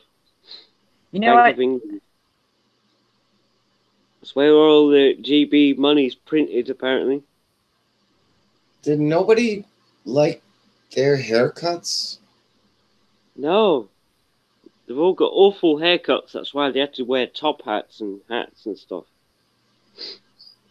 Because the beauty parlors hadn't come along yet. No, no. That's it. There was nowhere to go and get your hair cut properly. You'd put a bowl on your head and cut round it. The old bowl cut. Oh my Bowl god, my cut? grandmother That my comes grandmother from, like, gave me a bola? bowl cut. Did that come from bowler hats? No, they literally, like, my grandmother just trimmed around across my fringe, down I around know, the sides, around the back, and I I literally just looked like a bowl. You actually did the bowl, like the literal bowl on the head bowl. No, but Yeah, I think you know what it's referencing? The bowl cut. You know, like you put a bowl on your head and you cut round it. Yeah, so you got that pretty line, much. haven't you? Yeah. That's fucking mad. 'Cause it's like I remember being at school and like people are coming to school with a haircut. Oh, he's just had a bowl shoved on his head and cut round Well, it. who went to the hairdressers? Nobody went to the hairdressers. Everybody got their hair cut at home. You did everything at home. That's it. I shave my own hair now. I don't bother going to the hairdressers. They charge like £10 just for a fucking cut. It's like fuck that. I'd rather Yeah, just and shave it all off. there's heaps of willing, show-offs on the internet who tell you how to do it. So that's what I did too. I just watched one of them that, I can do that. How to give yourself a Hotel haircut. de Ville. This has been headquarters of the municipality of Paris since 1357, and where the mayor keeps office circa 1850s. They built that in 1357, and you can't get a job. Get a job. They built that in 1357. What was it for? Again? Headquarters of the municipality of Paris. So like a Hotel de council Ville. building, like a council building or something. Holy Cruella shit. de Vil. Paper Cruella de pushers. Vil. Cruella de Vil. Yeah, fucking magicians. Yeah, they built that by magic in 1357. Okay. They say so. Well, they built all the castles. Hey, look. Lady Liberty's head on an exhibit at Paris Exposition, 1878. God, she looks miserable. Is that actual size? It looks pretty big. Look at it compared to the tree. It's got to be that's got to be her head. It's Lady Liberty's head, isn't it? Yeah, they just floated it around the world on exhibition. Okay, then where did they float her body? Well, that's where it came from, isn't it? Yeah, they had to sail it out there apparently, didn't they? Like Statue of Liberty. Yeah, she came from Paris, didn't she? Yeah, they didn't build her on there. I mean, I find that amazing. Like, you should see some of they're shipping this around the world. Well, all right, guys, get this on a boat. No problem. We got a steam powered crane. And we're going to go across the ocean. Yeah. Like, have you ever been across the ocean? Those waves sometimes are friggin' Not huge. a problem for landing rockets and carrying gigantic statues. Not a problem. Fucking yeah, man. She doesn't have a hat on. She doesn't have a hat on. How the hell did they lift that head up on top of the body, the statue, when they, actually got it in there? I mean, wow. It's a marvel. It's a wonder of the world. It is. I think it was one of the 7 man-made wonders of the world, isn't it? The Statue Come of on, Liberty. Jibby, you're in the US. You must have been to New York and seen Statue of Liberty. Yeah, but I didn't go to Ellis Island. I've seen it. Oh, right, from a distance, yeah. Obviously, yeah, I saw it from a bridge, but yeah, that's as close as I've cared to get. I saw it. I also saw World Trade Centers 2 and 1. When there was 2 and when there's 1. Really? Yeah, the original. These things are so monstrous. You can see them from many, many roads, bridges all around the area. If you're looking in the direction, you'll see them. Oh my God. When I was in Cyprus, there's this giant statue of this guy in white, and he had his arms out straight out sideways. And didn't matter where in the hills you were, it was like, fuck, there's that giant statue again. And there it is over there, and there it is there. It was just huge. What Jesus, right? I have no idea. Bit Built like in 1758. Rio de Janeiro. You know the what's it?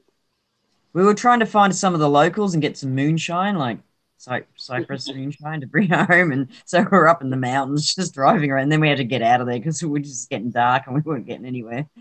Oh my God. But I came across this monastery and it was all whoa! Go back to that. But go back to the text.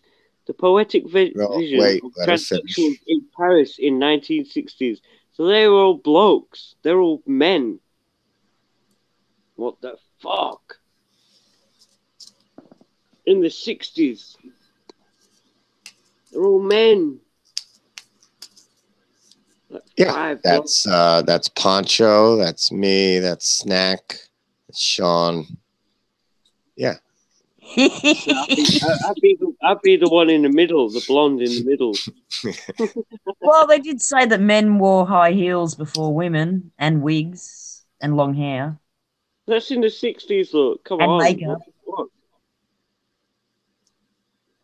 Well, did you know, like, I was watching this show, like, you know, every male species animal performs cockery, which is where you know, they show off and go, look at me, aren't I beautiful? They try to sing the prettiest sing or dance the prettiest dance, except humans.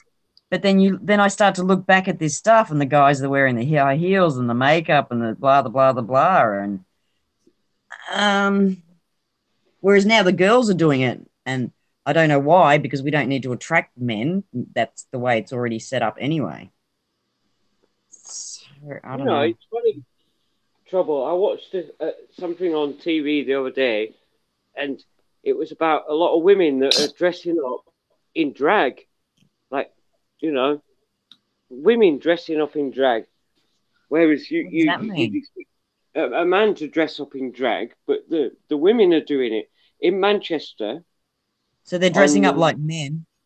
Yeah, they're dressing up as men, as women. Yeah, putting all the extravagant makeup on and the wigs and stuff. Yeah, and like people are mistaking them for men. They think they're men, but as soon as they talk, obviously it's still a woman. But they look like men, as dressed as a woman. It's like, what the fuck? That's mind-boggling. You know, it's like, what? Yeah, what?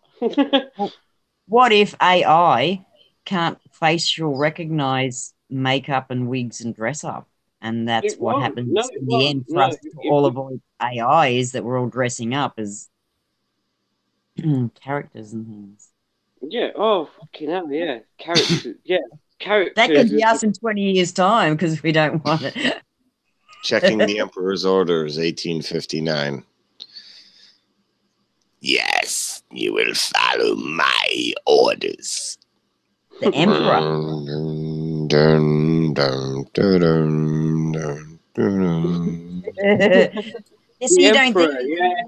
You will all put cobblestone on your streets.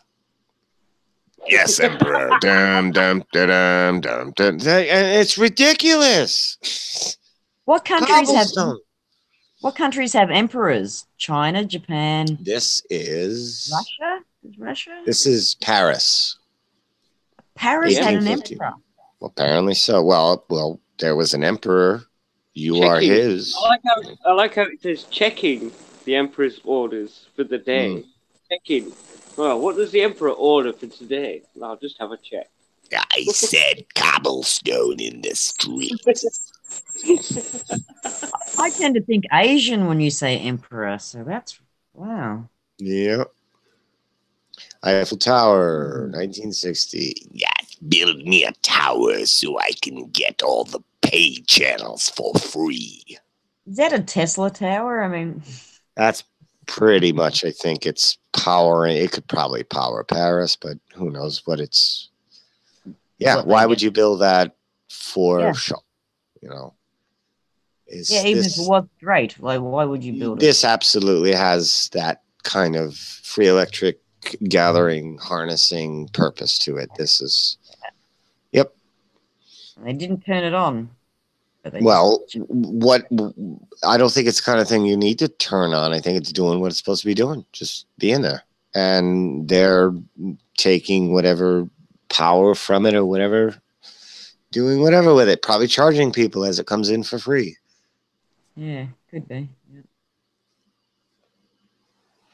Seems to be the MO.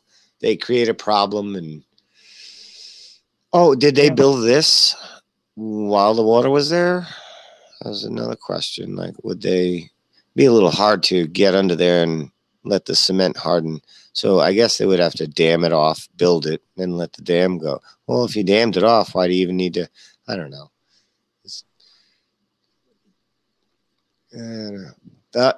Bar day, tobacco day, wine. It's the same thing everywhere. Everybody's just partying. Just this place has been a big party. Oh, and these with archways, cobblestone. they were everywhere too. Went through one yesterday. Well, because they all had phones and they all said, you should do it like this. It takes really long and it does nothing. All right. And then we're going to pull it down. Good. Yeah, and then we'll knock it down. But just really be precise with your carvings on it and everything. It does absolutely nothing. And get to work. And make them all Egyptian. Yeah. Egyptian, like, you know, foreign carvings, so that. Wow. Wait, what? Is what? Old locomotive plows through second story terminal. It's not funny, but it kind of is.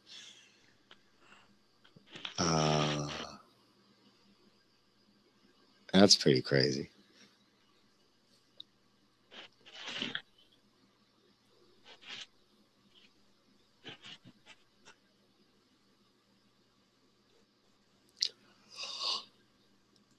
Oh, yeah. I just yawned. Went off. I was trying Hell, Megatron. You awake, Josh?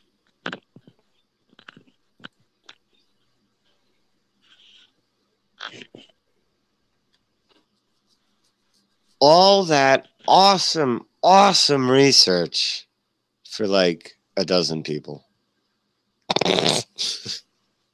I know, right? Playback. There's always the playback.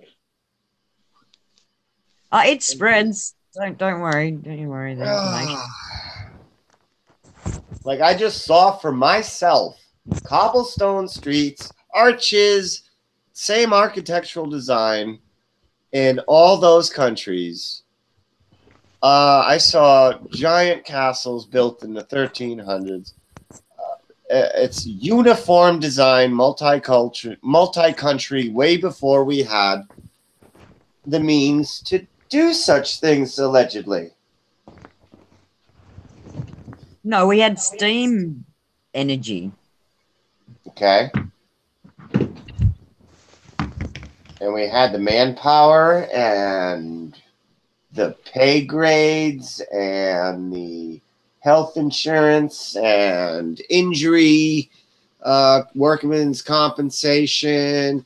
I mean, now we were advancing our building skills and our organization skills, but no, we didn't have any, you know, work health and safety.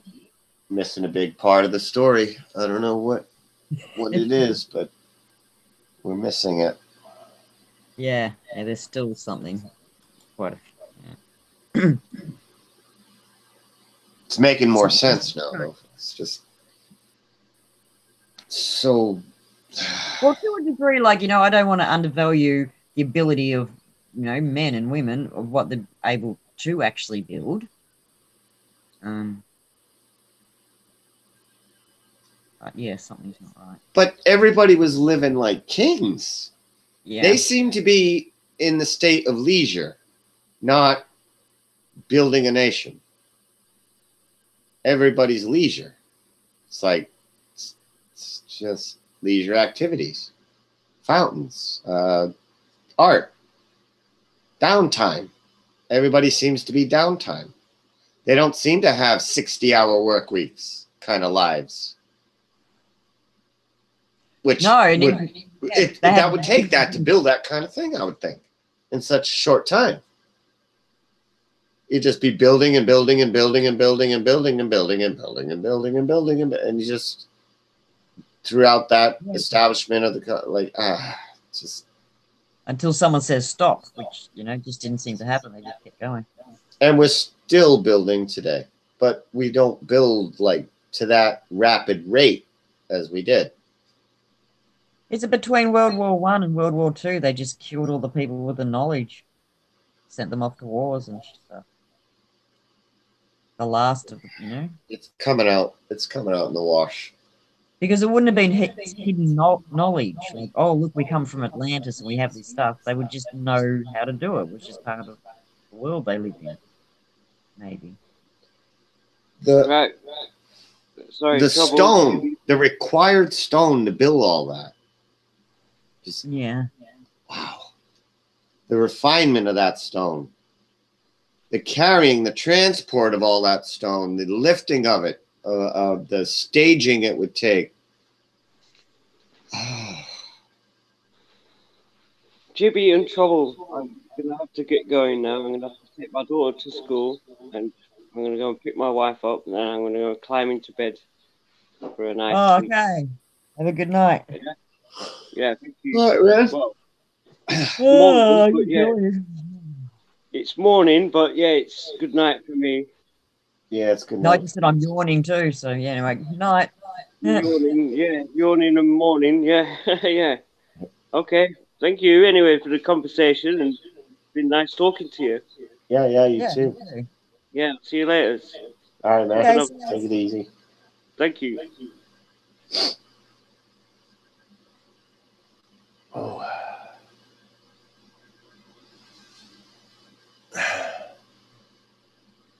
Chibi's Jewish, right? And that's what I said, these underground cellars and things like that. You got to dig that dirt out, and that dirt's got to go somewhere on top of building bloody building. Yeah, because they're doing that above ground, and there's a whole project underground at the same time, or would be around the same time. And the project underground is very vast and very complex. And I mean, everybody needed to be educated in more than just basic math. Oh, yeah. You don't want the walls, the dirt walls from the hole collapsing, near the pressure of that.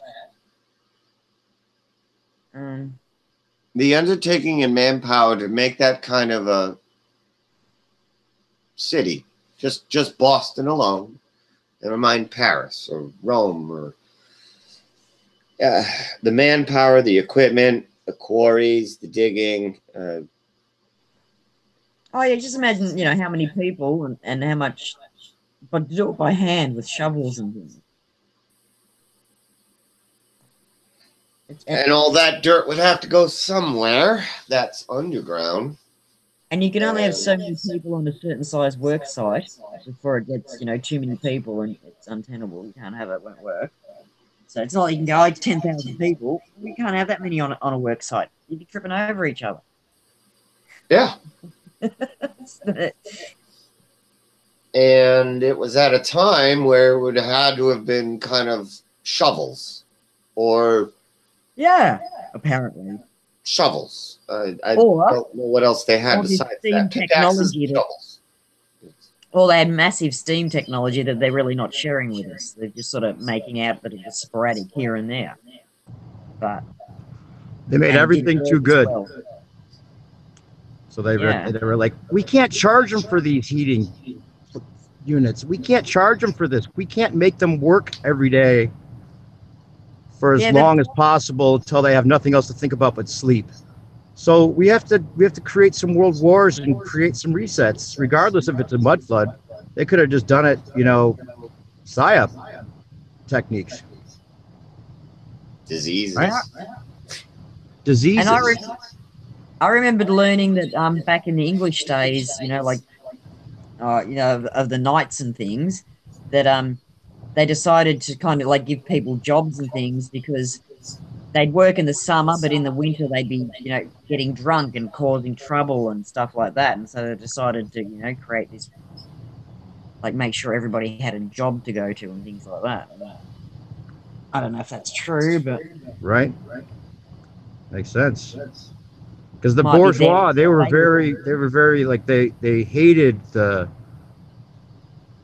underlings, the class below them, a lot more. It seemed like there was a lot more disdain back then. Yeah, well, they were trained to, because right. It's like your office staff and then your factory, out in the factory, on people on the floor actually making the stuff. And they made it too easy for them to have things that the bourgeois had. So it was like we have to act like we never had any of this, and start giving them, like you were talking about with the heaters, with the moving parts and all that. Makes no sense to go backwards.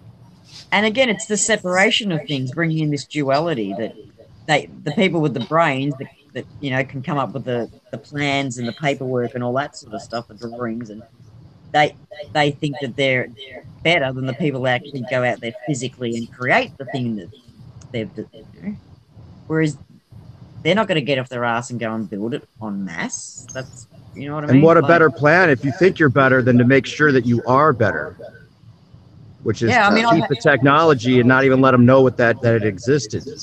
Yeah. I've had arguments with people who think a doctor is better than a sewage cleaner. And even though I've said to them, like, they go to me, well, he's been to medical school for 6 years. Of course he deserves a better income. I'm like, yeah, but the guy who's in the sewer is stopping you from getting sick every day so that you don't even have to go to the doctor in the first place. But you think the doctor's worth more. But he had to go to 6 years of training. And it's like, so nobody wants to be in the toilet in the sewer with that stench. Like, shit, shouldn't he be praised for doing that? Doing the shittiest job on the planet? Whereas the doctor, shouldn't his reward be the fact that he actually enjoys his job? Because he's doing a really cool job, like, they flipped everything. Right. Well, the cool job, I mean, if you're talking about life and death, it's a little different, but yeah, I know what you're saying. Well, yeah, yes. Well, yeah, I mean, if I was in a car accident, there's nowhere else I'd want to be but a hospital with a surgeon and doctors and stuff. Yeah, you're right. If the sewer job should have been paid like extra because it was something that nobody wanted to do, but that's just the well, it's just as valuable, is what I'm trying to say, in the community. Because until they washed their hands in the hospital, they weren't saving too many people. Well, we know the walls are completely fabricated and like funded by both people on both sides that are benefiting from both sides. So right there, you have the exact evidence of them creating situations for us to kill each other in. This is like, less compared to that. Jibby, you're trying to say something? We can't hear you. My head is just banging out the problem. Just trying to work it. Cobblestone. I worked on a problem you introduced. Do you know how many cobblestones they had to make all the streets and all these? It's about as many cobblestones as stars, plus all of the sand and all of the beach. I'm talking like cobblestones. I'm seeing all the cobblestones. What's the deal with? I missed the cobblestone part. Why is cobblestone so special and hard to get and all that? Apparently, it was in abundance. Where does it come from, though? I don't know. Is it a special hard stone than what you might find it? Pretty smooth stone, and you can see it everywhere. It's in all the photos, the streets. When you go back to a certain era, just cobblestone. Clearly, more cobblestones than people. By a factor of 10 million, I think. Like, it's just the cobblestones are in every major city and minor city. I was seeing them. Cobblestones. That's just the streets. That's just the undertaking. I mean, we wouldn't achieve that until the year maybe 2600 if we just kept working 24 hours a day with the amount of numbers we were supposed to have had. and the industry level equipment costs. I mean, we got to remember we're bringing everything from America. I mean, to America from overseas. So everything there, still in America, at England has to be brought to New England. Do you build the building for, like, just to build the factory that makes the parts? You got to start there. That's the first start. You build that, and so you got to bring all that over with you, and like working it out in my head. And I'm missing giants and big giant equipment and technology that we're not told about. It's the only way to make this work. Yeah, and before you even get to the factory, you got to clear the land. Because remember, you rocked up. And that's not just cutting the tree down. No, that's wrong. Yeah. You have to uproot the tree. Yes. And then you got to level the land. Yeah. That's it. All of those big, fat, old, giant trees need to be cut, then uprooted, because they're just going to